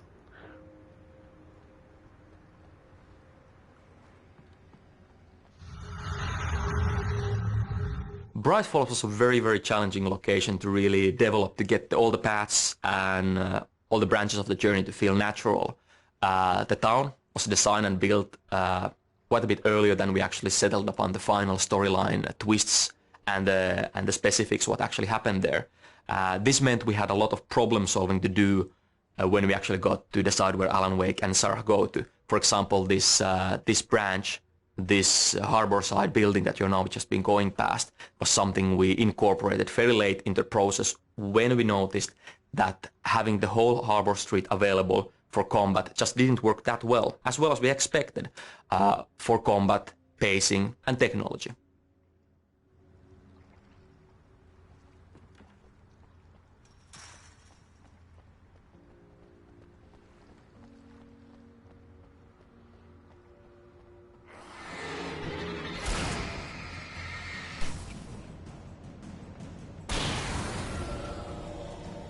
New Yorkers were rude.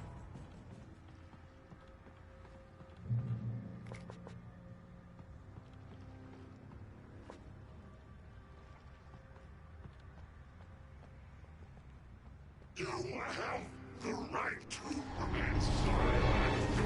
I understand these rights. Get back!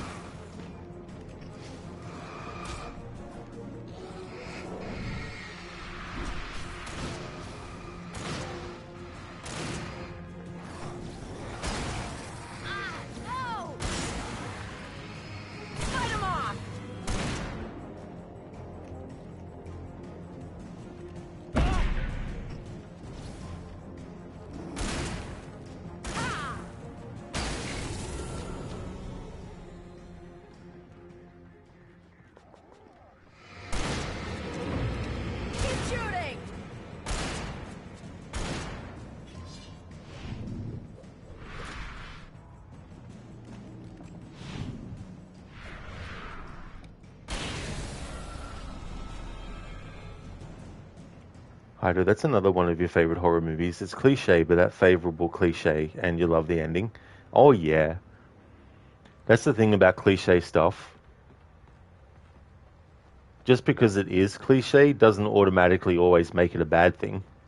Sometimes it can be really good because it's done so well that it becomes one of the enjoyable parts of the whole thing.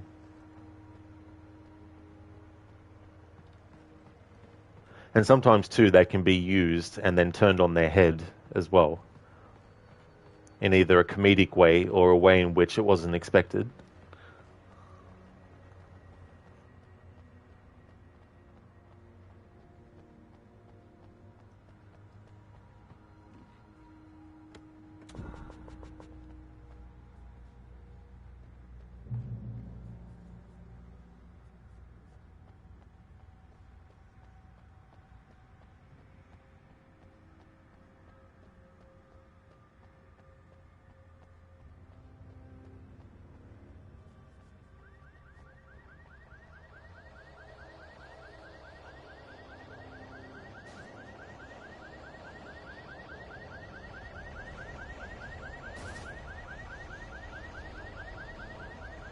Over here! There's light!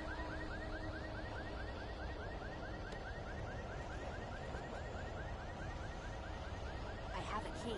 Watch my back, Wade.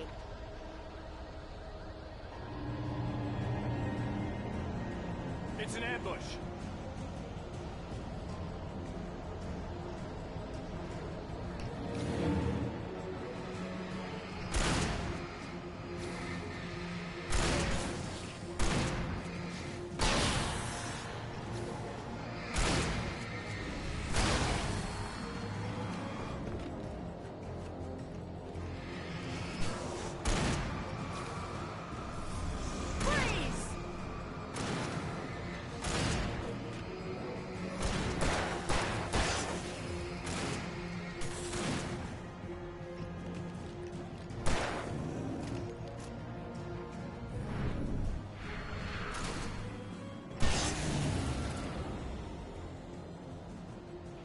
Hyder, the fucking guy smokes weed and knows all that myself, yeah.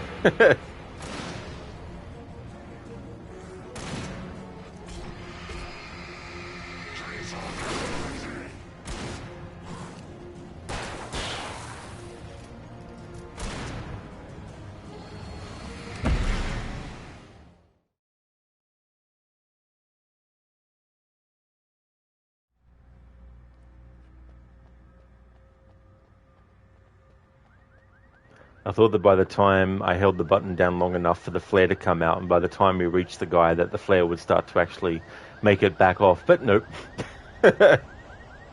Timing was slightly off by a millisecond. I have a key. Watch my back, Wade.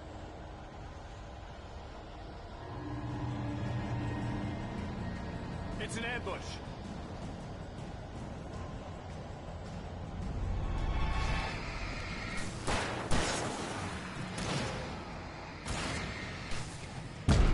Keep shooting! Keep them off me! A little help here.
Let's go, Wake.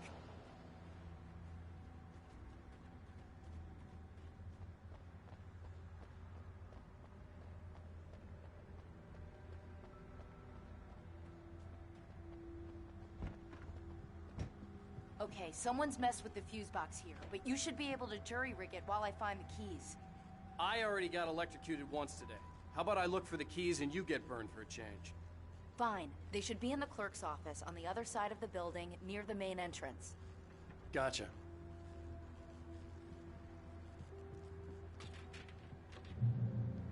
The keys aren't upstairs, Wake. I'm just gonna take a quick look. No key, but there is a Night Springs episode that we're going to watch.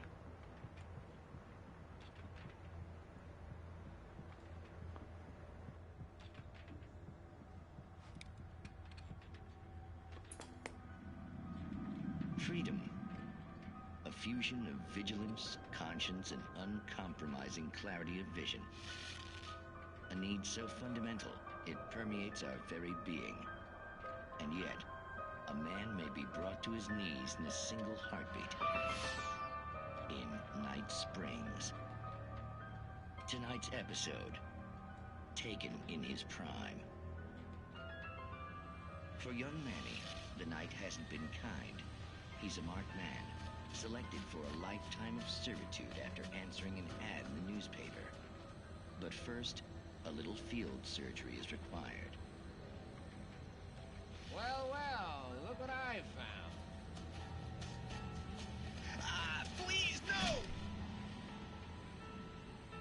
Yeah, I think you're just about ready for it. Best if you don't resist this, kid. We gotta beat it out of you. What? I don't understand. What did I do? I just wanted to get a job in the service industry. Well, you're gonna serve all right. No!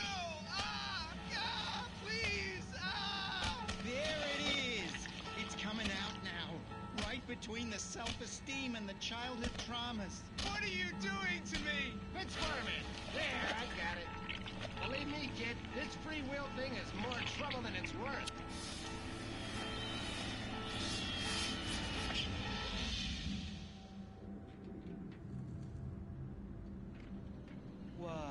What was that? Oh, nothing for you to worry about, Manny. I don't know what I'm supposed to do. We'll tell you all about that. Don't you worry. Another vacant worker ant, birthed in fury and violence for the pleasure and convenience of ruthless and malicious men. Stranger things can happen in Night Springs.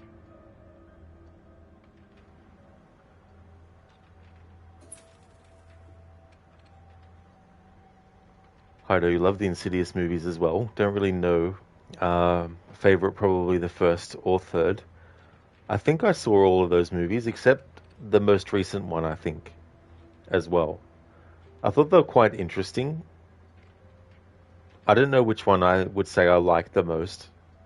I've only seen them once as well. No, but one of your fears is being buried alive. Oh yeah, I don't blame you for having that fear. Like, number one, knowing that once it's complete, you won't be able to get out. Like, the actual process of it, I imagine, would be, definitely very, very traumatic. But then the realization, once it's finished, that that's where you're going to stay until you run out of oxygen. Hey, Ogorki, how's things? That Night Springs episode was quite interesting. Essentially, it's a little bit of a sort of like, I guess, maybe pessimistic or cynical look at when someone becomes employed in an organization, that a certain level of their free will is given up in order to actually work there for the ability to obviously earn the money that's needed. I guess it's almost a little bit like someone having to sell their soul in a way to become just like, everything else. Noble, like in Kill Bill, you were like, how is she getting out?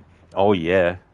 That's interesting, that movie too. To choose that as a time to go into a flashback about her learning a skill that gives you a bit more insight into what she went through when training, but also to allow her to remember the technique to get her out of that situation that she's currently in. Going okay, Ogorki? That is good. Good to hear that. Heido, you love how simple the first three were. Yeah, that's the thing with stuff. Complex stuff can be done well and it can be good, but sometimes the most simple thing is more effective.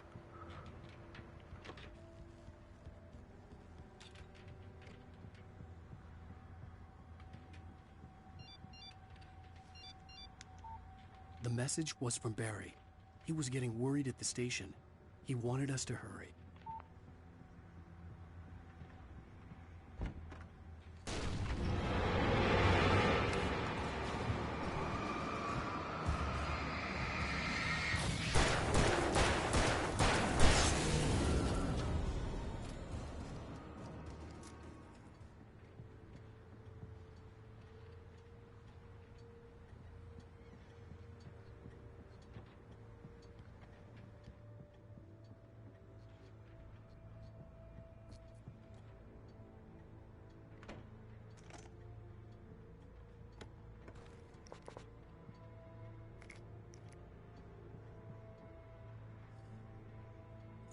Okay, Sheriff, I got the keys.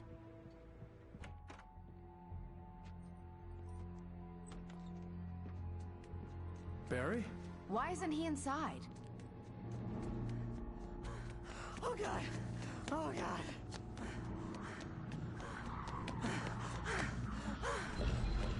Barry! Look out! Barry, move!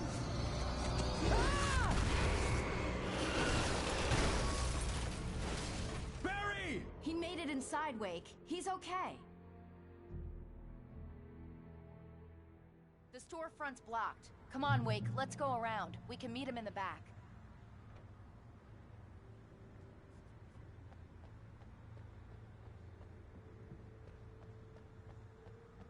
Barry? Barry!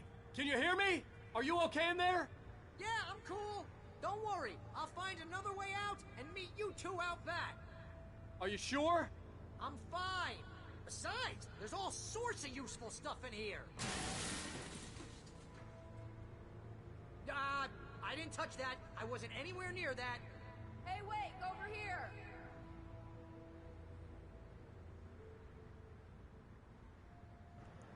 Hey, Reasons. Welcome on in. Just enjoying our stay in Bright Falls. It's a great place to have a vacation. I mean, some strange things can happen.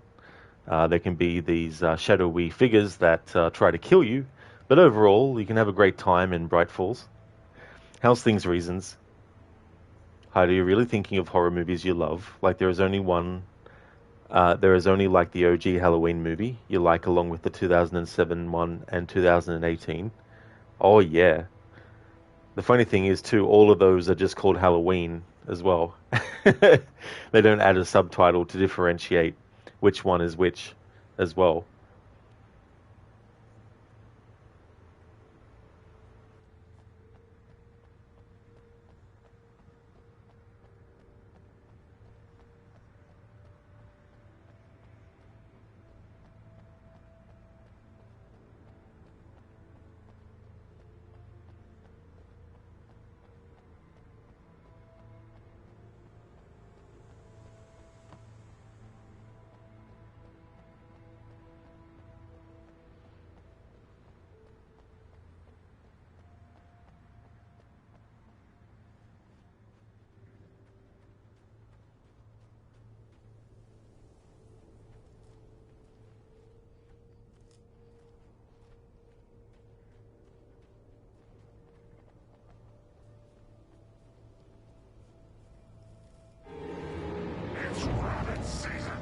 Duck season.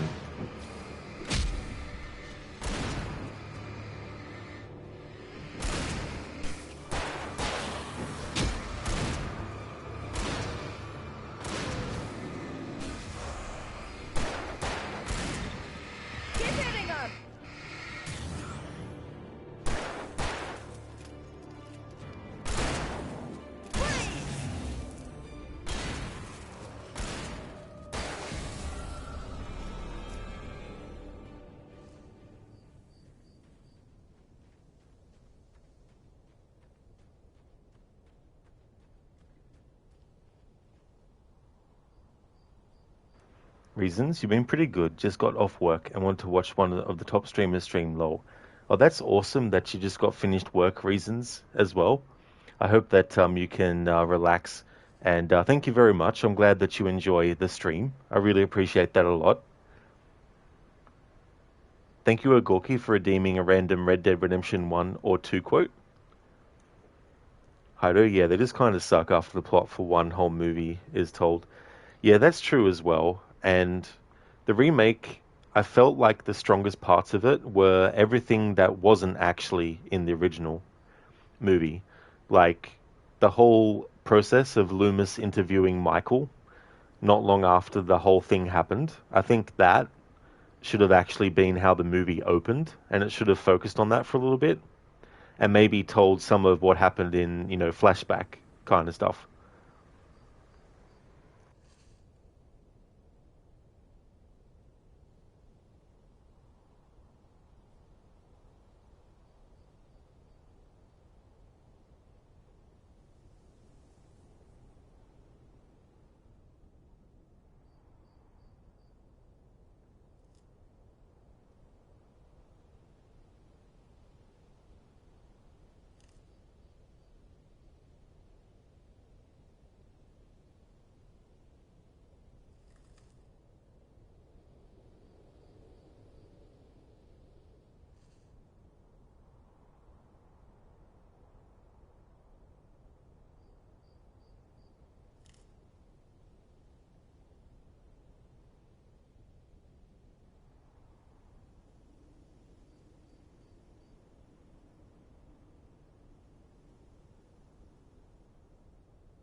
Alright, so I've got one.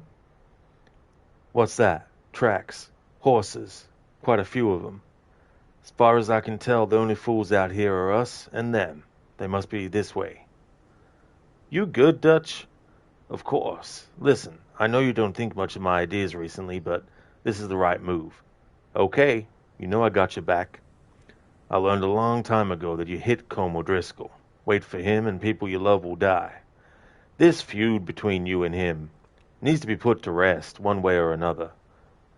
It will be. Some things I can forgive, others I can forget. What he did to Annabelle, I can't do neither. You killed his brother, Dutch. Yes, I did, and I hope the bastards will be reunited soon enough. That's how this'll end. Thank you for redeeming that, Ogorki. That's from Red Dead Redemption 2. That's when they're going to the location to take the, or to rob the train that the O'Driscolls were going to rob.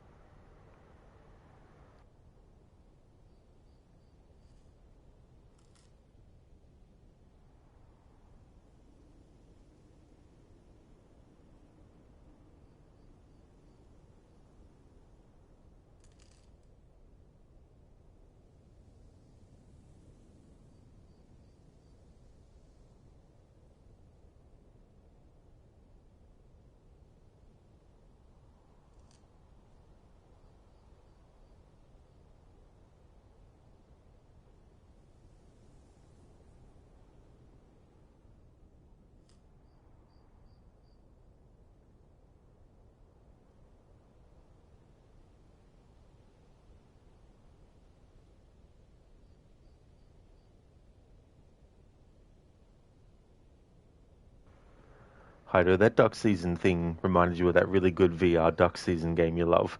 Never actually played it, but you love watching playthroughs. Oh, really? It's so funny. It makes me think of the old school game Duck Hunt on the NES. That some consoles, you could get Super Mario Brothers and Duck Hunt together. But I haven't actually seen that Duck Season VR game, though. In this game, whenever they do say Rabbit Season, I always like to respond with Duck Season because that's a reference to a Bugs Bunny and Daffy Duck old school Looney Tunes cartoon. Hey there, Spicy Chicken. Hope things are going well. Yeah, Gorky, that whole lead up to that mission is really cool. And also, when the detonator doesn't actually work.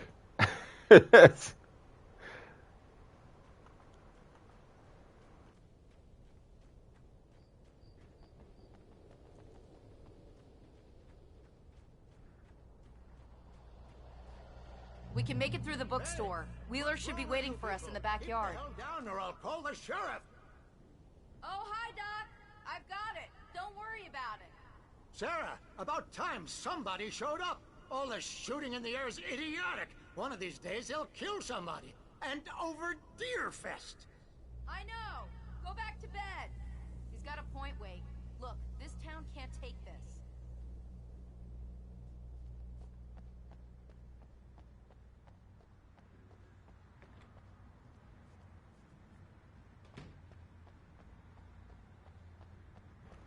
It's alright, Spicy Chicken. You watched Texas Chainsaw Massacre last night, day one of your horror movie marathon? Oh, which version was it? I've seen the original and the 2003 remake, but I don't think I've seen the sequels to the original or the other ones that they did as well. I think, haven't they remade it twice now, I think, as well? Oh, the original from the 70s. Yeah. The thing about movies like that is it's something that has and can happen to anyone really, potentially, in real life. And I think that kind of horror can really hit home a lot. And on some levels, that kind of horror can be even scarier than horror that deals with situations that have like monsters and all that kind of stuff as well. Because there's definitely some sick and twisted people out there who would find no hesitation in, you know, killing people and all that kind of stuff as well. That's what makes those sort of horror movies a bit scarier. I know it's cool duck season in the game. You play as a kid playing the OG Duck Hunt. Oh, okay.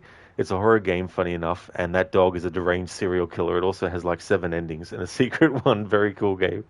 That's awesome, because I know that a lot of players of the Duck Hunt game got the shits with the dog that would laugh at you. I think it laughed at you if you missed either any of them or maybe too many of them. Spicy Chicken, you really saw the connections to Ed Gein. Is it Gein, I think? I don't know if that's how you pronounce his name, but I saw a trailer to that movie with, I think it's a movie or a series with Charlie is it Hunman, I think?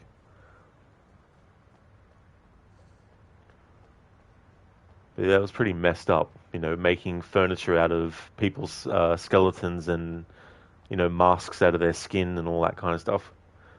Which, movies like Psycho and, of course, Texas Chainsaw Massacre took inspiration from. It was the inspiration behind the character. Exactly, Spicy Chicken, yeah.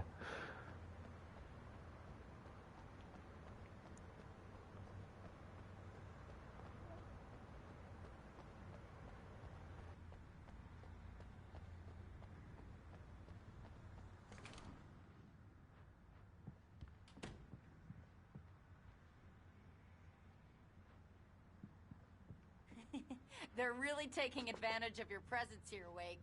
I heard they're selling a lot of your Alex Casey books. Right now, I'm not a big fan of my own writing.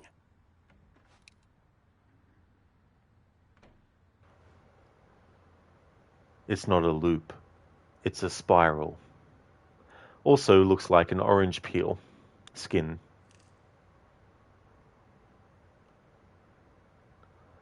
Also looks like when water is being drained out of a sink and it's going down the drain. Also looks like potentially what a tornado from the top and looking down into it would look like too, as well. Something which connects a lot of games in the Remedy universe.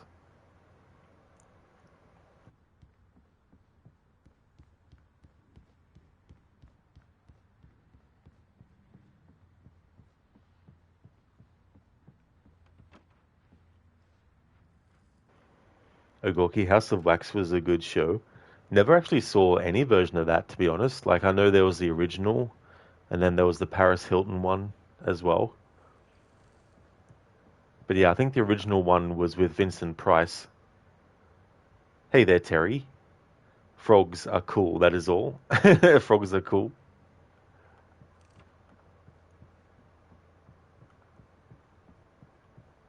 I like the frog lollies. There was red and green ones. How's things going, Terry? Hido, yeah, in one of the endings he gets hunted down by a military chopper and he gets lit the fuck up by a machine gun. And they're just streaming it on the news for everyone to see, lol. It also happens right in your backyard. Very cool. Spicy Chicken, Ed's House of Horror was being sold after his crimes, but it wound up burning down. Oh, really? Yeah. Yeah, I wouldn't be surprised if it was someone that burned it down on purpose.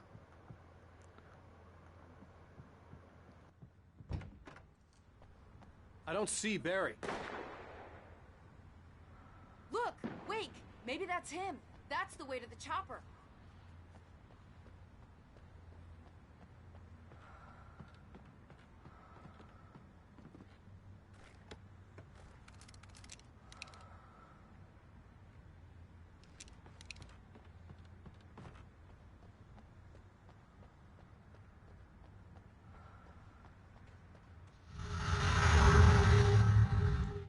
Even though for a town Bright Falls is quite small, as a gameplay location it is huge. There are many buildings and many of them have interiors or had them at some point when earlier story revisions so required. As many large gameplay locations, it has been through countless of revisions and iterations, and unfortunately not all the cool stuff that there once was survived. If you think about that simply in terms of time lost making something that eventually didn't make it in the game, well, it's simply a lot of wasted hours. But actually, all those changes simply served to make it richer and more varied. It's the same way that real towns actually acquire their appearance. You could say that the process has actually given it a small history of its own. That's the thing with so much stuff too. It's like, for example, one of my favorite Arnold Schwarzenegger movies is Last Action Hero, but the behind the scenes of it is Rocky. And so some of the people involved, like Shane Black, who was one of the writers on the script, I think he's not very happy with how the movie ended up. But the funny thing is, sometimes the end product, the reason it becomes popular is because of those things as well. And so, it's like you have people who are working on something and they might have had things that they wanted to be a certain way, but ultimately they get turned into something different. But it's those differences that someone could actually really enjoy about the movie. And so that's how I feel about Last Action Hero as well.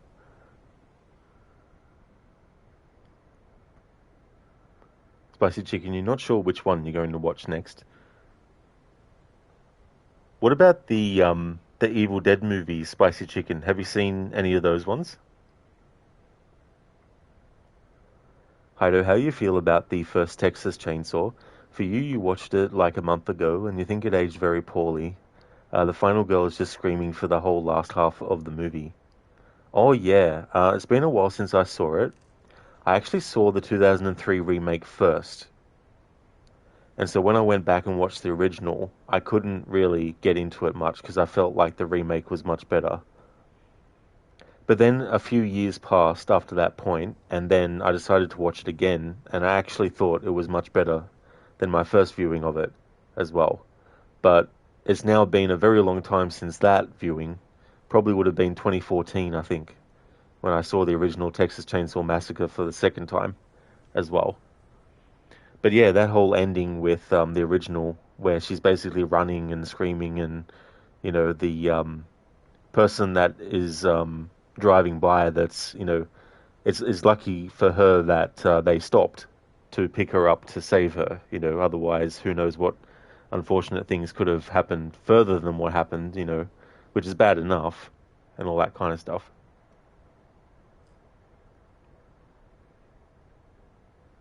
Reasons. Arnold what? No, you're playing LOL. Oh, what? His last name? Spicy Chicken, you haven't, but you'll probably like them. If you do, there is a remake just called Evil Dead, which was from 2013. The original is called The Evil Dead. So not much of a major difference between the titles. But with the original, it's definitely a product of its time, for sure. It was 1981 or 82. I can't remember now when it came out. It goes for like a really serious approach, but it might have aged to a point where it could be a bit funny, you know what I mean, unintentionally as well. But if you are curious about the original, it's definitely worth a watch, even if it's just to sort of like get the basics of what the franchise is about. They did a few sequels as well. They've got Evil Dead 2, but the tone started to change. So Evil Dead 2 became a horror comedy. And then the third movie, which was Army of Darkness, it became more of a comedy with some horror in it as well.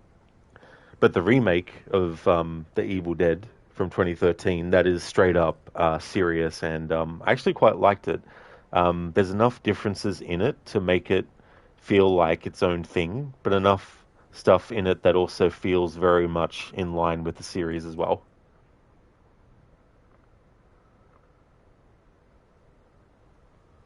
Lucinda, okay, Rod, it's time for you to head off to work. Hope you have a great rest of your stream. That's no trouble at all, Lucinda. I definitely will, for sure. I hope that your day goes well.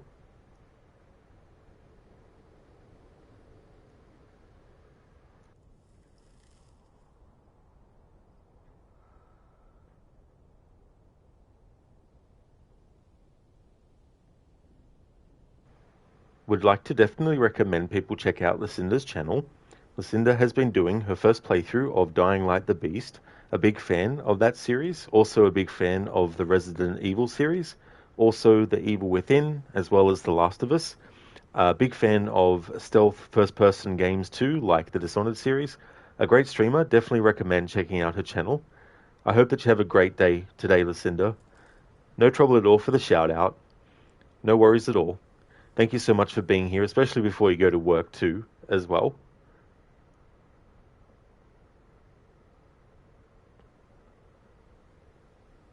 Gorky the Hills Has Eyes was good. Oh, those movies. Yeah, I still never actually got around to seeing any of them as well. There's actually, in Red Dead Redemption 1, there's a bit of a reference that could be made to The Hills Have Eyes as well. It's one of the stranger missions, American Appetites. Spicy Chicken, you've seen the Evil Dead movies being compared to the Doom games? Oh, yeah. Yeah, I don't know if I'd probably connect the two that way myself. But, I mean, at its core, Evil Dead is really a possession movie. But it's also like a zombie movie in a way too, as well. Hi, do you think it's good they reboot those OG horror slashes? They hit home for the new crowd a lot more. You enjoyed the newer Texas Chainsaw Massacre movies more. Same with Halloween and the Friday the 13th movie you watched. Oh yeah. The Friday the 13th remake, I thought that was pretty good. I mean, it kind of went back to a more sort of like grounded, serious approach. Whereas the sequels to the original got really silly as time went on. I mean, there's definitely some good entries, of course, in that series too. My favorite one is still the ironically named The Final Chapter, the fourth Friday the 13th movie.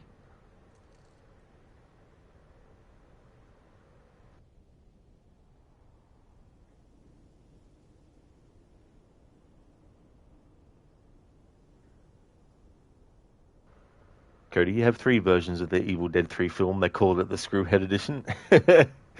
Yeah, that's the thing too about that particular movie. So many different versions, and you've got the two different endings that I'm aware of. The one where he takes too many sips of the magic potion and ends up going, I think, a decade too far into the future. And then you got the supermarket ending one, which, funnily enough, I think the Japanese name for the movie is Captain Supermarket, which I think is quite funny, actually, to call it that. They're all there, Cody? Oh, very nice. That's cool. Yeah. I've only actually seen that slept too long ending on YouTube. I've never actually seen it as part of the movie, watching it in full. Thank you, Agorki, for making a clip. Muchly appreciated.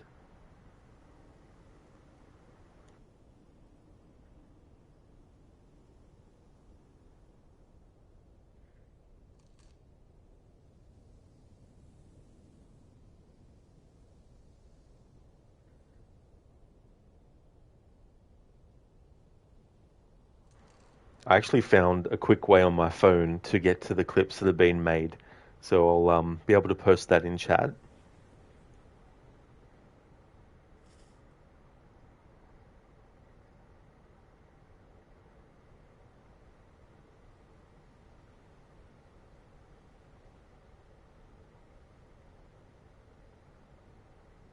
There we go. Thank you, Agorki, for clipping that.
I'm gonna give Pastor Howard a piece of my mind about this lock. Ugh, I told him to get it fixed.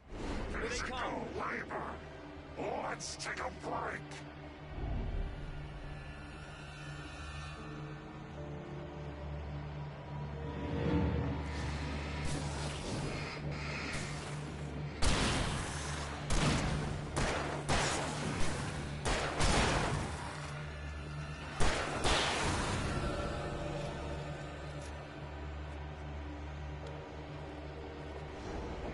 Free fatty acids are good for your heart.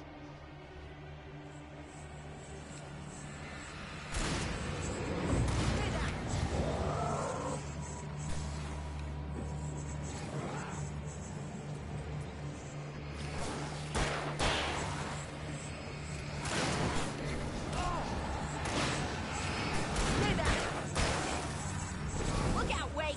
This one's slippery!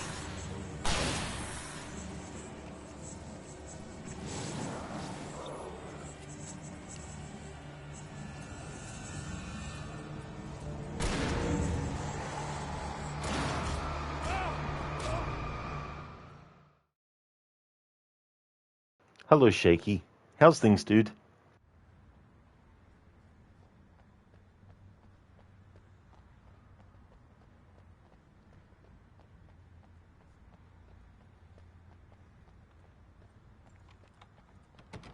I'm gonna give Pastor Howard a piece of my mind about this lock. Ugh, I told him to get it fixed. Here they come. Labor. Let's take a break.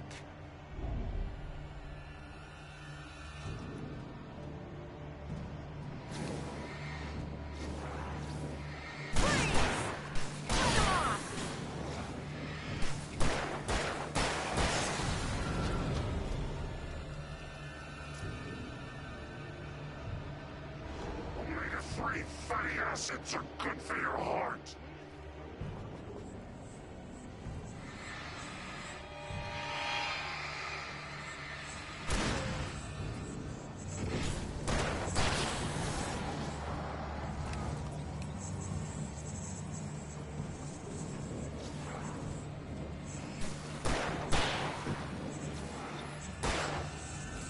Oh, no you don't!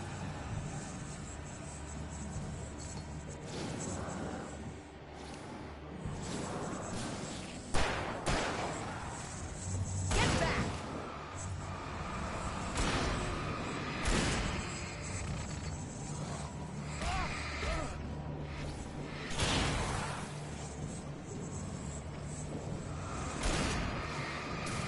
Cut him off!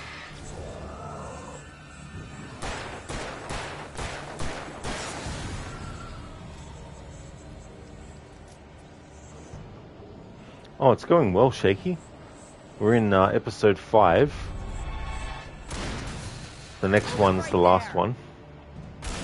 There is 2 extra episodes as DLC, but I don't know if I'm doing them yet because it all depends if they have the video commentary active or not. But I know for sure the main 6 chapters do. So before I actually finalize the playthrough, I'll double check on stream when we get to the end of the game. Double check those 2 extra episodes for video commentary. Let's go, Wake. Hey there, Rosie. There is, yeah. There's the original from the 2010 game, but there's also a new one that they did for this remastered version. But because the original game is celebrating its 15th anniversary, I thought as part of that, I would actually have the original version's video commentary. I can't remember their names, but it's got at least, I think, 4 developers who worked on the game in various professions that make commentary on it. Rosie, not for 2 then. No. Well, there's no audio, there's no video commentaries in Alan Wake 2.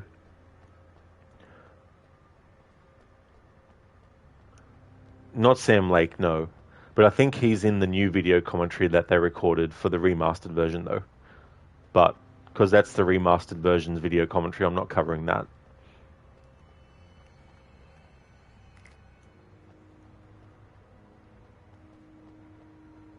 But the original Alan Wake, you had to get the collector's edition to get the video commentary.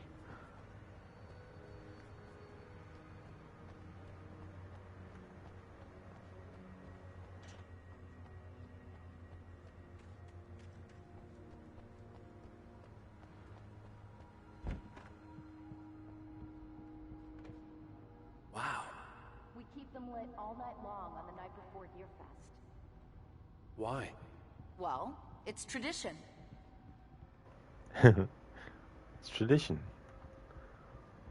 Like it's been tradition on my channel that every October the first game I stream as part of Horror Month is Alan Wake.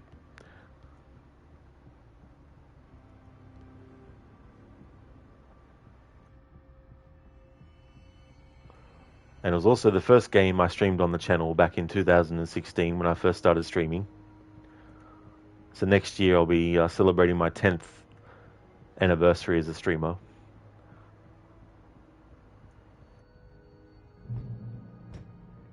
We're almost there. We'll have to go through the basement to get to the parking lot.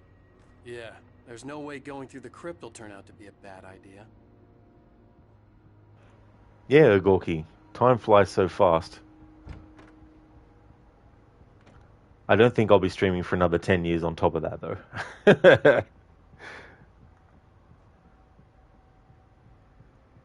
I think 10 years is probably a decent run.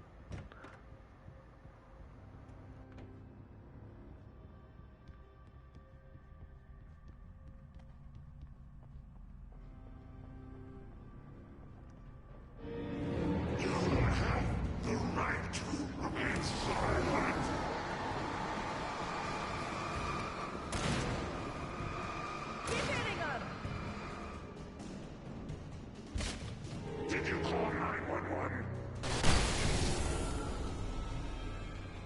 Guess that one saw the light, huh? You didn't like that one? A tough audience. Well, I got plenty more. What are the Christmas lights for? Protection, man. Like garlic against vampires. Vampires. The helicopter's just across the parking lot and up the hill. Come on!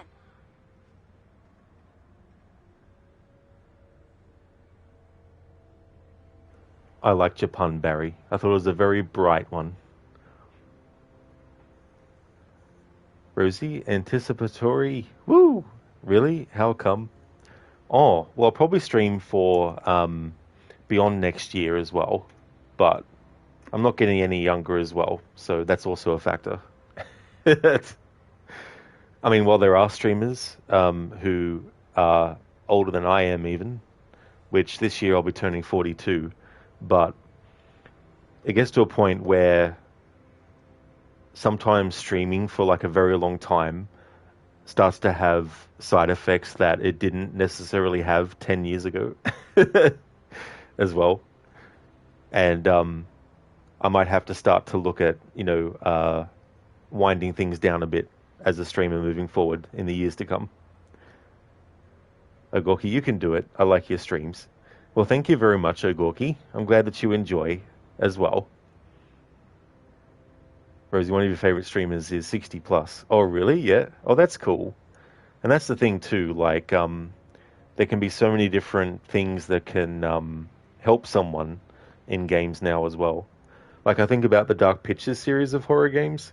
If you're someone that can't spam buttons because you might have some issues with your muscles in your arm or something like that, there is an option, for example, to make it into a hold down instead of a tap and that kind of stuff. So I think that kind of thing can also help too.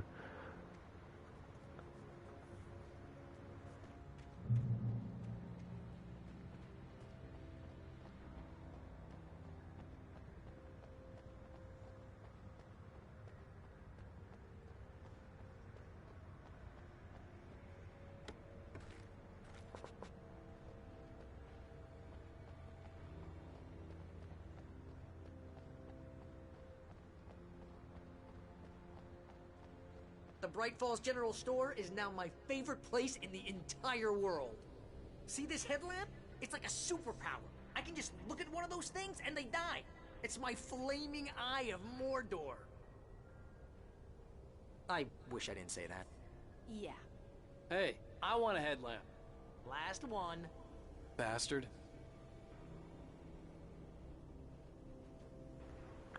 At the start of this playthrough, one of the developers in the video commentary referenced the Flaming Eye of Mordor. Such a great quote.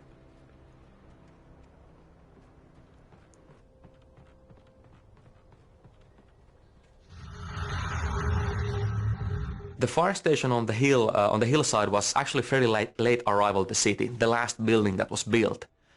When we settled upon how the journey ends with the helicopter, when we found a good location for the helicopter, it basically meant that we need to find an iconic building to go with it.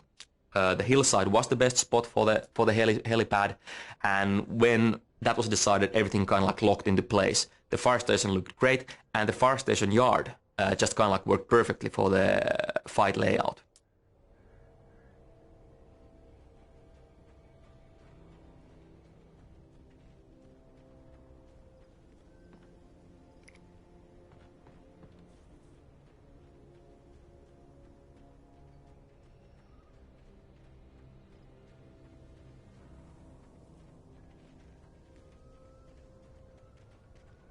When someone throws a damn school bus at your head and you're about to take a helicopter ride with someone who may or may not have a pilot's license, you're cleared for departure to Night Springs. No offense, Sheriff.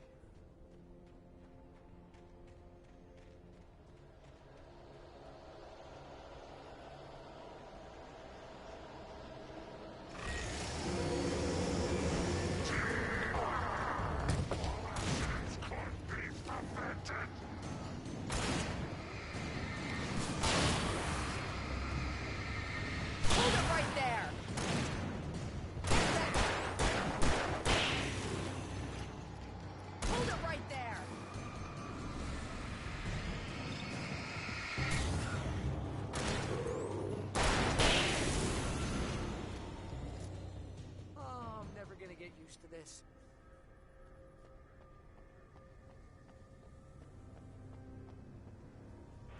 Rosie, during times you think your accent is goofy, you take comfort in your neighbors. Oh, really, Rosie? Yeah?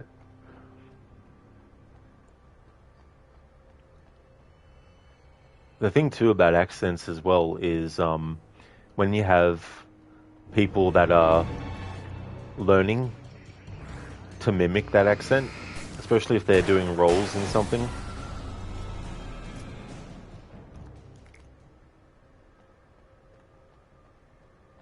If you're someone that is intimately familiar with the accent naturally, I imagine too it can be kind of weird to hear people do a version that doesn't quite actually match.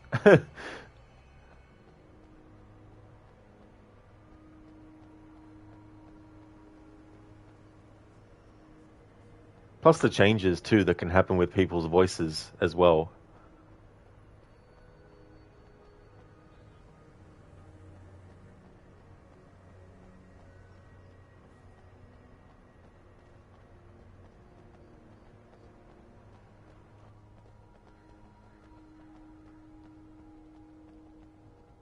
The helicopter's just up ahead.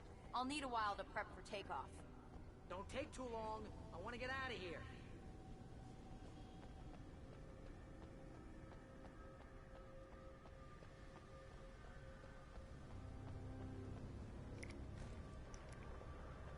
Run! Get to the chopper!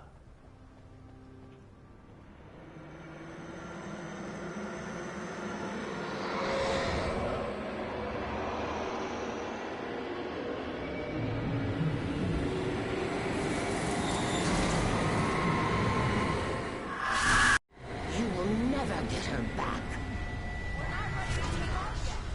Well, get ready. I'll hold them off.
after this part, you lose all the ammo and guns that you might have had for this part.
Just get me to Weaver, Sheriff. You're taking a big chance on a local crazy lady, Al. I hope you're right about her, or we can kiss this town goodbye.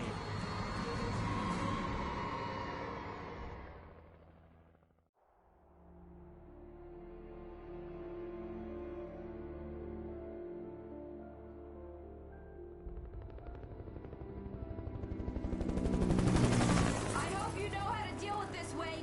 I guess you New Yorkers are used to rough situations like this. Right. The city's a war zone. King Kong, mutant alligators, and Alex Casey shoots the place up every weekend. Look, I never even carried a gun until a couple of days ago. Well, my dad used to be a cop there. Tells some pretty wild stories. Stuff like this? No, just normal bad stuff. Kinda like your books, Wake. I used to tease Dad that he was just like Alex Casey. You've read me. Oh, sure.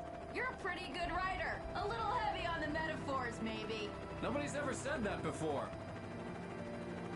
We're coming up on the power plant. See the lit building over there? And that's the dam further up the river.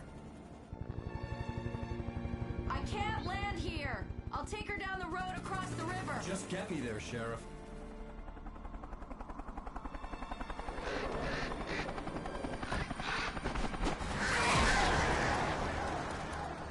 Hold on! Ow! Son of a bitch!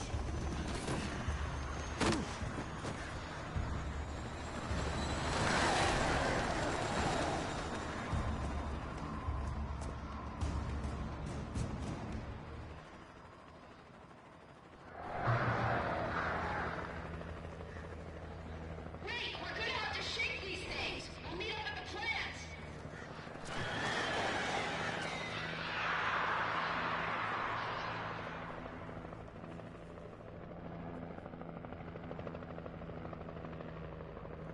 Rosie, a party trick of yours is to speak English with a Stockholm accent, a Gothenburg accent, a Southern accent, and a Northern accent. However, no accent is beyond your capabilities. Oh, really? Yeah. So when you do that party trick with the different accents, are you doing them randomly with each word, or are you doing them all at the same time with each word? Because it's funny when I think about like doing impressions of Arnie's accent, but then trying to do another accent with that accent as well. So when someone redeems the Arnie impression and they have words that have like some kind of shortened abbreviation, like that's a good example, Keone, actually, where you redeem the "take it easy, I'm just needling ya." The word needlin instead of I had to do needling. something about the chain for the door to open. So with the Arnie impression, it'd be like, "Take it easy, I'm just needling ya." Trying to do it that way versus "take it easy, I'm just needling you" is definitely very different as well.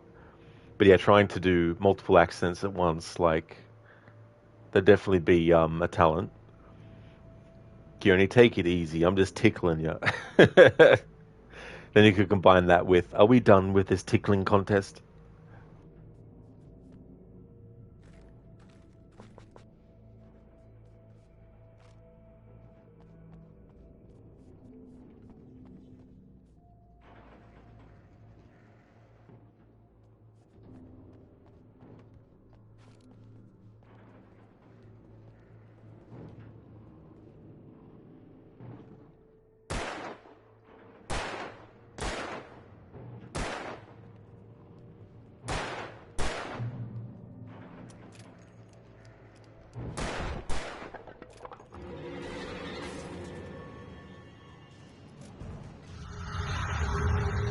This warehouse is filled with gas bottles. They can be used to dispose enemies without using the flashlight at all. Just shoot the bottles so that they explode. But be careful that you don't get hurt by yourself. The same thing applies to the transformer yard which comes after the warehouse. They can use booster bullets to force enemies into electric cables. Nice time to put the video commentary right when the combat actually starts. So if you're trying to listen to the video commentary, you also have to try and not get killed at the same time. I'm glad I was able to actually get the commentary to play in full before dying.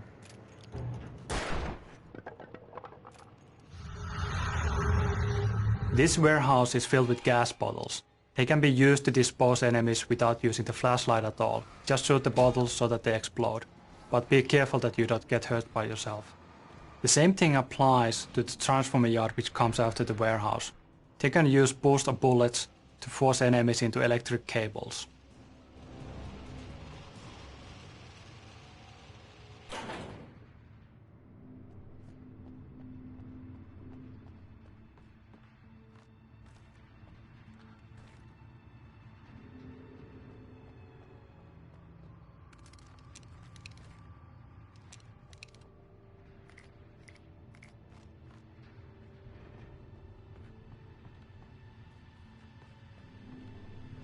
Take it easy, I'm just needling ya with a bowl of water.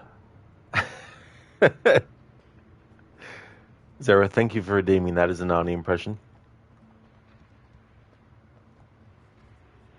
Rosie, you switch between sentences and try to avoid a brain crash in between. Oh yeah, that'd be the tricky part too, as well.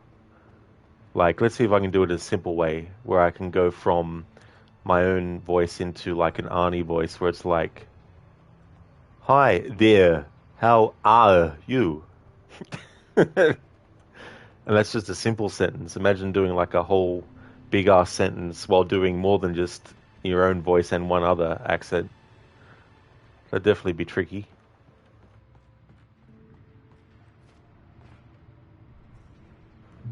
Rosie, nice one, thank you. It's so funny though because I have to add pauses when I do my Arnie impression for times where he wouldn't do it himself, because obviously when he speaks he doesn't have to keep resetting his mouth to be able to do every single word that he says, whereas I have to consciously make sure that I put like a little bit of a pause between words so I can actually make certain words sound as close as I can to how he says it as well. And it can get very tricky when you have words like there, were, here, and where. Whereas like, were, here, there, where. And as you can tell, I lost it towards the end there because of what I needed to do with my tongue and my teeth with each word to try and make it do that. And then there's other things too, like when you're sort of doing like a huh, You almost sort of have to go a huh when you do it. Huh. What is that? Like the word that. Sometimes he just goes that, but other times he goes that. Or maybe that's just me trying to make it sound like that to do that. That can be the tricky thing too, as well, is wrapping your tongue and teeth around certain words to make it sound as close as possible as you can. Then you get words that sometimes he does a V sound for. Like in the movie Predator, when he says the line, "My men are not expendable, and I don't do this kind of work." He actually does the V for the W for the work, whereas sometimes he doesn't do it as well. Zereth, that was funny, innit? It sure was, governor. This is good work for a night person.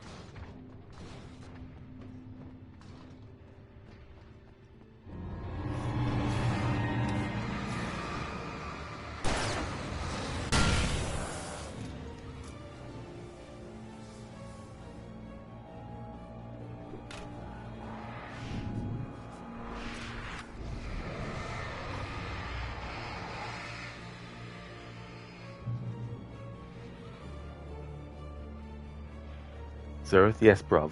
Indeed.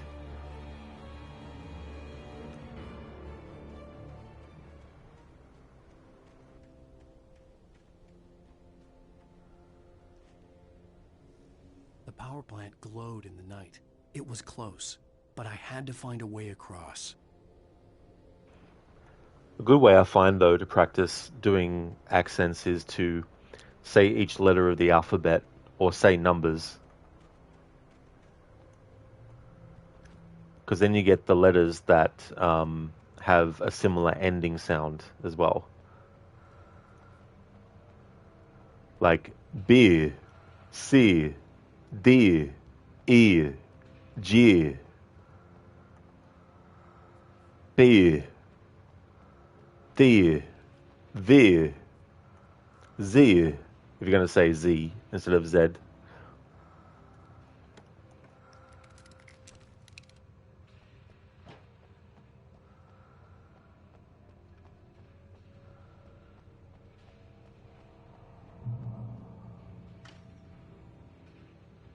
Oh, you like the part in the movie where he says, "Stick around." Oh, yeah, that's a classic pun.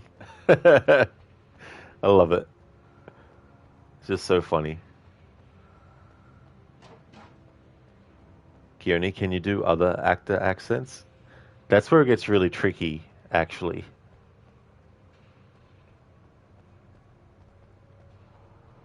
Like, I can do a Gollum impression, but I can't do an Andy Serkis impression.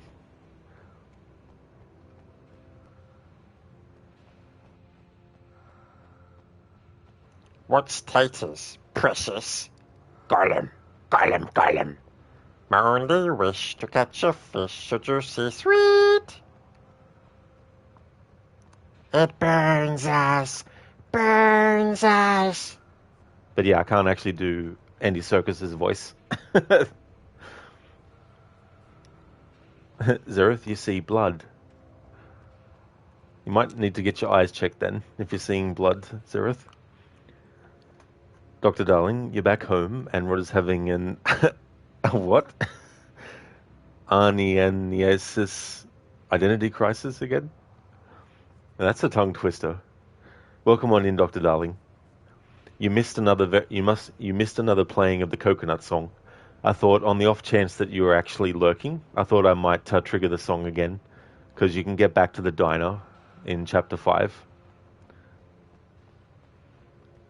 Yeah, Kieran, you want to know how I got these scars? Oh yeah, Heath Ledger as Joker. Yeah, that one's tricky. And it gets tricky too when people have heard the actual voice done so many times that it can be tricky to do an impression because the original is just so strong. Hey there, Pierwin. Welcome. How's things going?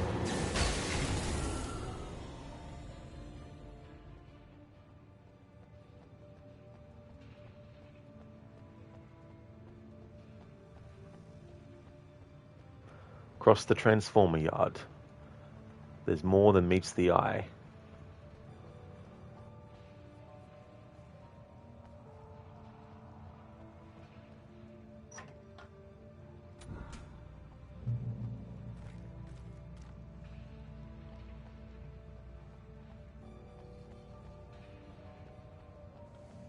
Most of us are skilled professionals.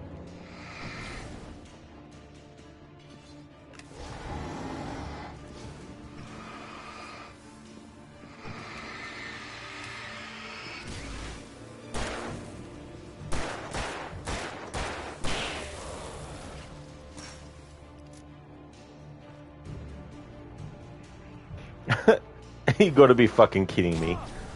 I'm friggin' blocked by that. Can't get through it.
This area is all about electricity. We're actually in a huge dam complex right now.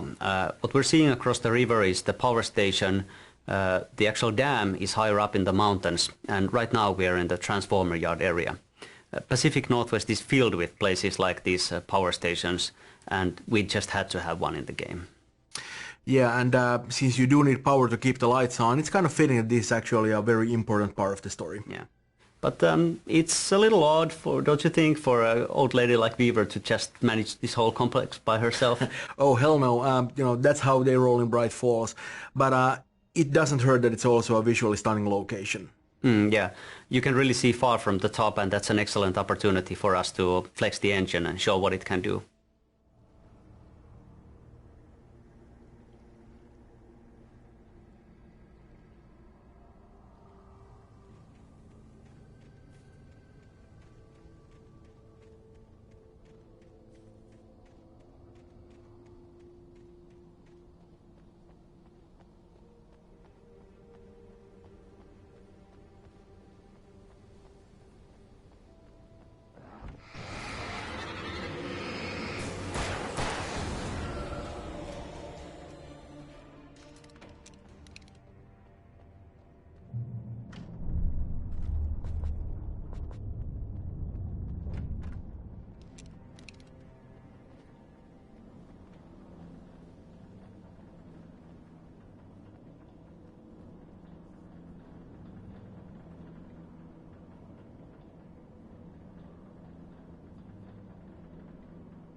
Thank you, Inmita, for leaving the lurk, dude.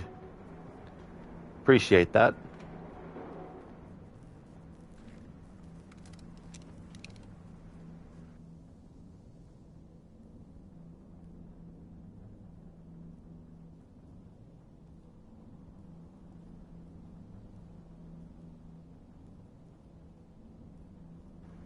Would definitely like to recommend people check out Inmita's channel. He's doing a playthrough of Assassin's Creed Origins. It's his second time playing the game. He's doing a New Game Plus run. He's going through the game, getting all the content done. He's also doing it as a bit of a meme run. He's got Bayek wearing the bath towel outfit. He's a great streamer.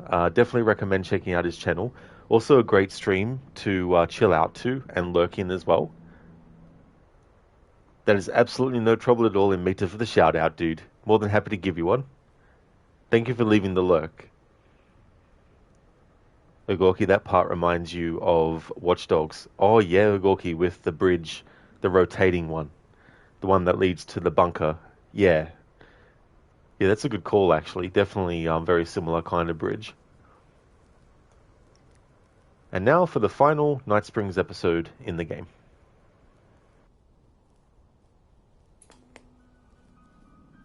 Are we men dreaming of being butterflies, or butterflies that dream of being men?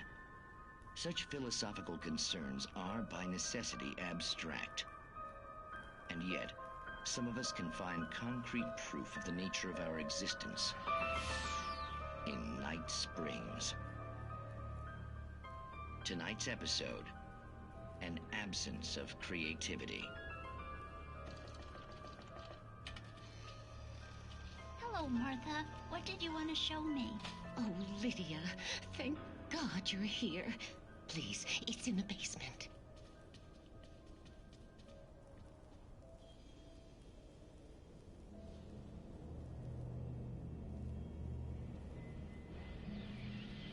Oh, Martha. Oh, that's amazing. Isn't it just? I found it here this morning. It's like it isn't there, but... Oh, I can't look straight at it. Yes, I'm sorry about that. Oh, how did you get here? Well, I'm trying to work. Did you put this thing here? In a way. To be more precise, I put everything here but that. Really? But what is it? Oh, I guess the temptation is to call it a hole, but it's really an absence, a profound lack of reality. In Martha's basement? Yes, I was doing so well, too. I came up with 2 old ladies and put something really weird in the basement. It was a great start, but I'm completely blocked now. I can't imagine what I was up to. Well, surely it's just an ordinary basement. Is it? Why did you call your friend here, then? Well, I don't know. Oh, well. Couldn't you just ignore it? Oh, no, I couldn't do that. It would probably turn into a plot hole. Might be one already. Could sink the whole enterprise. Oh, my. Listen, ladies, not to be rude, but I'm really not at all sure where I'm going with this, and you're just not helping. You should just go back upstairs for a cup of coffee while I try to figure out what I'm up to. Well, if you think that's best. Maybe I should just stop here. Or is that too moronic?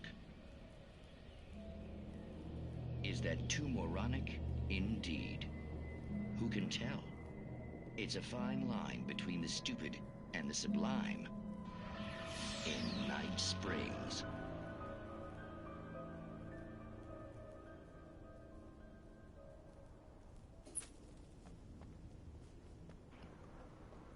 In Alan Wake 2, part of the playthrough that I'll be doing will be including the DLC, which of course includes the Night Springs episodes that you play through.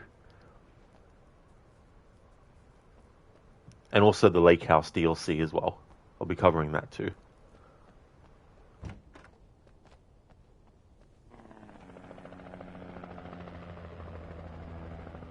We managed to lose the flock. You're almost at the power plant. Keep going. We'll give you support. 1408. the name of a Stephen King short story that was also turned into a movie with John Cusack and Samuel L. Jackson in it.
I recognized the logo on the power plant sign.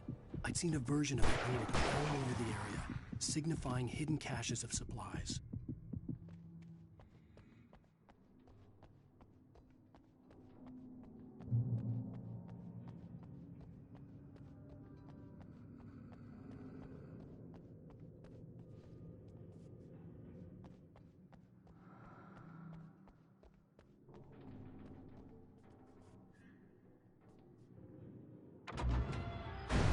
Hold it right there! Miss Weaver! Cynthia! I'm a friend! Prove it!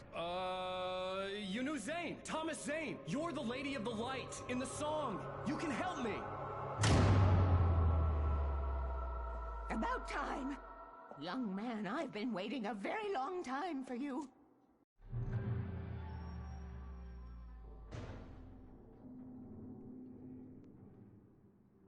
In fact, since the 1970s. It's in the well-lit room.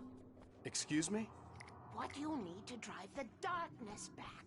The well-lit room is at the dam. I built the room to keep it safe.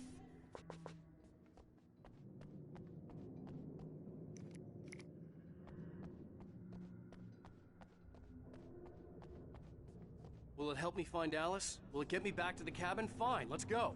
I can get my friends to come back with the helicopter. Oh, we won't go outside. Never at night. That's rule number 1. You've been breaking the rules, young man, and where has that gotten us, No, I have a secret route, a lit route, an old water pipe.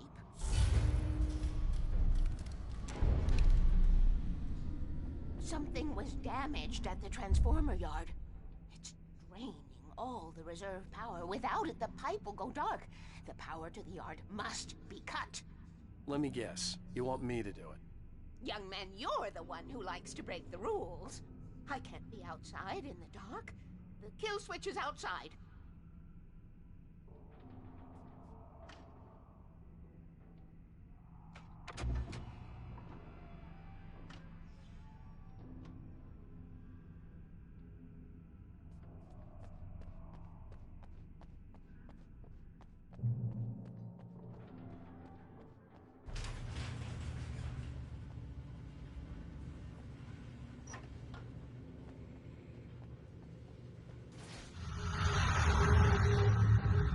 Another example of gameplay growing from fairly small designs was this journey to cut the power to transformer yard. We had just a bare minimum bonus version in place for a while. Way goes outside the power plant, flicks a switch, done. But obviously, after a few months of iterating, trying all the cool things, we noticed that, well, of course it works better when we have this combat build-up and the fairly simple, but hopefully enjoyable puzzle in the end. Again, great point to make the video commentary pop up. Like, they couldn't have made it happen before the gate opened or something? Weaver had sent me to cut the power to the transformer yard. I was willing to do grunt work for her to get her to help me. I hoped Weaver was dependable. I'd stumbled into this crazy world a little over a week ago. She had been living this insanity for decades.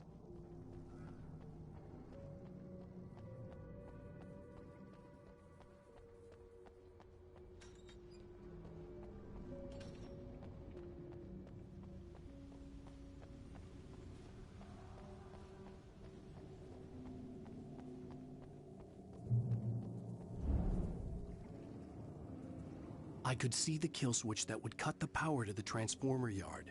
Now I had to find a way to reach it. 1, 3, 2, and then 1.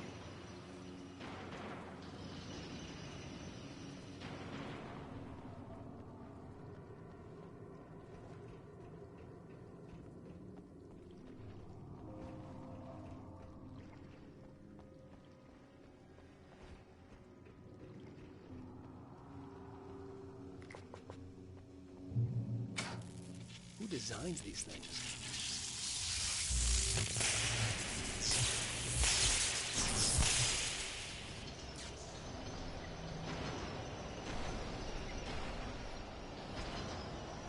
The transformer yard went dark and dead. Weaver's water pipe passage should now be good to go.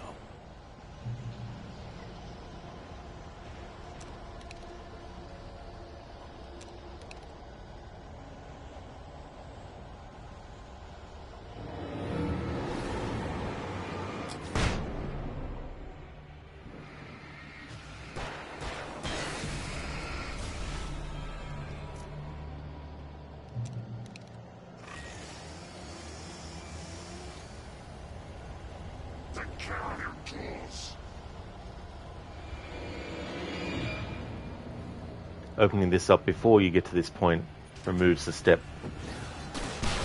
That helps in how quick you can get through this part.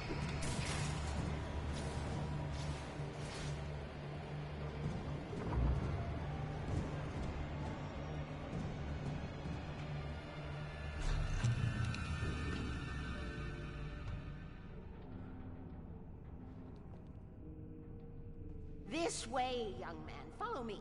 Come, come. The pipe's empty now. We're ready to go. This way. We need to go. I knew them both, Tom and Barbara. I had such a crush on him. Such a beautiful man. I was jealous. There was a part of me that was maybe a little glad when she had the accident. And then Tom started writing and woke the darkness up. He tried to bring her back, but you can't do that. There are no free rides like that. I'm starting to realize that. In that case, young man, perhaps you're a smarter man than Tom was. The witch looked like her, but it wasn't. Barbara was sweet. He didn't understand until it was too late.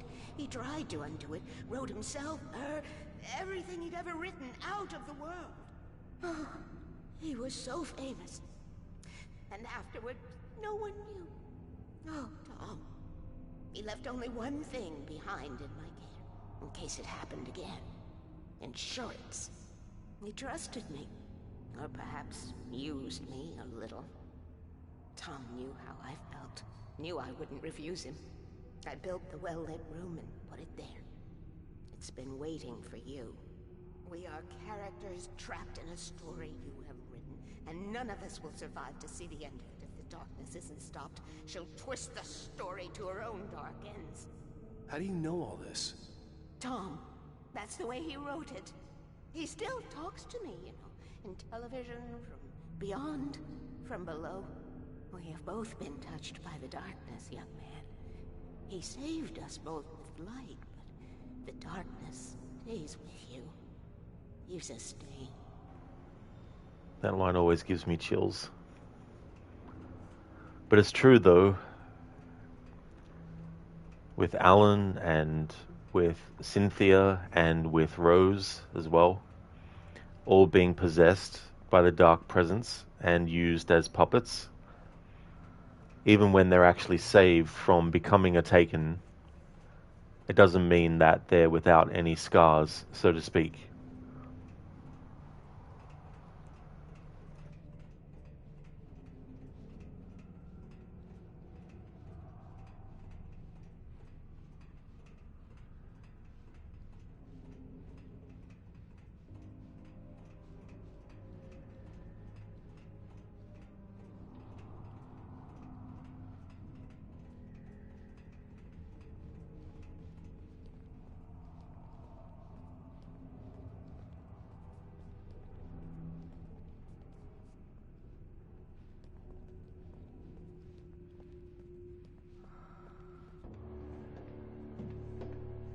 This pipe will take us directly to the well-lit room.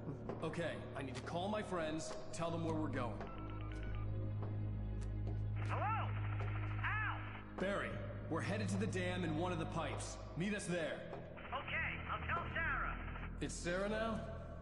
Whoa! No! For the sweet love of... Barry!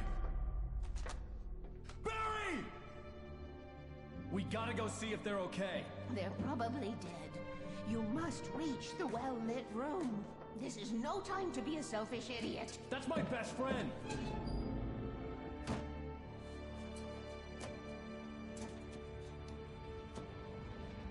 Well, be a fool. I'll use the pipe. I'll meet you at the dam if you make it.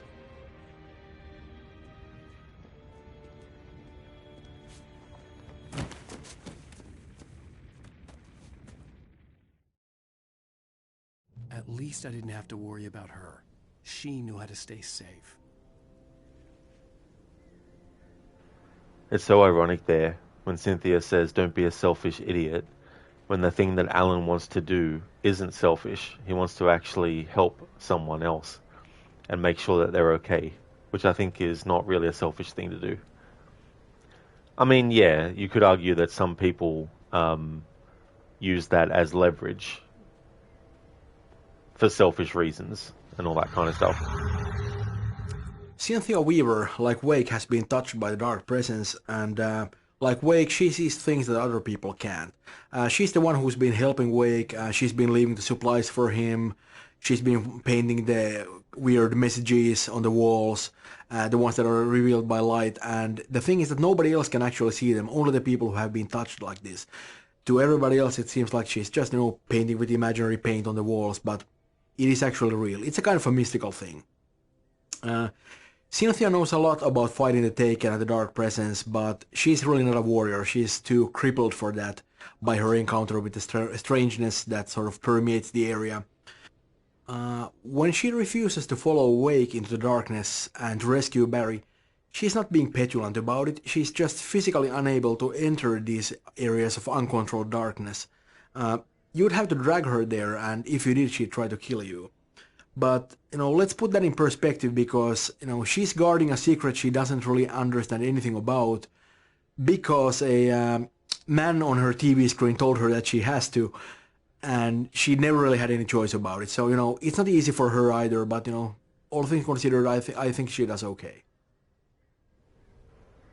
Yeah, that's the other thing too, about all the years and all the wear and tear and all that kind of stuff, like having to take care of things for so long as well, making sure all the lights in the whole town are working, changing the bulbs, remembering which ones need to be changed and all that kind of stuff, and also going out there during the day and painting these messages all over the locations for people like Alan to actually be able to see it and all that kind of stuff, and making sure you're back before night falls and all that kind of thing. Like, it definitely would take a massive toll.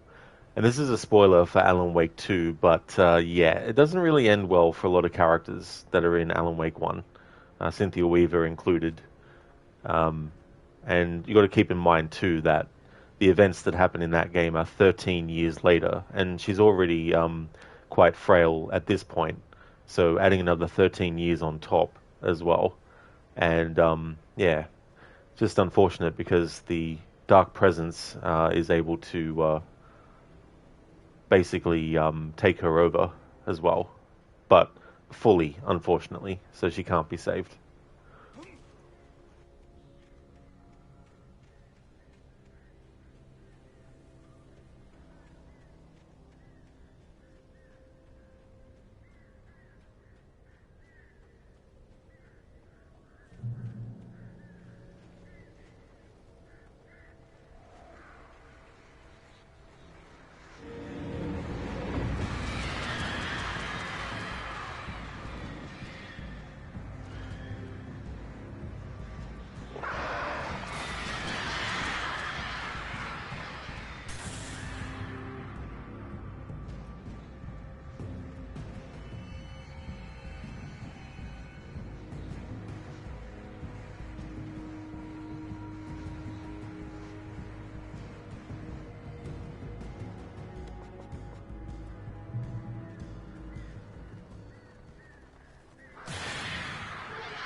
Keone, I see dead people lol.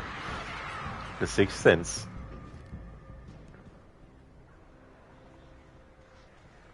There's another movie that came out the same year, which has a lot of similarities to it, and so it kind of got buried in that year after The Sixth Sense came out. I think it came out first. I think The Sixth Sense came out first before it, but the movie I'm talking about is Stir of Echoes with Kevin Bacon in it. It's actually pretty good, that one. They did a sequel that actually started out as a completely different movie, unrelated, but they decided to turn it into a sequel. But it wasn't as good.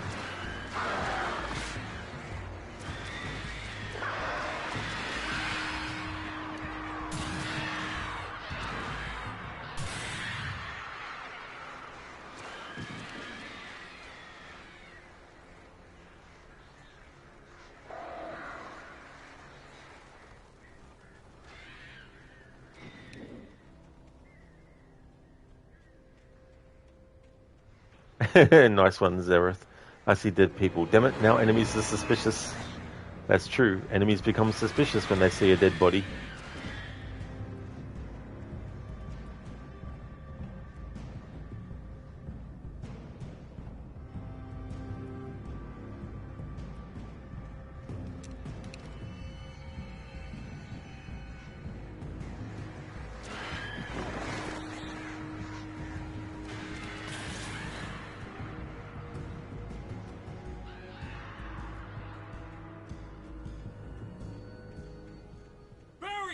Sheriff Breaker!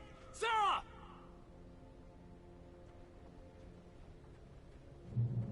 The crash site looked bad, but as far as I could tell, the wreck was empty.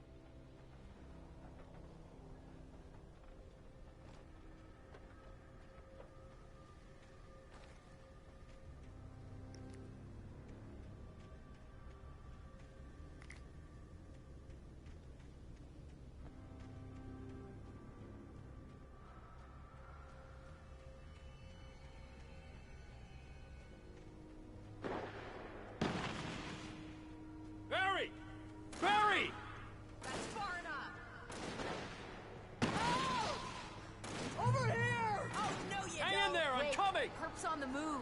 Get the hell shooting! Ah, damn it!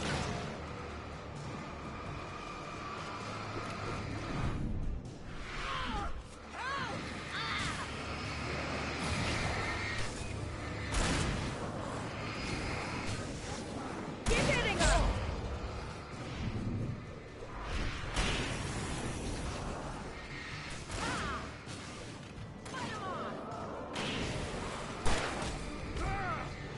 Fight him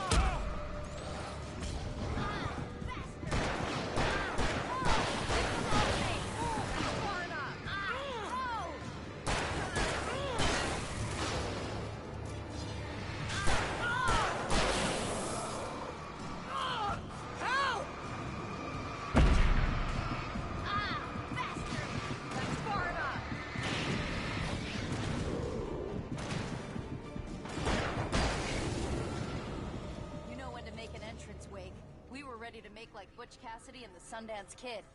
I have a different ending in mind. Yeah, I'm fine. Thanks for asking. I knew you'd be all right. How's that? The Flaming Eye of Mordor? Ah, laugh it up, funny man. Didn't we have somewhere to go? Weaver will meet us at the dam.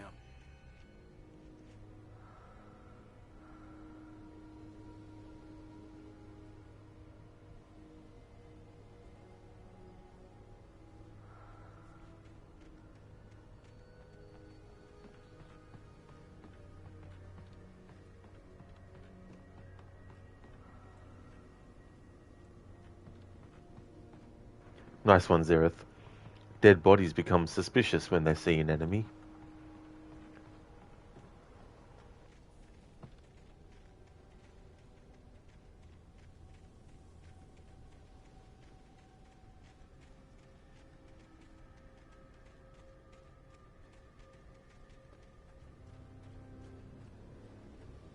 When you spend most of your night running uphill while the crazy bunch of demon hicks try to take your head off with an axe, you know your helicopter crash landed in Night Springs.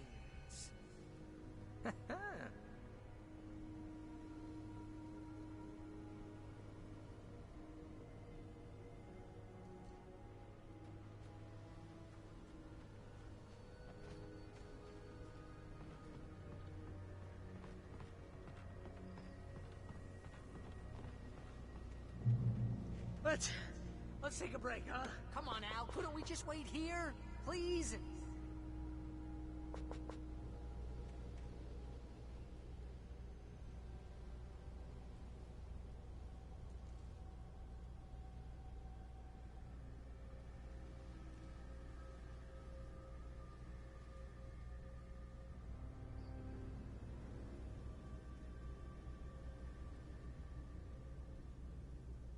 Ogorki, you still say kill them all. That cannot be done. At least in this game.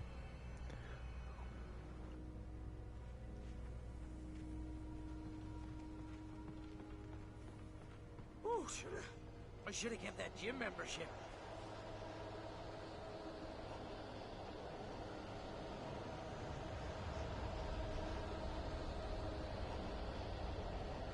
You see those lights? That's the elevator we need to take.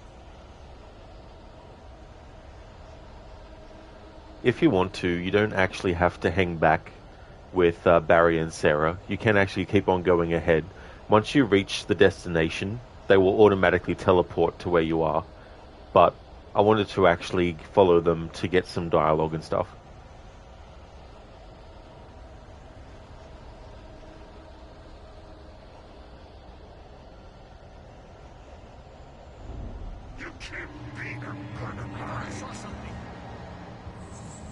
What the hell is that thing? It's everywhere! Oh crap, there's more than one of them! Nothing moves like that. It's impossible. Ah! Al! Do something! He's too fast. I can't get a shot. There! No, there! Al, they're all over the place!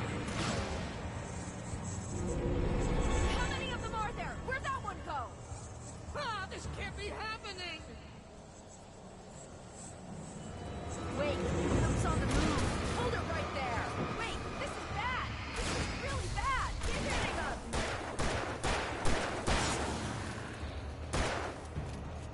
Fight him off.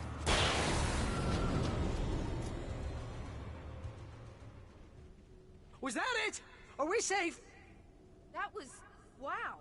I think we're okay.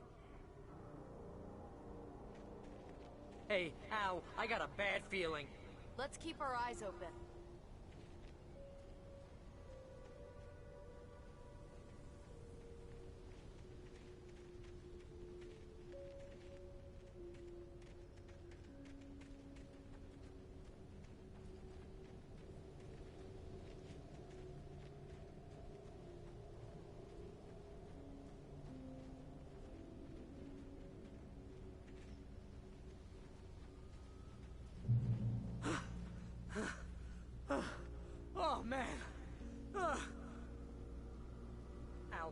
careful, huh?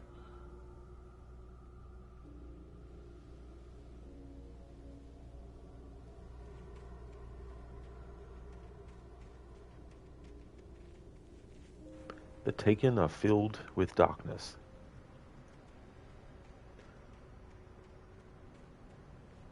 Wake, call the elevator. I'm keeping watch. I think I hear something moving around.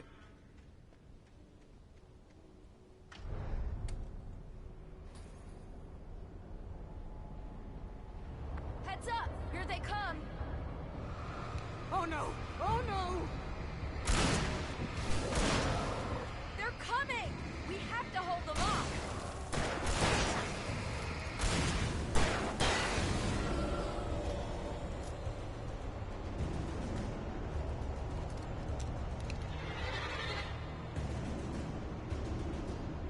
Oh no! Oh no!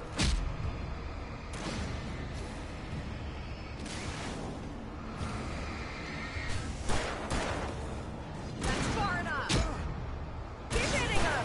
Oh no, I you swear, this is don't! the slowest elevator in the world! Freeze!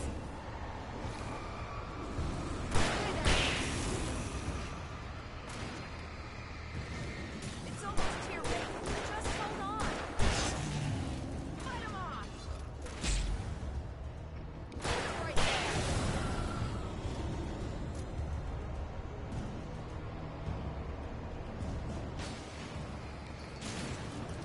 Keep shooting! It's here! Ow! Let's go!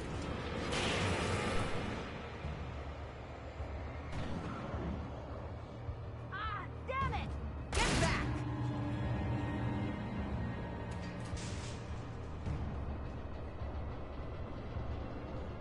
We're almost there. There's an entrance into the dam at the top. What's the plan, Wake? Well, Weaver's crazy, but she's got something Zane left behind. Something to fix this. Gee, could you be a little more vague? Thomas Zane? Seriously? Might as well be Paul Bunyan or Bigfoot. Yeah, well, he was real.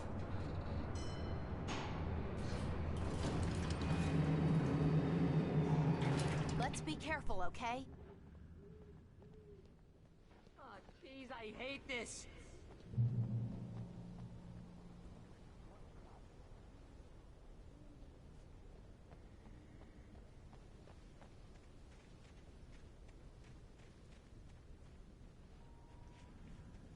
Okay, Wake. There's a button over there that opens the door.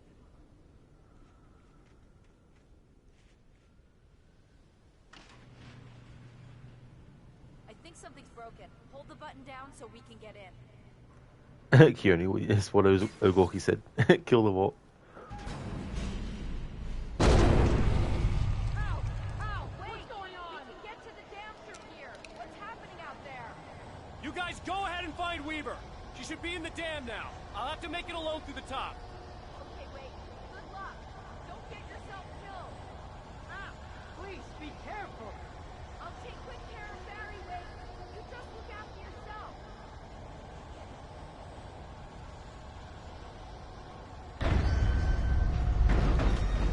You gotta be kidding me. Down, boy.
The tornado is one of the few enemies that has stayed pretty much the same throughout the whole project. Of course, it's not a real tornado, but a manifestation of the dark presence. One of the challenges was to create a look for it that the player really wants to turn away and run. We spent plenty of time designing the visual looks and audio so that this is conveyed in the best possible way.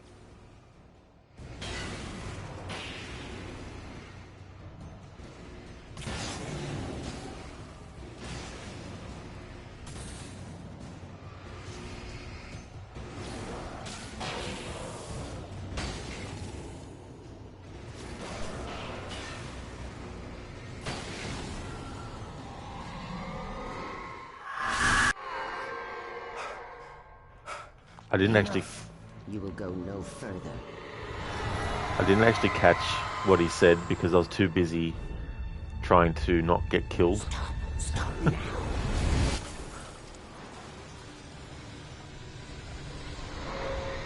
They did pretty well early in the game with the placement of when those video commentaries pop up, but in these last couple of chapters they seem to put them right at the point where enemy encounters are triggered, when there's plenty of room where they could have actually made them activate slightly before.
You made it.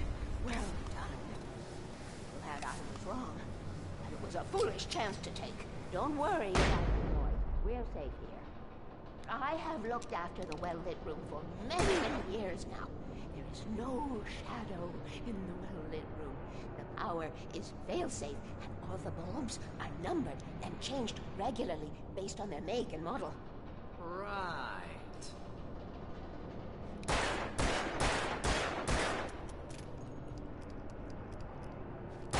We lose all our ammo anyway. There's an old army base at Raincoat Point, north of here. It was actually the Second World War. They operated here back then. They must have built this.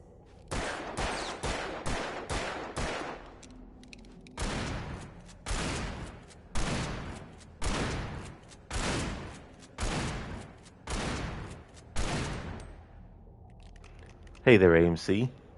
The iguanas, Arthur, the iguanas. What's that referencing?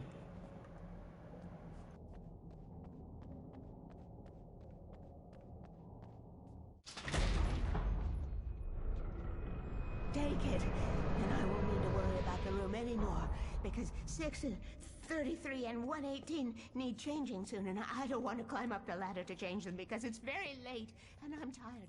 And if you take it, I won't have to do that anymore.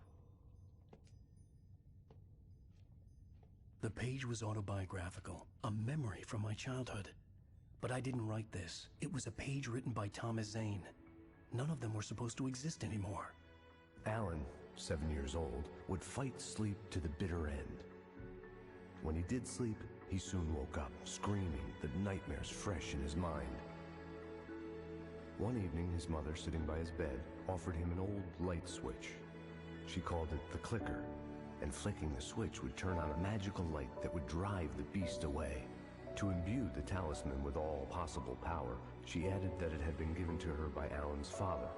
Alan never knew him, and anything of his took on mythical proportions in his mind. With the clicker firmly in his hand, Alan finally slept like a baby. Now, almost 30 years later, Alan thought of this as he stood on the rim of Cauldron Lake, the clicker in his hand. He took a deep breath and jumped. My mind swirled. I'd given the clicker to Alice, yet it was here. Zane had written it into existence in a story I had written. I can get to her now. I can finish this.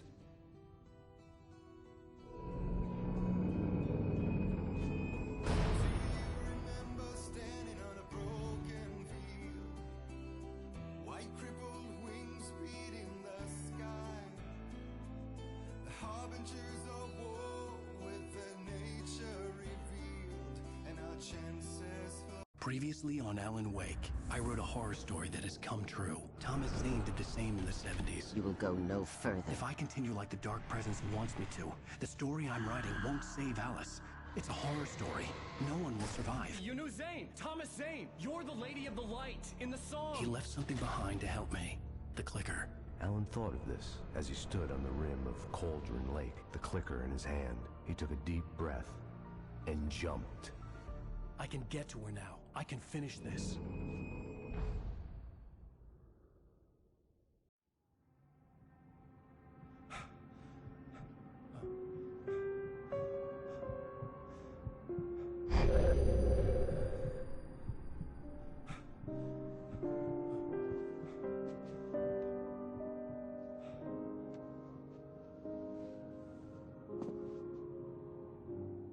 I had a hangover. My head was about to explode and the light hurt my eyes. I needed my sunglasses and painkillers to dull the pain. In one of my finer moments of self-deception, I swore. The New York apartment is one of my favorite locations in the game. From a story point of view, its role is of course to provide the background story for the relationship of Alan and Alice. But to me there is another important aspect as well. You see, it's of course also a homage to the New York setting of the Max Payne games. And my first 3 years here at Remedy were spent working on those games. Now that we're working on Alan Wake with its Pacific Northwest theme style, that's something really different. And so for me, the location of New York apartment was really a wonderful chance to sort of touch back upon those old Max Payne days and sort of go back to my roots. It's kind of like picking up an old tool and seeing if you still remember how to use it. That's pretty cool.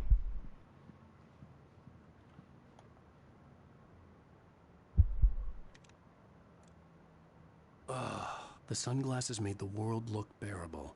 Now I could keep my eyes open without feeling like a vampire in the sun. AMC, when Dutch says they want us, Arthur, they want us, it sounds like he says iguanas. Oh, okay. Yeah, I don't remember hearing it like that. Hey, Heido, welcome back. That's definitely fair enough. We're in chapter 6 now, so it's the final one in the main story. When I finish it, I'm going to double check to see if the video commentary also extends into the 2 extra episodes.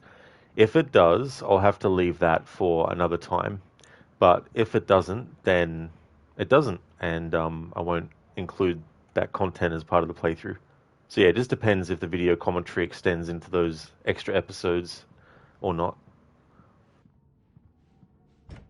There was a message waiting for me on the machine. You have one new message. Al! Are you still asleep? Wakey, wakey! You should have your show on your TiVo. If Alice wasn't too mad to record it. As she called me earlier and really chewed me out. Yeah, we went a little overboard last night. But parties are a part of this business. Al, look, I'm saying this as your friend. She's not doing your career any favors by trying to run your life like that, okay? I'll talk to you later, Al. Watch the show!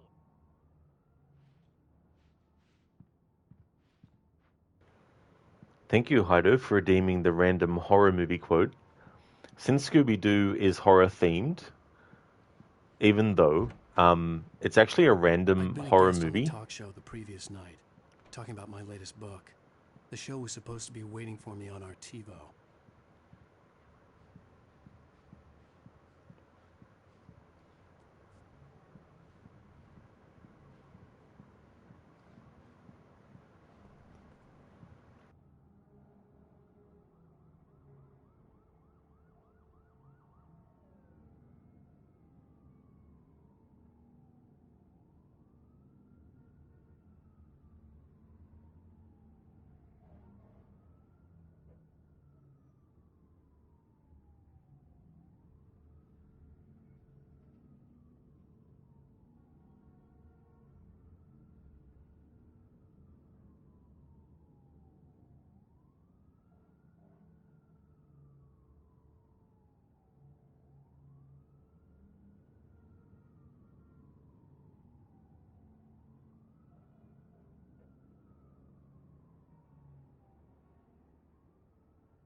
Alright, so I've got a random horror movie quote from The Shining. Hey, wasn't it around here that the Donner Party got snowbound? I think that was farther west in the Sierras. Oh. What was the Donner Party? They were a party of settlers in covered wagon times. They got snowbound one winter in the mountains. They had to resort to cannibalism in order to stay alive. You mean they ate each other up? They had to, in order to survive. Jack. Don't worry, Mom. I know all about cannibalism. I saw it on TV. See? It's okay. He saw it on the television. That's from The Shining, the Jack Nicholson movie.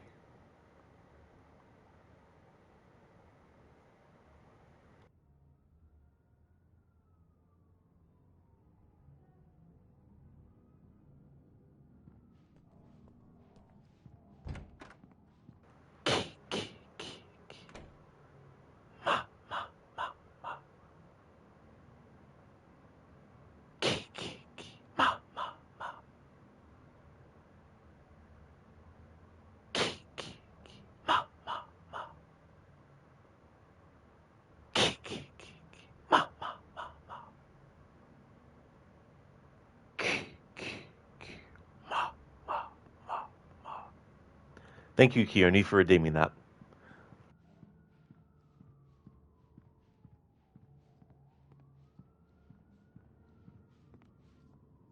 Keone sounds like when you're opening a soda pop. Oh, yeah. It's interesting how the original version of that came about. There was a line in the original Friday the 13th where Pamela Voorhees, Jason's mother, has a moment where she uses her son's voice.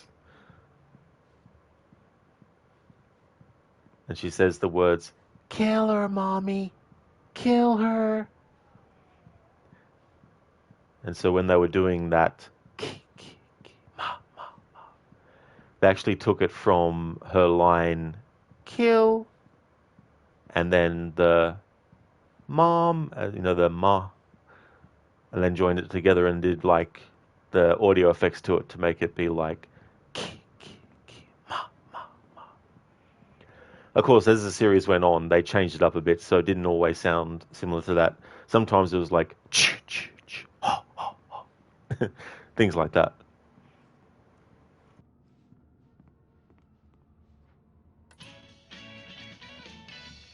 Ladies and gentlemen, welcome back to the Harry Garrett Show. Thank you. Thank you, everybody. We have a great show tonight. I've been talking with the best-selling author Alan Wake about his new book, The Sudden Stop. Yeah, good read. Go buy it. No, it is a good read. Look, I'm gonna be honest here. Is that wise?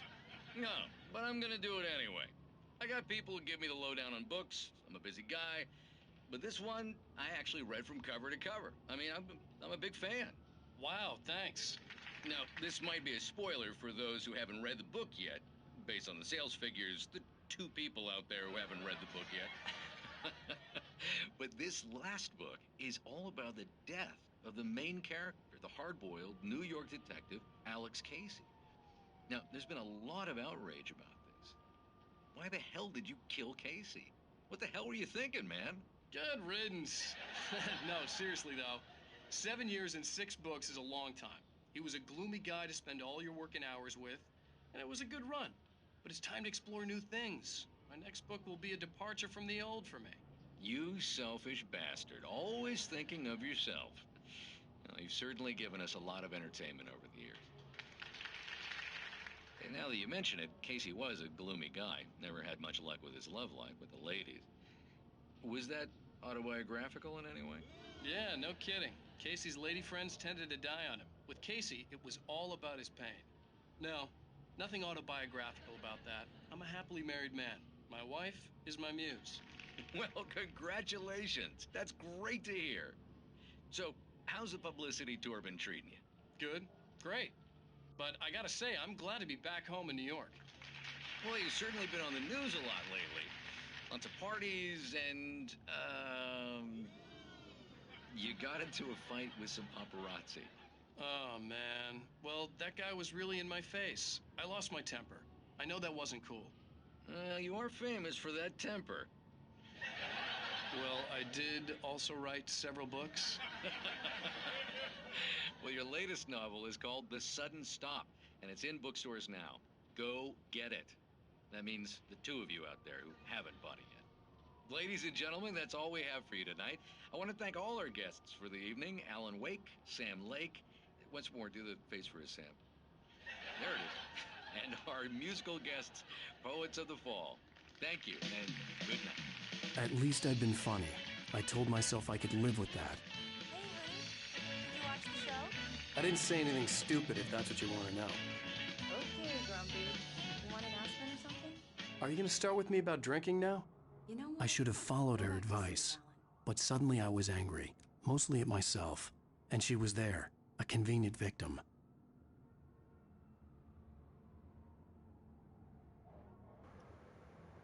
In a world without gold, we might have been heroes. Thank you, Heido, for redeeming that quote from Assassin's Creed 4 Black Flag, spoken by the legendary Blackbeard. Such a great character, obviously based on a real person, but I like the portrayal that they did in Black Flag. It was really cool. Thanks for redeeming that.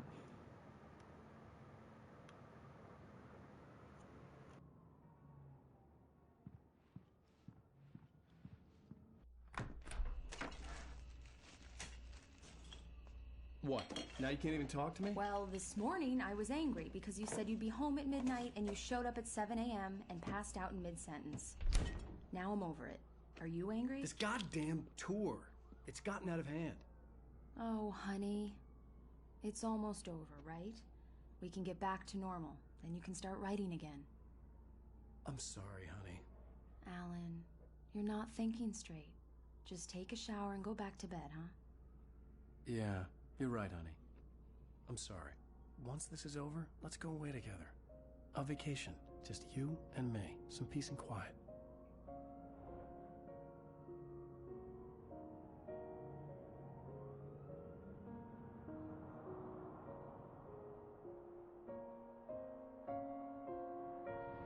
Somehow, the clicker was the key to the cabin. I had to return to Cauldron Lake to save Alice.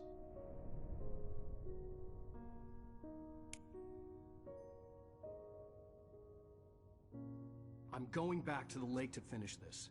I'm going to write an ending to the story in the manuscript on my own terms, to make it all right. Why can't you just write it here? The last page is still in the typewriter. I need to read it first. Everything needs to be just right. Zane tried to cut some corners, and it didn't end well. Okay, ready when you are. I'm sorry, Sarah, but I need to do this alone. Barry, take her gun. Miss Weaver, close the door when I leave. Good luck, Al. See you later.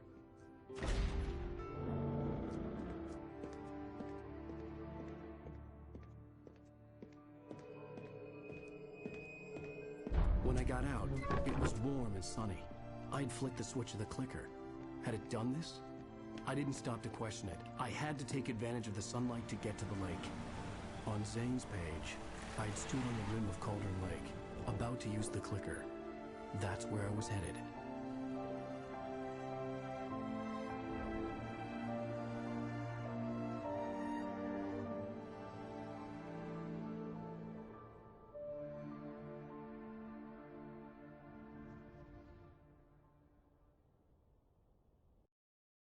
Alone, in daylight, surrounded by the beauty of the Pacific Northwest landscape, it was hard not to let doubt creep in one last time.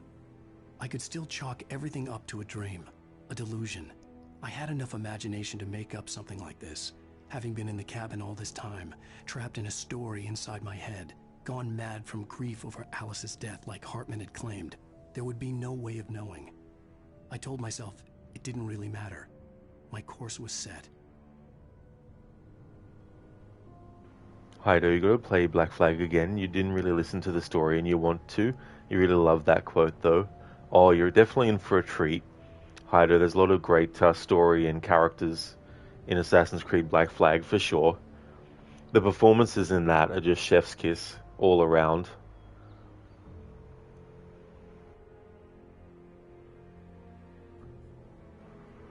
They're doing a remake of it, but it won't top it. Graphically, they might be able to do more advanced stuff, but there's just a certain approach to the Assassin's Creed games that Ubisoft don't know how to do anymore. That makes the original version just so good.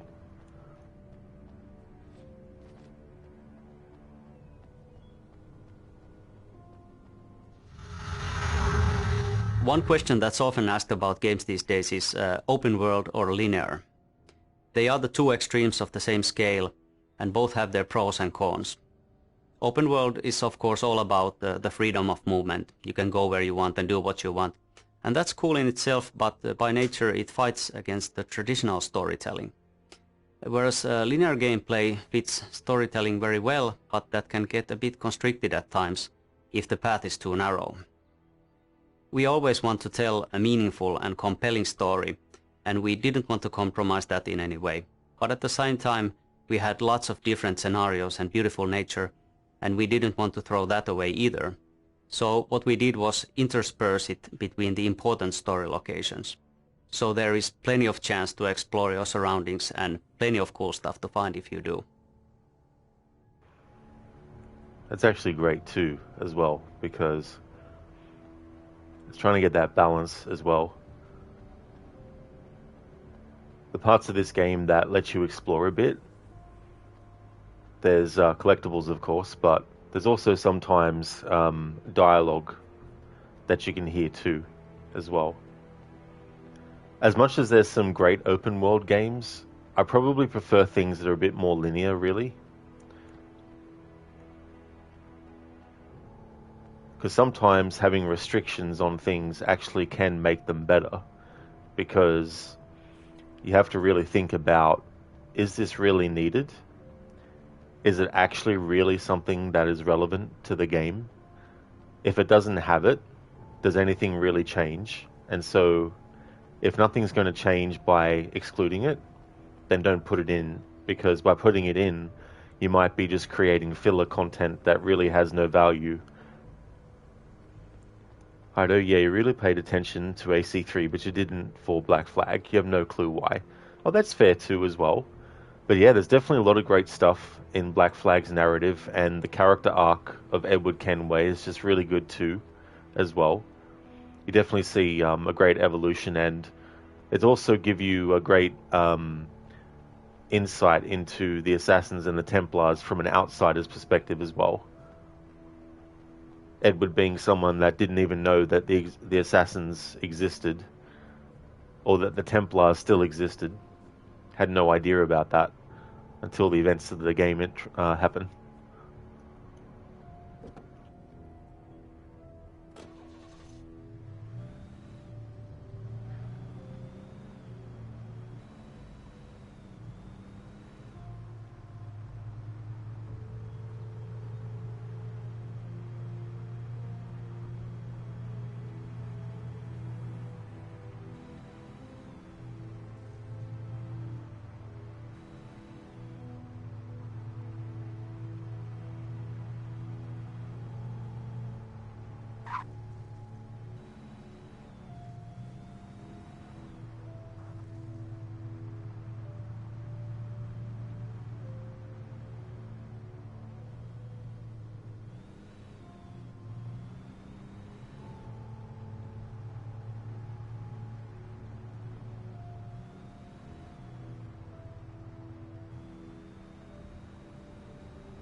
Heido, how do you feel about them removing the Animus sequences?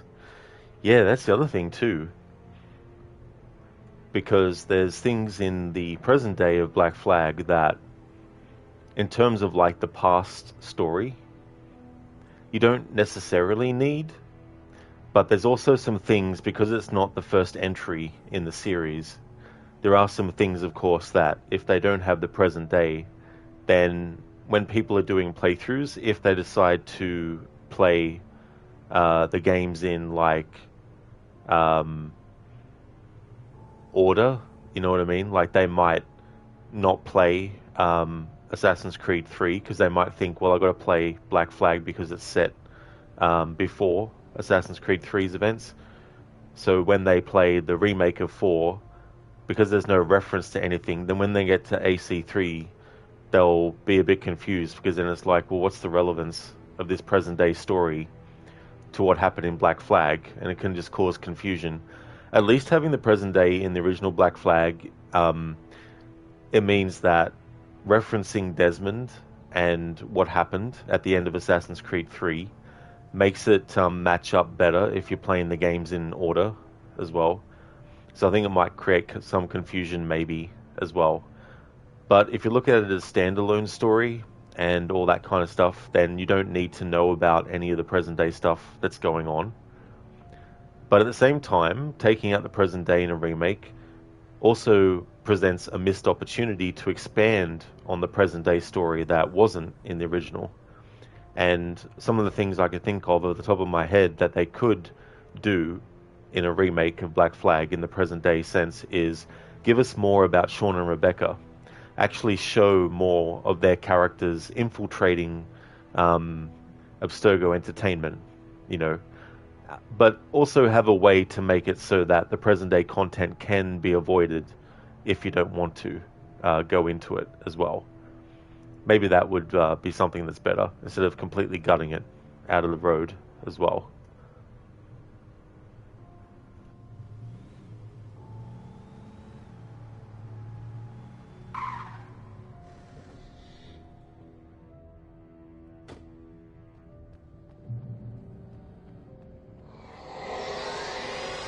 The darkness had touched me. There was a link between us, always would be. I could feel its presence again, getting closer.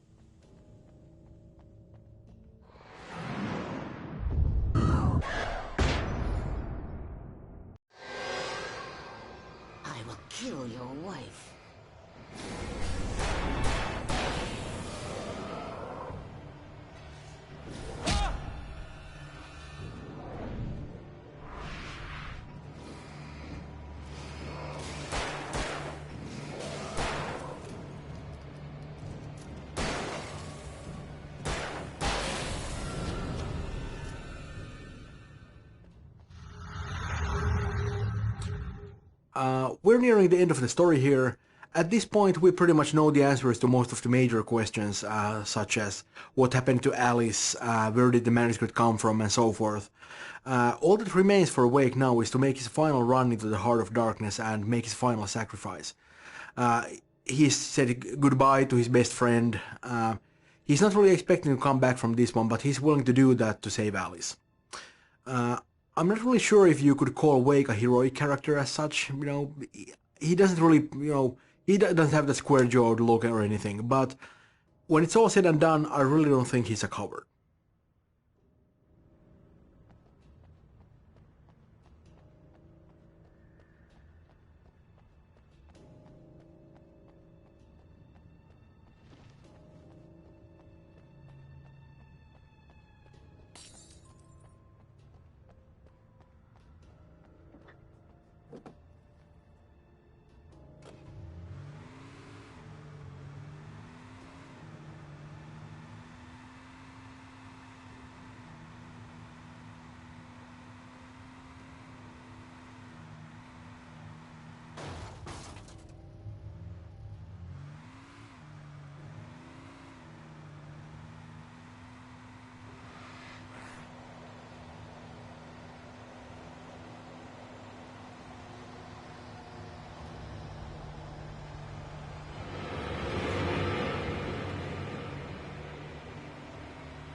Based on the signature in the motel register, Agent Nightingale had stayed here, in room number 2.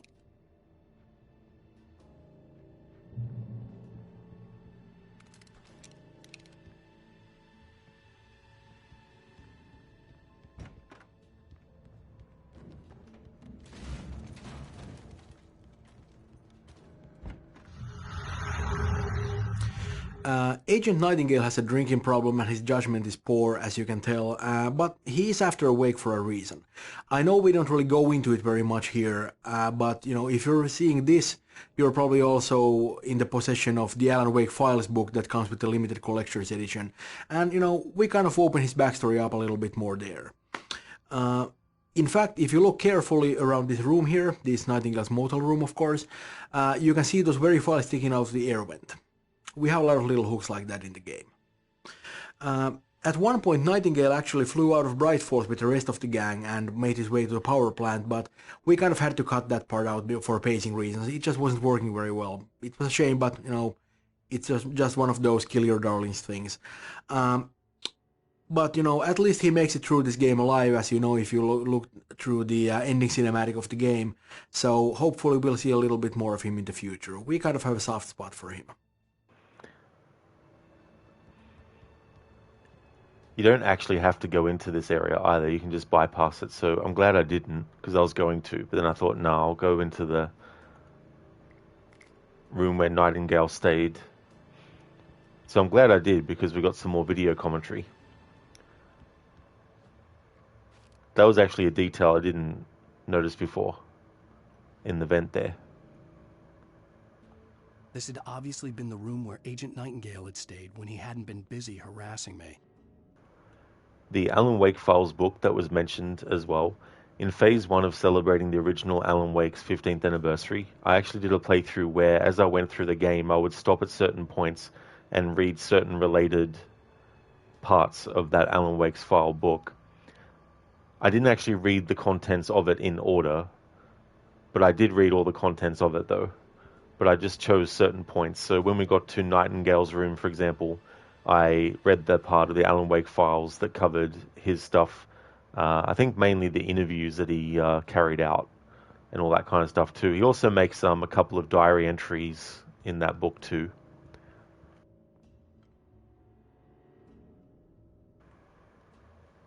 So he's got photos of pretty much all the characters in the game that you come across. And these photos are also used in the Alan Wake Files book as well.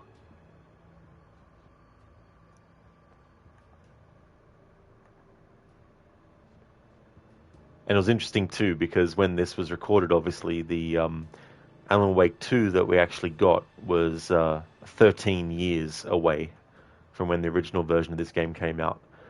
But Agent Nightingale definitely is part of Alan Wake 2. Look after yourself and your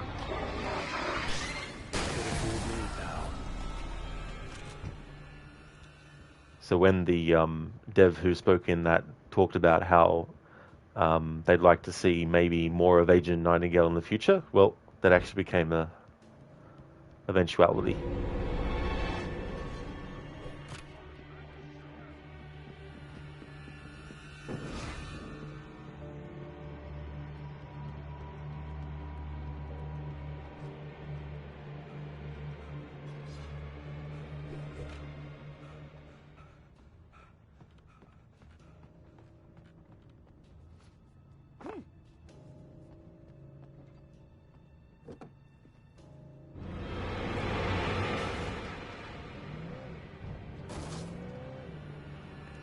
Heido, you're going to go now? You're getting too tired. Amazing stream and good talk. Oh, thank you so much, Heido. I'm glad that you enjoyed. Thank you very much for being here and chatting too, as well. I really hope that you get some great sleep.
What the hell?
Nice to see you, too.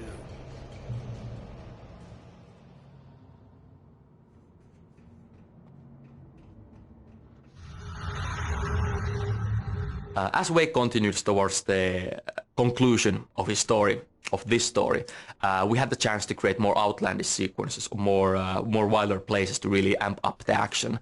This field filled with burning wreckage was great, and I hope you actually find and you see the possessed monster truck. He's been around different locations during the development, but I'm happy he finally found a place to actually be here amidst all the carnage.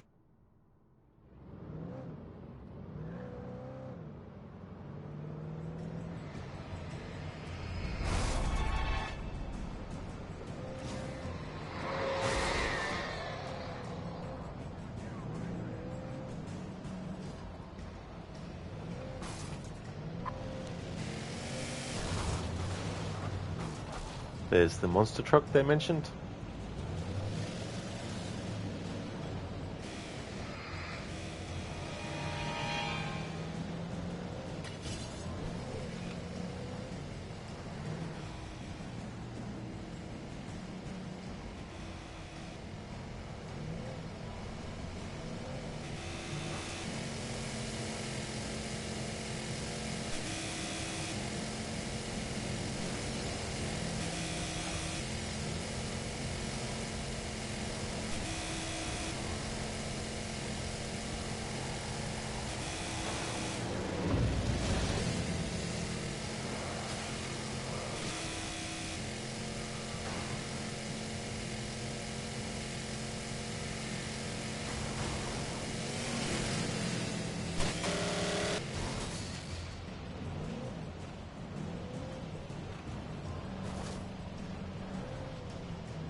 I had to get the gate open.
To be honest, the development this final stretch of the journey wasn't quite as smooth as we'd hoped.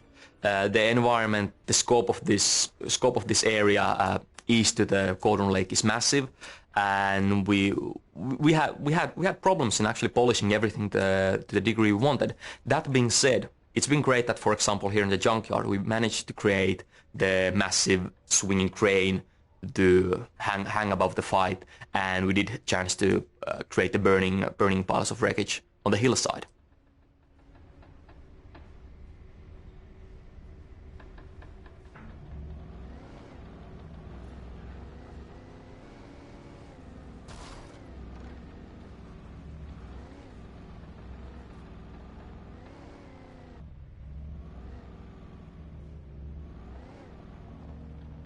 I had to get the container out of my way. There had to be a way to power up the container lift.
Hey there, Lidus.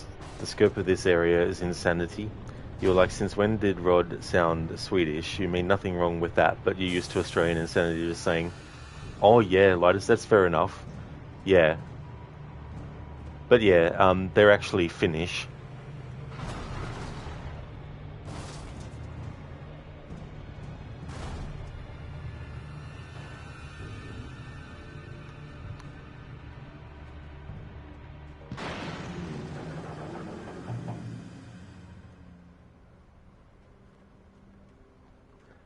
I don't know if you saw the movie Lidus, but A Nightmare on Elm Street 4, The Dream Master.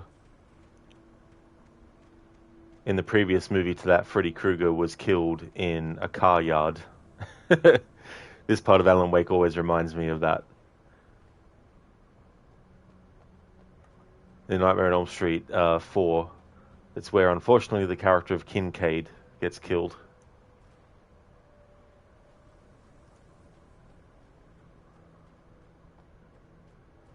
Hey there, Mr. Epic. How's things going? I just need to rewatch that. And it was so funny how they resurrected Freddy Krueger as well. In the nightmare, Kincaid's dog does a piss of fire onto the skeleton or the ashes of Freddy Krueger, and then that brings him back to life.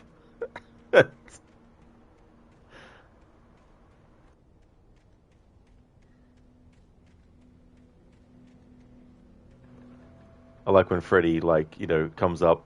He's like, you shouldn't have buried me. I'm not dead.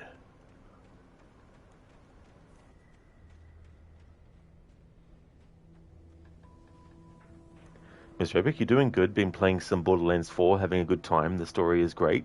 Very nice, dude. That's good. That's good that you're still enjoying Borderlands 4.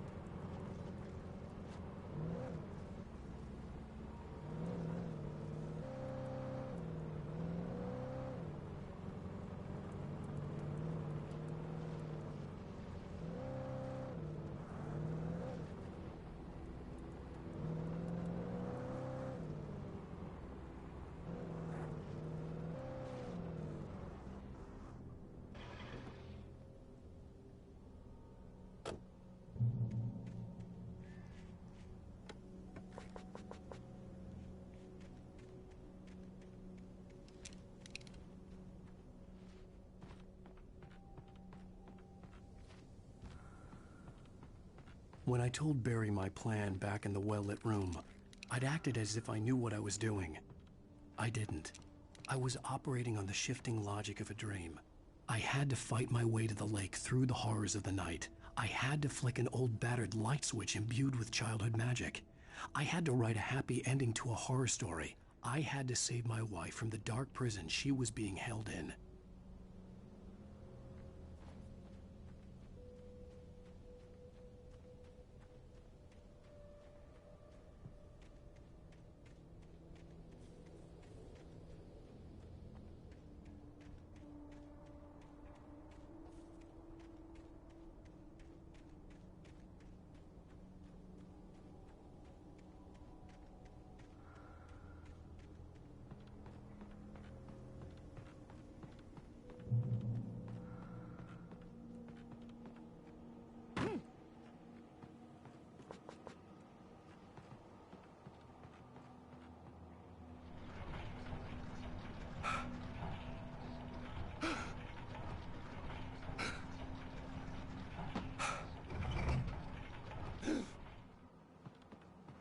Mr. Epic, you've been watching some Ghost of Yotai stream today. You like Ghost of Tsushima, but Ghost of Yotai's story feels kind of too boring for you. You think you'll skip this one, to be honest.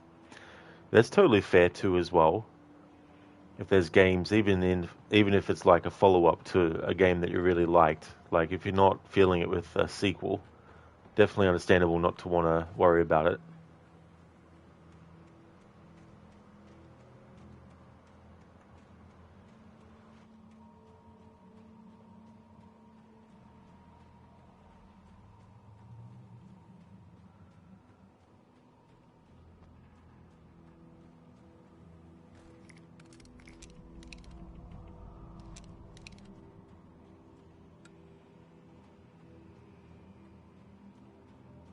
I will never give her to you.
How about that? Is that enough fucking flashbangs?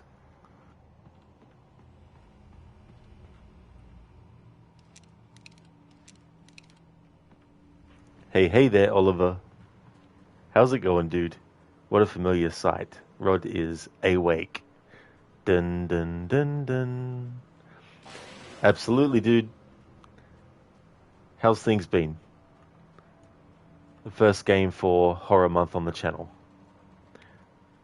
Zereth, are we done with this light contest? I don't know. What about a heavy contest? Oliver, not enough flashbangs. Definitely not, no. Needed another 50, I think.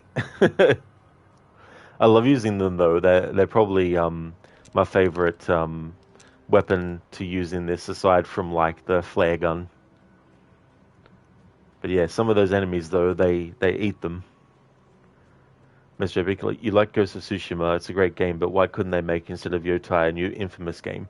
You'd rather have that. Like, they could switch it of one Ghost game than one Infamous game and keep that going. Yeah.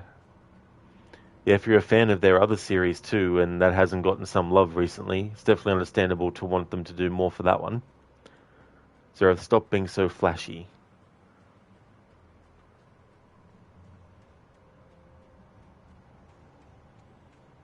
But it makes me feel bright. Oliver, things have been great. You got the keys to your new apartment and moving in slowly this spooky month. Oh, excellent, Oliver. That's great. That's really good that that's been sorted and everything. That's cool. I hope that the moving in goes really well.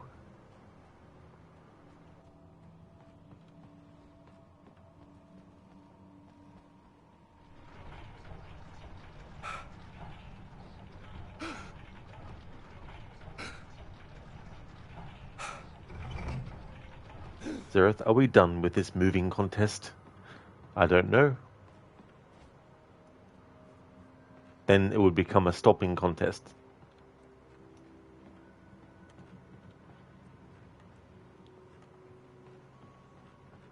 Zereth, you're moving at the end of next month. Are you yet? End of November? That won't take long to come around either. Mr. Epic, like with Second Son, the neon powers you had were amazing. Oh, yeah. Yeah, it's good in games where there's like, you know, whether it's powers that the character can have. It's really cool when there's ones that are very memorable and enjoyable as well. Zereth, oh, this month. Oh, this month, yep. Oliver, the contest isn't over till you and your girlfriend win. That's the spirit.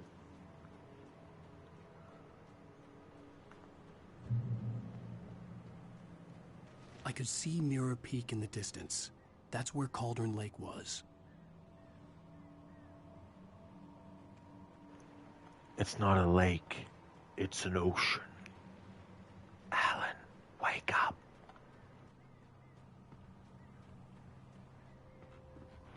For my go live message yesterday for part 1, I had the message just say it's not a lake. And then for this part, my go live message said it's an ocean. Wasn't really sure what to do, but since it's only a 2-part playthrough, I was like, well, may as well do that. Zereth, are we done with this contest? Are we done with this contest?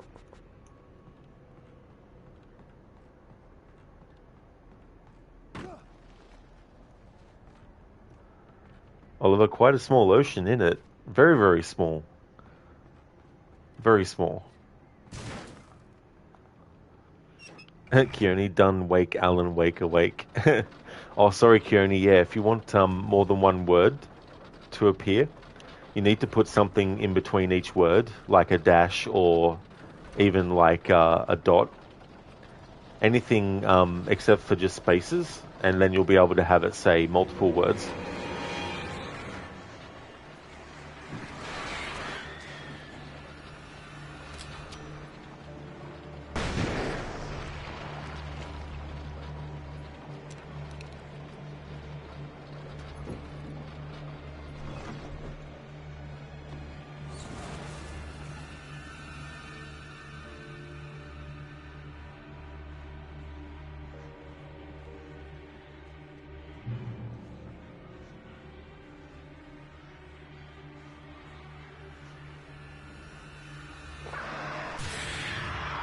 Keone, are we done with this Wake Alan Wake Awake contest? That's all good, Keone. Something I wish there was a thing to do is change 2 individual words within the same text to something different.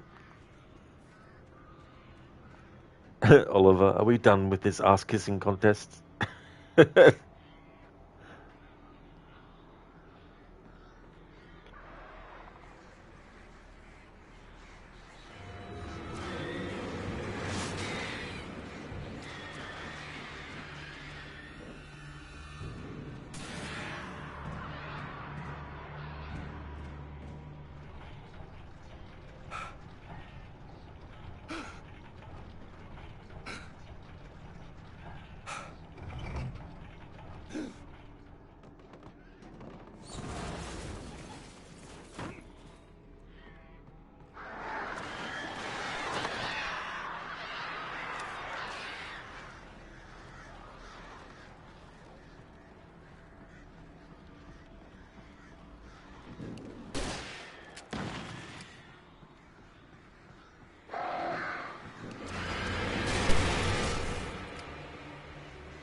Keone become broke. Stream Elements is fed up with you. It didn't want to go through. Oliver Keone 2 broke for Stream Elements. Ancient Keone _671 from the Old Kingdom.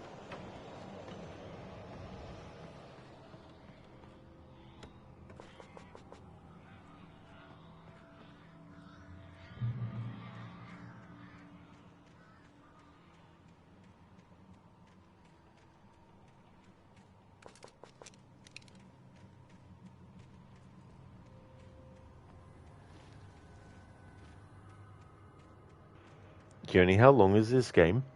Well, it depends on how you go about it. If you sort of get interested in the manuscript pages and you want to find them, like you might get caught up in looking for the collectibles and listening to the manuscript pages and stuff. If you're just doing like the story and not worried about collectibles and all that, you can get it done in 6 chapters. The nature of the Dark Presence definitely helped us when we had to make things, when you actually just have to, just bigger and louder. A player is fairly familiar with the idea of trekking through a haunted forest or dark forest by this point in the game, but we had a chance to, just when we needed, to throw entire boats and train carriages to the player, just creating total havoc. But yeah, there's 6 episodes of the main story, and so if you just do the A to B of it, it's not like a really long game, like, and streaming it, like, there's been some times where I've done the whole game in one stream in like 8 or 9 hours as well. But that's also without stopping to listen to dialogue and things like that.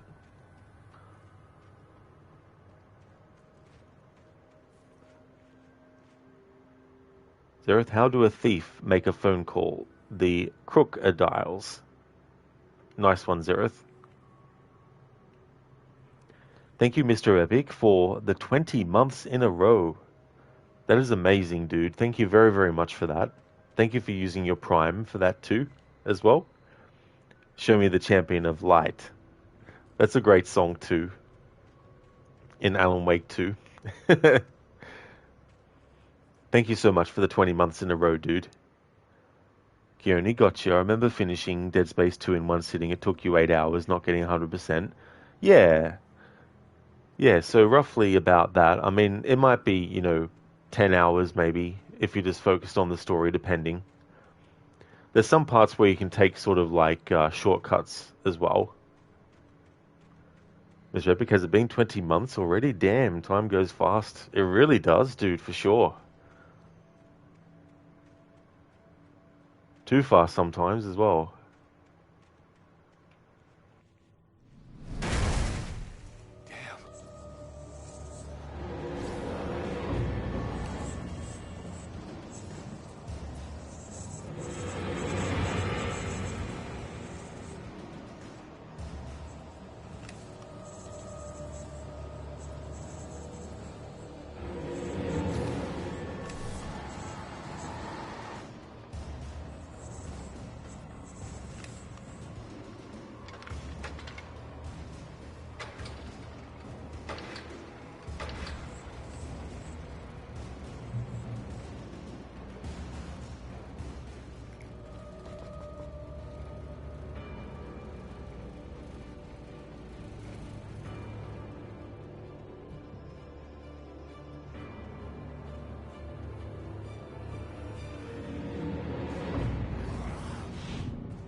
Mr. Epic. It was amazing seeing them perform Herald of Darkness at the Game Awards back then. Yeah, that was really cool too, as well, that they went to that extent to do that. I watched an interview with some of the members of Poets of the Fall, and they were talking about when they got the call about that being a thing that they were going to do. And they sort of weren't sure if they were going to be able to make it, and also things to do with like getting visas and all that kind of stuff. But they obviously managed to do it as well. That's so cool the way that they did it. I think the actual full version of that song goes for 30 minutes or something.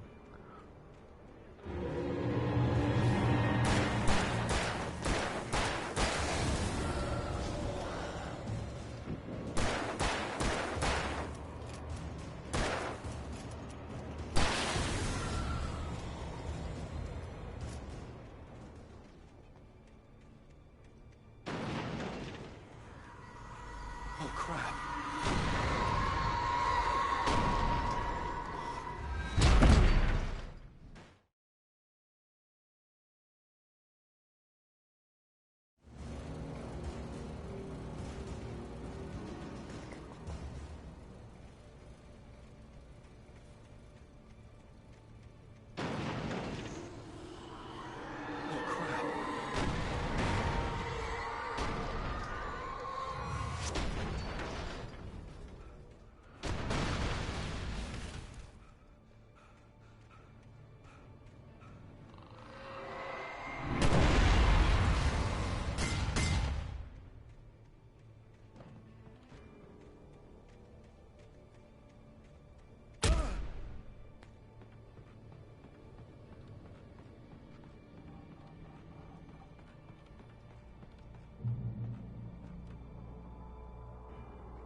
Right, you just got train wrecked.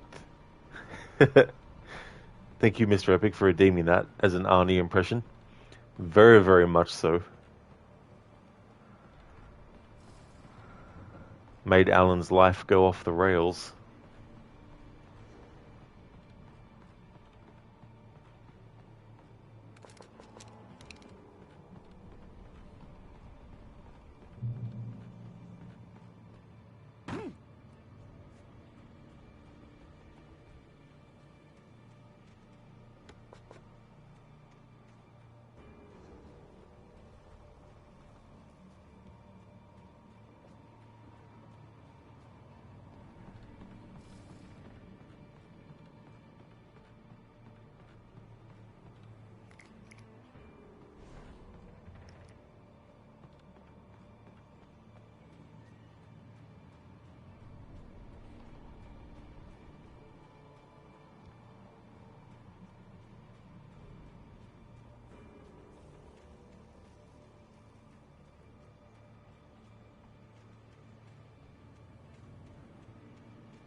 turn back now.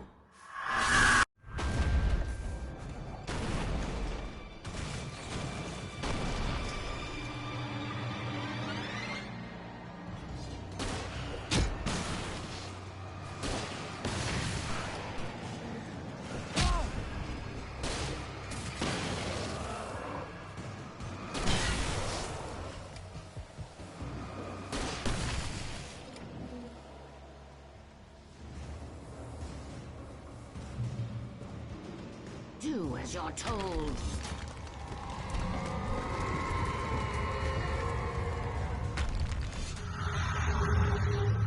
This is the final battle in the game. You can actually finally face the tornado and fight it. We didn't want to create a complicated puzzle, but this was more about the experience. We wanted to make this a memorable moment in the game. If you look carefully, you can actually see Barbara Jagger standing in the middle of the tornado. And she's the only thing standing between you and Cordon Lake.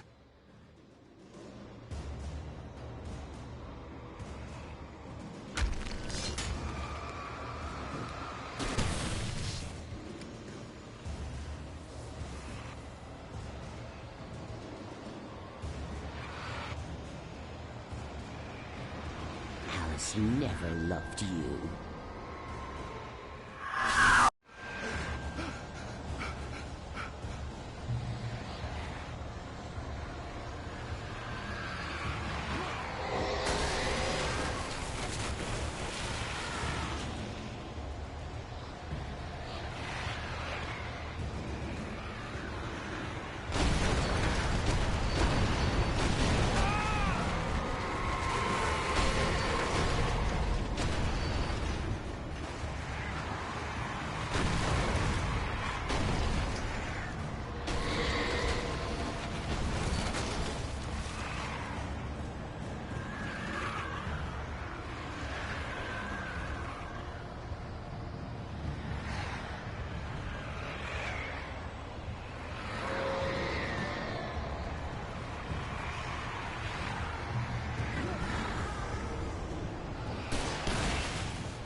You can't win.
You will fail.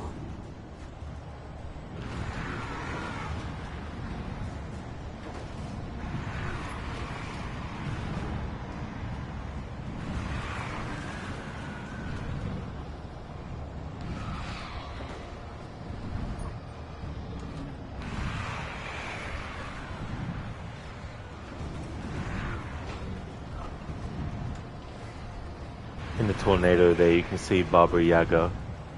It's not actually her, I but had to the get dark, light into its heart to hurt it. the dark presence is using Baba Yaga's body and face and everything, and voice.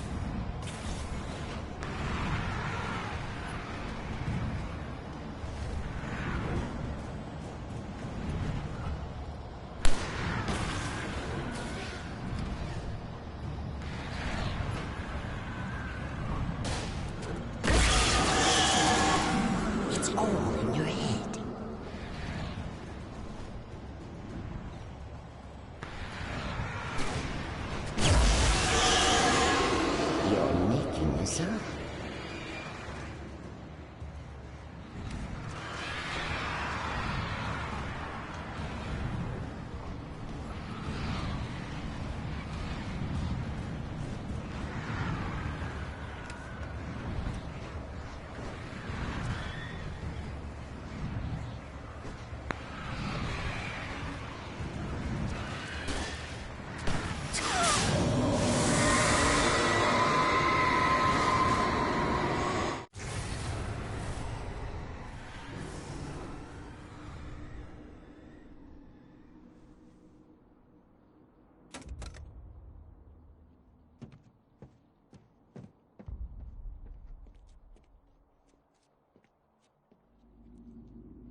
Baby, you were having a bad dream.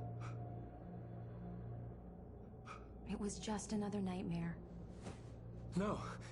Everything's fine. You're home. It wasn't a dream. Everything's fine. Turn the lights on. Turn the lights on! Shh, baby. The power's out. There's no light. Come back to bed and I'll make you forget all about your fear in the dark. My fear? It's your fear. Why aren't you afraid? You're not Alice. Turn the lights on now. Where's the clicker? What did you do with it? Alan, honey, you're still 1 foot in a dream. You're not making any sense. Come back to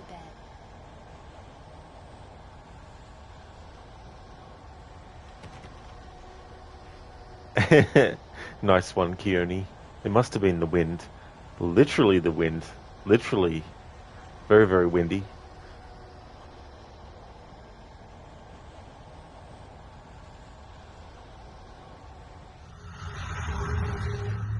At this point it's pretty much over and the Dark Presence knows that. It's still trying a couple of dirty tricks though, like dressing up as Wake's wife, but Wake isn't really buying it. I mean, you know, he knows who he married and this thing here just isn't it. The Dark Presence is kind of desperate, as you can tell. It's trying all sorts of stupid little parlor tricks to fool Wake. We get some disembodied voices later on, but none of it is going to work. Alice wants to describe Wake as the most stubborn man she's ever met, and that kind of determination goes a long way in the dark place.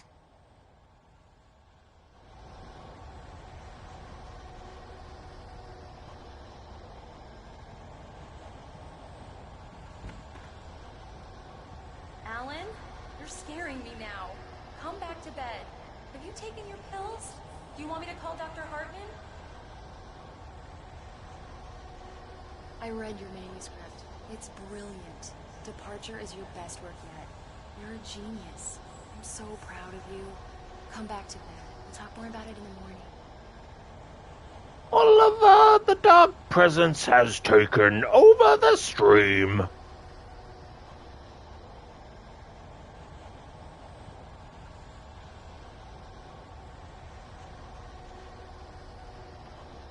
There are little men in the bottom left corner of the screen.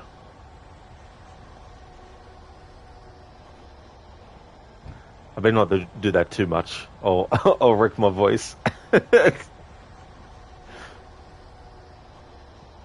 Good one though, Oliver. The Dark Presence has taken over the stream. There are little men in the bottom left corner of the screen. Makes me think of like movies and stuff where it's set in the past and you might have like a scene where they're like, are they actual like little people inside that thing, like for a radio or something, in a time period where those things didn't exist yet.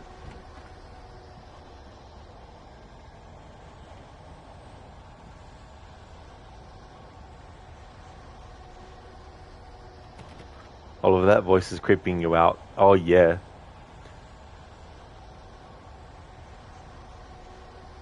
Yeah, it's just so funny, like the change and alternating that they do with certain words.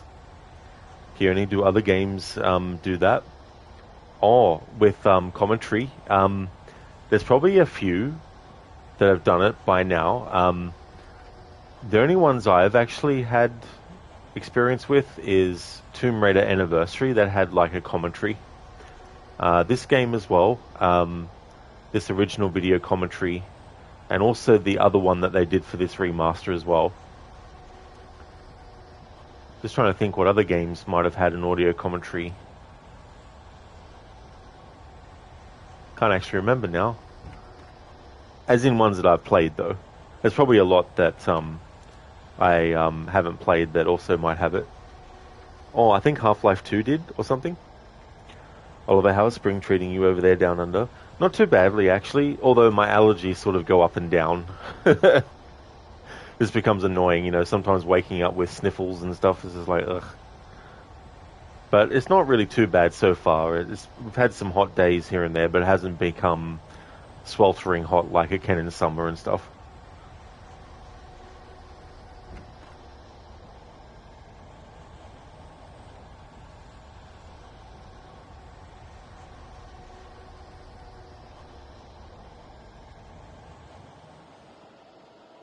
Come back to bed, Alan. Come back to bed, Tom.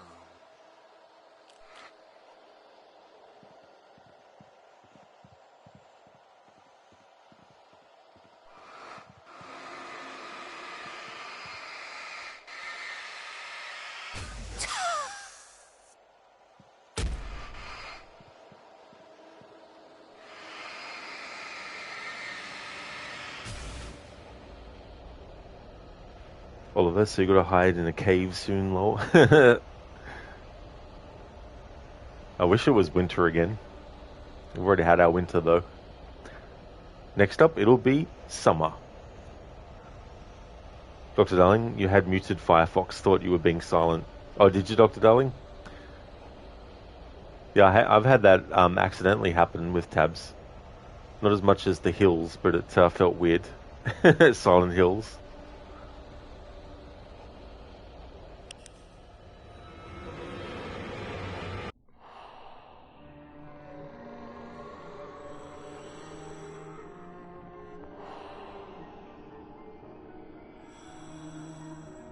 You must find your way to the cabin. It stands in your way. It won't let you pass. It has no heart. It's filled with darkness. You must fill its heart with light.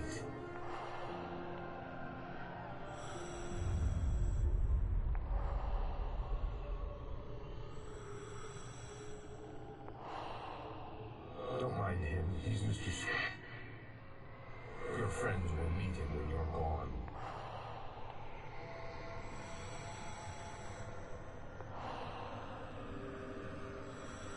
This is the ritual to lead you on. Your friends will meet him when you're gone.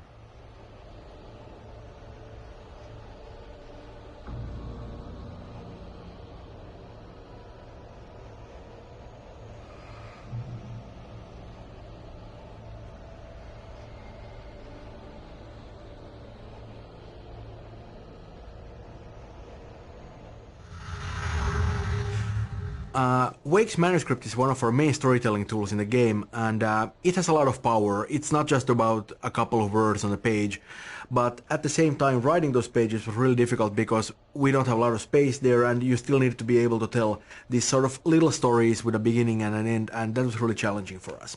I like to think that the manuscript pages define a lot of the Alan Wake experience.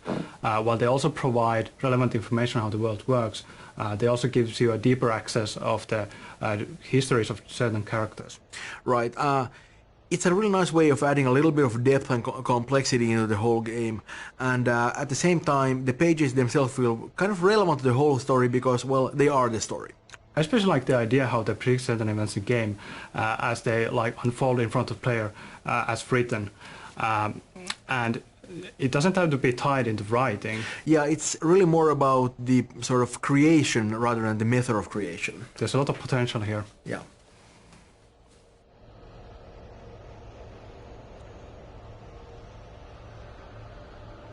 That'd be the real trick. Conveying all that you need to in a short amount of space. The whole manuscript page was really a stroke of genius because the actual pages themselves, the way that they're written, obviously it's Alan's writing. So it's in some ways the writing in its purest form. But within that, because it's a video game, there's all this other stuff that isn't necessarily said by Alan in the same way that he's written it in the actual book and story.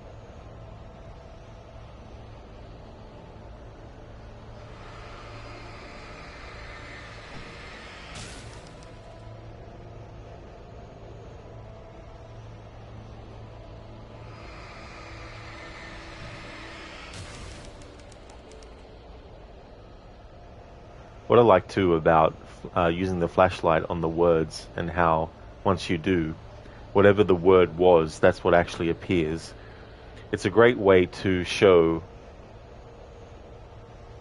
I want to use the word symbolically. I don't know if that actually fits, but actually seeing these things literally come to life, it's another way to express how Alan's writing is coming to life. So every single word and sentence and paragraph and page that he writes, all of that is being created into reality.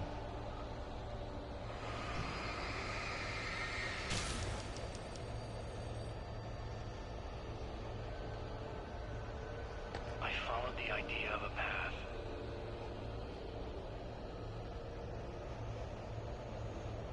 Oliver, remind you to never read his book. You might get possessed by the dark presence. I mentioned it before on stream yesterday, but the movie In the Mouth of Madness also has a writer whose work of fiction actually starts to come to life. It's a John Carpenter movie.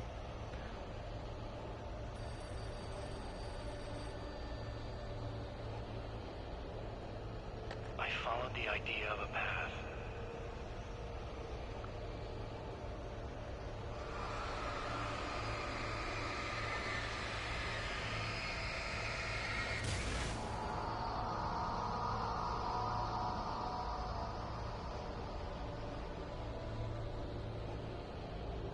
I'm leaving you.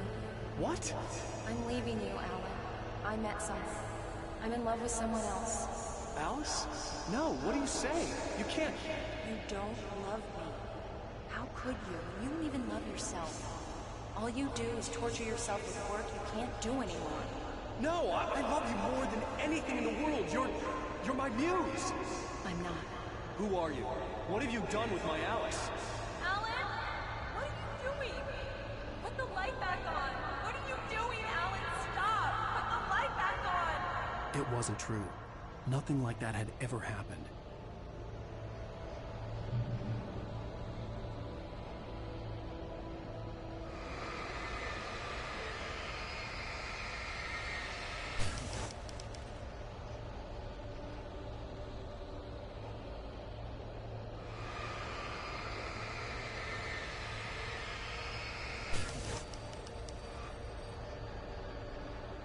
I had written myself across the ocean.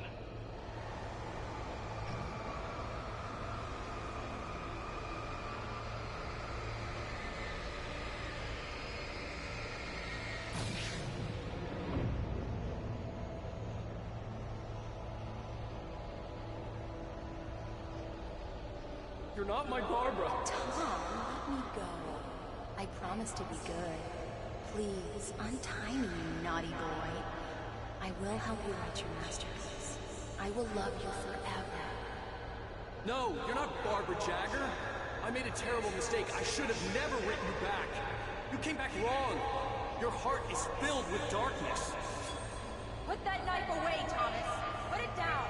My heart is filled with darkness. I'll cut it out. I'll take you back to the depths you came from.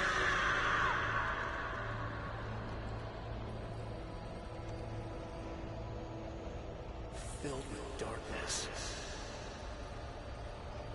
I think there was a theory at one point that Thomas Zane was Alan Wake's father. But I think Alan Wake 2 can put that to rest. What's interesting, though, is the fact that Tom's voice is Alan's there, and Barbara's voice is Alice's there. It's understandable why they might think, oh yeah, you know, Odin and Thor, at some points they mistake Alan for Tom, so maybe there's a resemblance there, and maybe that means that Alan is actually the son of Thomas Zane because Alan didn't know his father, and so potentially Thomas Zane is his father and all that kind of stuff. But really, the fact that Tom has Alan's voice and Barbara has Alice's voice, it's just in line with how this kind of thing has happened before. So the Dark Presence has used a writer before. So Thomas Zane was a poet. So the Dark Presence used his writing to try and bring things about, and the Dark Presence took on the face of Barbara. And so a similar kind of thing is happening here, where Alan is being used by the Dark Presence and his skills as a writer, and all that kind of stuff. And the Dark Presence, while it's not... well, the Dark Presence has used Alice's face, you know, and all that kind of stuff. So in a way, it's kind of like history repeating itself and all that kind of thing. But yeah, Alan Wake 2 pretty much, I would dare say, confirms that Thomas Zane is not Alan's father. But then again, Thomas Zane looks like Ilka Villi, because it is Ilka Villi playing Thomas Zane in Alan Wake 2. So, you know, maybe that theory could still hold water a little bit, but I doubt it. I doubt that's what it was intended to be. I don't think Tom and Alan are related. Only doesn't Alan look like Harry Potter from the back, lol? Oh, I don't know, really, Keone? I never actually thought of it that way.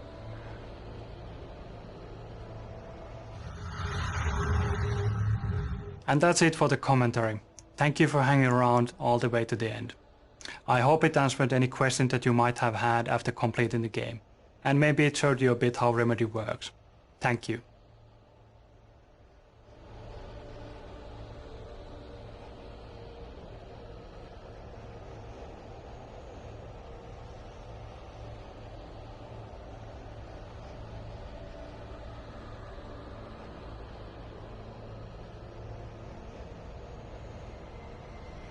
Keone? No, thank you, sir. W commentary. Yeah, it's really cool that they did it.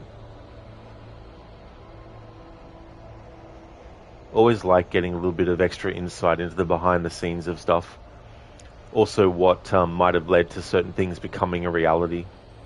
Things that they might have been playing with earlier in the process that they ended up either completely getting rid of because it didn't actually fit ultimately what they were doing, or maybe they added some extra stuff on top and all that kind of stuff.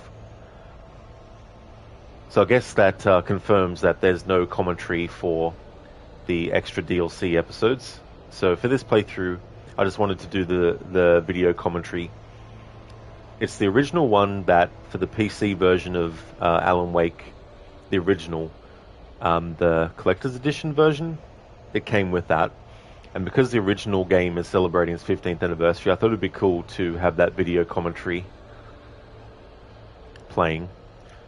But the other one that was created newly for the remaster, I won't be doing a playthrough with that one active, at least not this year.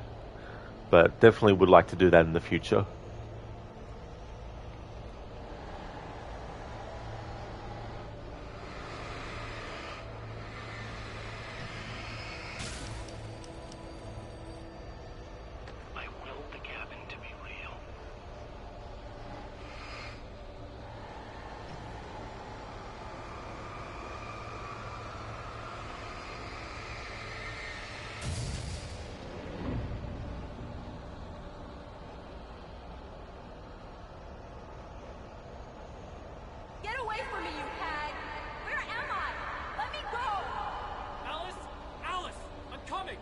Your husband refused to do as he was told.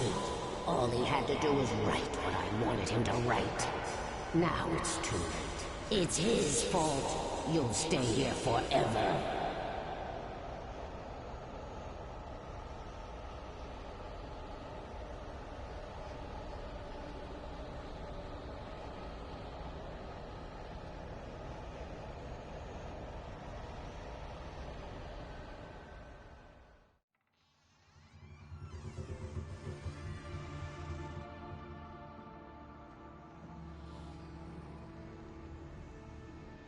Now you will never get her back.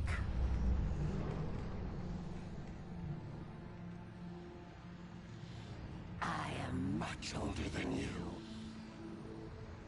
Older than your first work of art. I will find a new face to wear. Someone else to dream me free.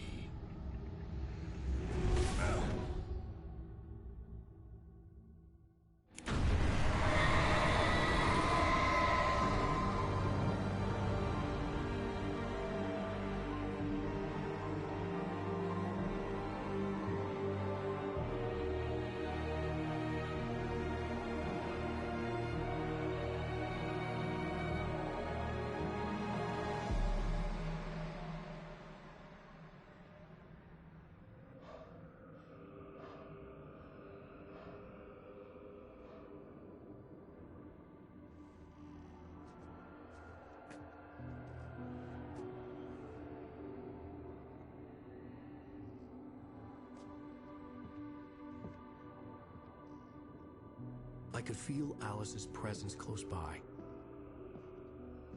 I understood what I had to do now. I knew how to write the ending to Departure. There's light and there's darkness. Cause and effect. There's guilt and there's atonement. But the scales always need to balance. Everything has a price. That's where Zane had gone wrong. There's a long journey through the night back into the light. Alice? Alice?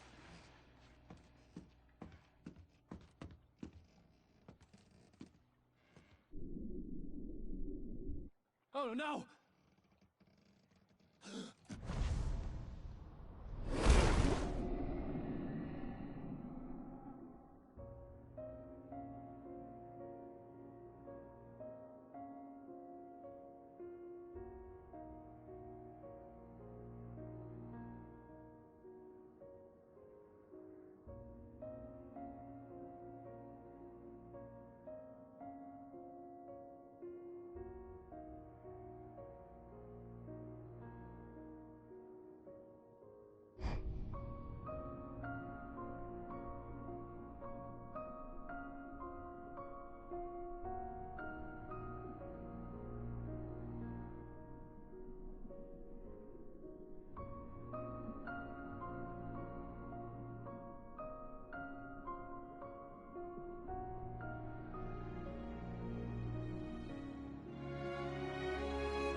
It's not a lake. It's an ocean. Alan, wake up.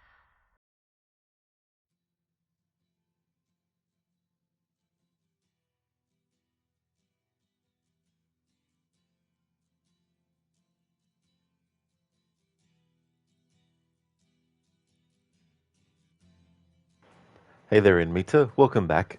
Had to take a nap. You're feeling so sleepy. Hope the game has been going well. That's totally fair, Inmita. I hope you had a good sleep. The game's going really well. Finished it off. I don't think there's any video commentary for the 2 extra DLC episodes. They did actually have the final piece of the video commentary where they said, this is the final piece. Essentially, they're not in those exact words, but yeah. I might just double check just in case.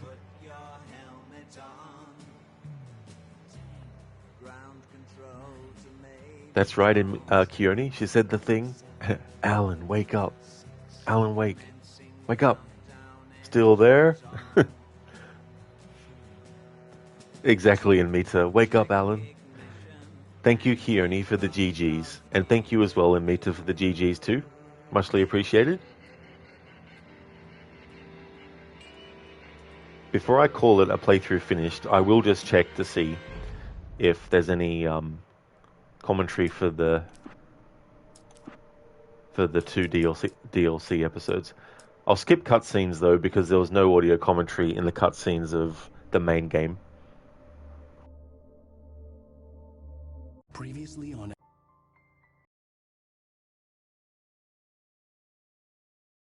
I can't believe it.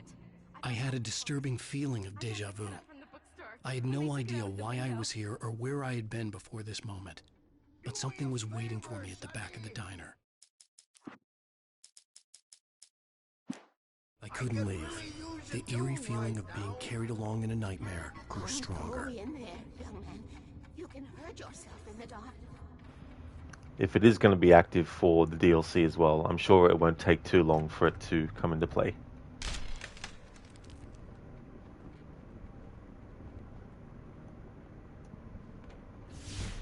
Alan, listen to me. Go no deeper. What? Focus. You're losing yourself. I will try to help the best I can, but it's up to you. Find a better point of contact. What do you mean? I cannot hear you. Please, you're the one making all this happen. Concentrate. This is what's happening. Nightmares. Too deep. Can't take the pressure. It's too much. Suddenly, Wake found himself face to face with himself. At the sight of myself, the dream suddenly became lucid. The dark place. That's where I was. You will need weapons. It's not the light itself, but what it represents. You will need it. This is not a gun. It is a tool in a logical process of elimination. Be careful. I will try to find a better point of contact. I didn't understand Zane's message, and knowing where I was didn't fix anything. Something had gone wrong after I had finished Departure. Yeah, I think if there was any video commentary for the DLC, it would have kickstarted by now. The diner had become deserted. Then the door was... So there we go. That is the playthrough done. The first game for October Horror Month finished. The next stream that you'll see from me will be the original Until Dawn.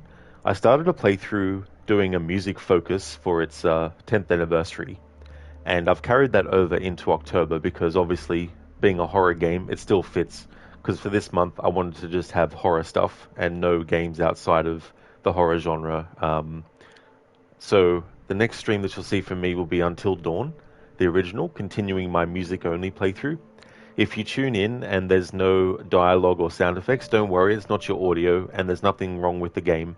I've just turned the dialogue and sound effects off on purpose, just to have the music track. And what I've been doing is just stopping to listen to the music until it loops or stops, moving forward, listening for any variations that happen, listening to that, so on and so forth as well.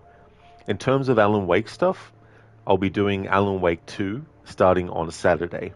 So Friday is Until Dawn, and Saturday I'll be starting my playthrough of Alan Wake 2. For Alan Wake 2, I'll be doing what I've called an extended edition playthrough. There is no extended edition release or anything like that. I'm just calling it that because of the content that I'm doing. So I'll be playing through the game from scratch, and as the DLC content becomes available in the narrative, I'll actually go off on those tangents and do that DLC when they pop up. And then, once I've finished that pass-through, I'll do the New Game Plus version, which actually adds changes to the story and also has the actual ending as well. So it's going to be a big, massive playthrough. The DLC, of course, will include the Night Springs DLC as well as the Lake House one. So that's what I'll be doing for Alan Wake 2. I'd like to go and raid Crocodiles, who's playing Assassin's Creed Black Flag at the moment. Before I do that, though, I'd just like to give some shout-outs and also, of course, catch up with chat. Thank you, Oliver, for the GGs, dude. Thank you very, very much. I hope that things go well with your moving too, Dr. Darling, but make sure you haven't muted the browser tab. Yeah, Dr. Darling, if you don't hear anything at all, then you know you might have accidentally muted the browser tab.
Would like to highly recommend people check out Inmita, who's doing a playthrough of Assassin's Creed Origins. It's his second playthrough. He's doing New Game Plus and doing a 100% playthrough. He's also doing a meme run with it, where he's having Bayek wear a bath towel outfit. Lidus is a streamer of a lot of retro stuff. He's a big fan of the Mortal Kombat, Street Fighter, Tekken, and Streets of Rage franchises. Lucinda is doing a first playthrough of Dying Light the Beast. A big fan of the Dying Light series, has played the other games as well. Mr. Gote is a streamer of games like Banishers, Ghost of New Eden. And Zamaxi is doing a playthrough of Death Stranding, the director's cut. He's also a fan of a lot of JRPGs, and he's also a fan of the Deus Ex series as well. And Mita, thank you for the stream. Rod, catch you again next time. Have a great one. Thank you for the shout out as well. That's all good, Mita. No problem at all, dude. Thank you so much for being here too. Definitely catch you again next time for sure. Thank you, Agorki. You have a good day too. Thank you very, very much. Thank you everyone for watching the stream. I really appreciate it.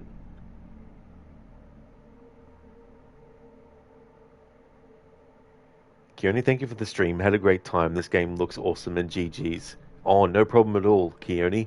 Glad that you enjoyed as well and that you like the look of the game too. Thank you for the GG's. Really appreciate it.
I really hate having to do a lot of stuff on my phone at the moment because I want to put the 3 Tomb Raider emotes at the end of the second message as well, but it wouldn't let me, and so yeah, it's just so friggin' annoying.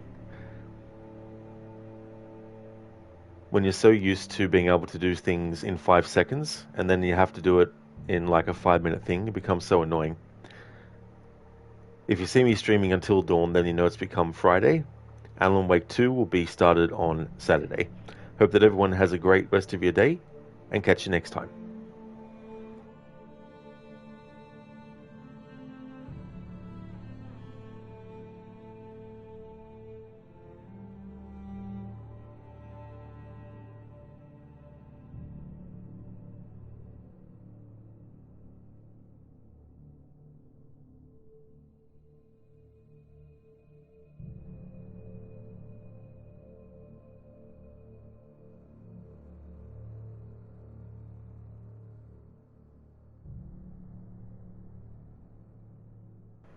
What's also annoying on the Twitch app is that when you actually kick a raid off, it won't actually show you the timer straight away for actually ticking down for when the raid's going to happen.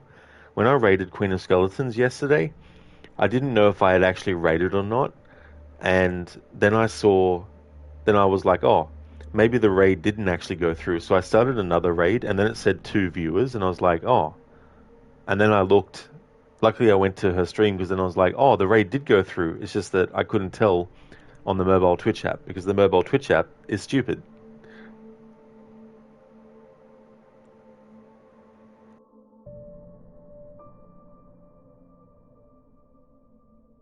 It really is Keone for sure. Like, I don't know how streamers who solely use it actually manage.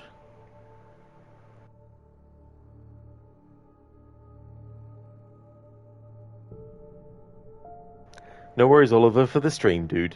No problem at all.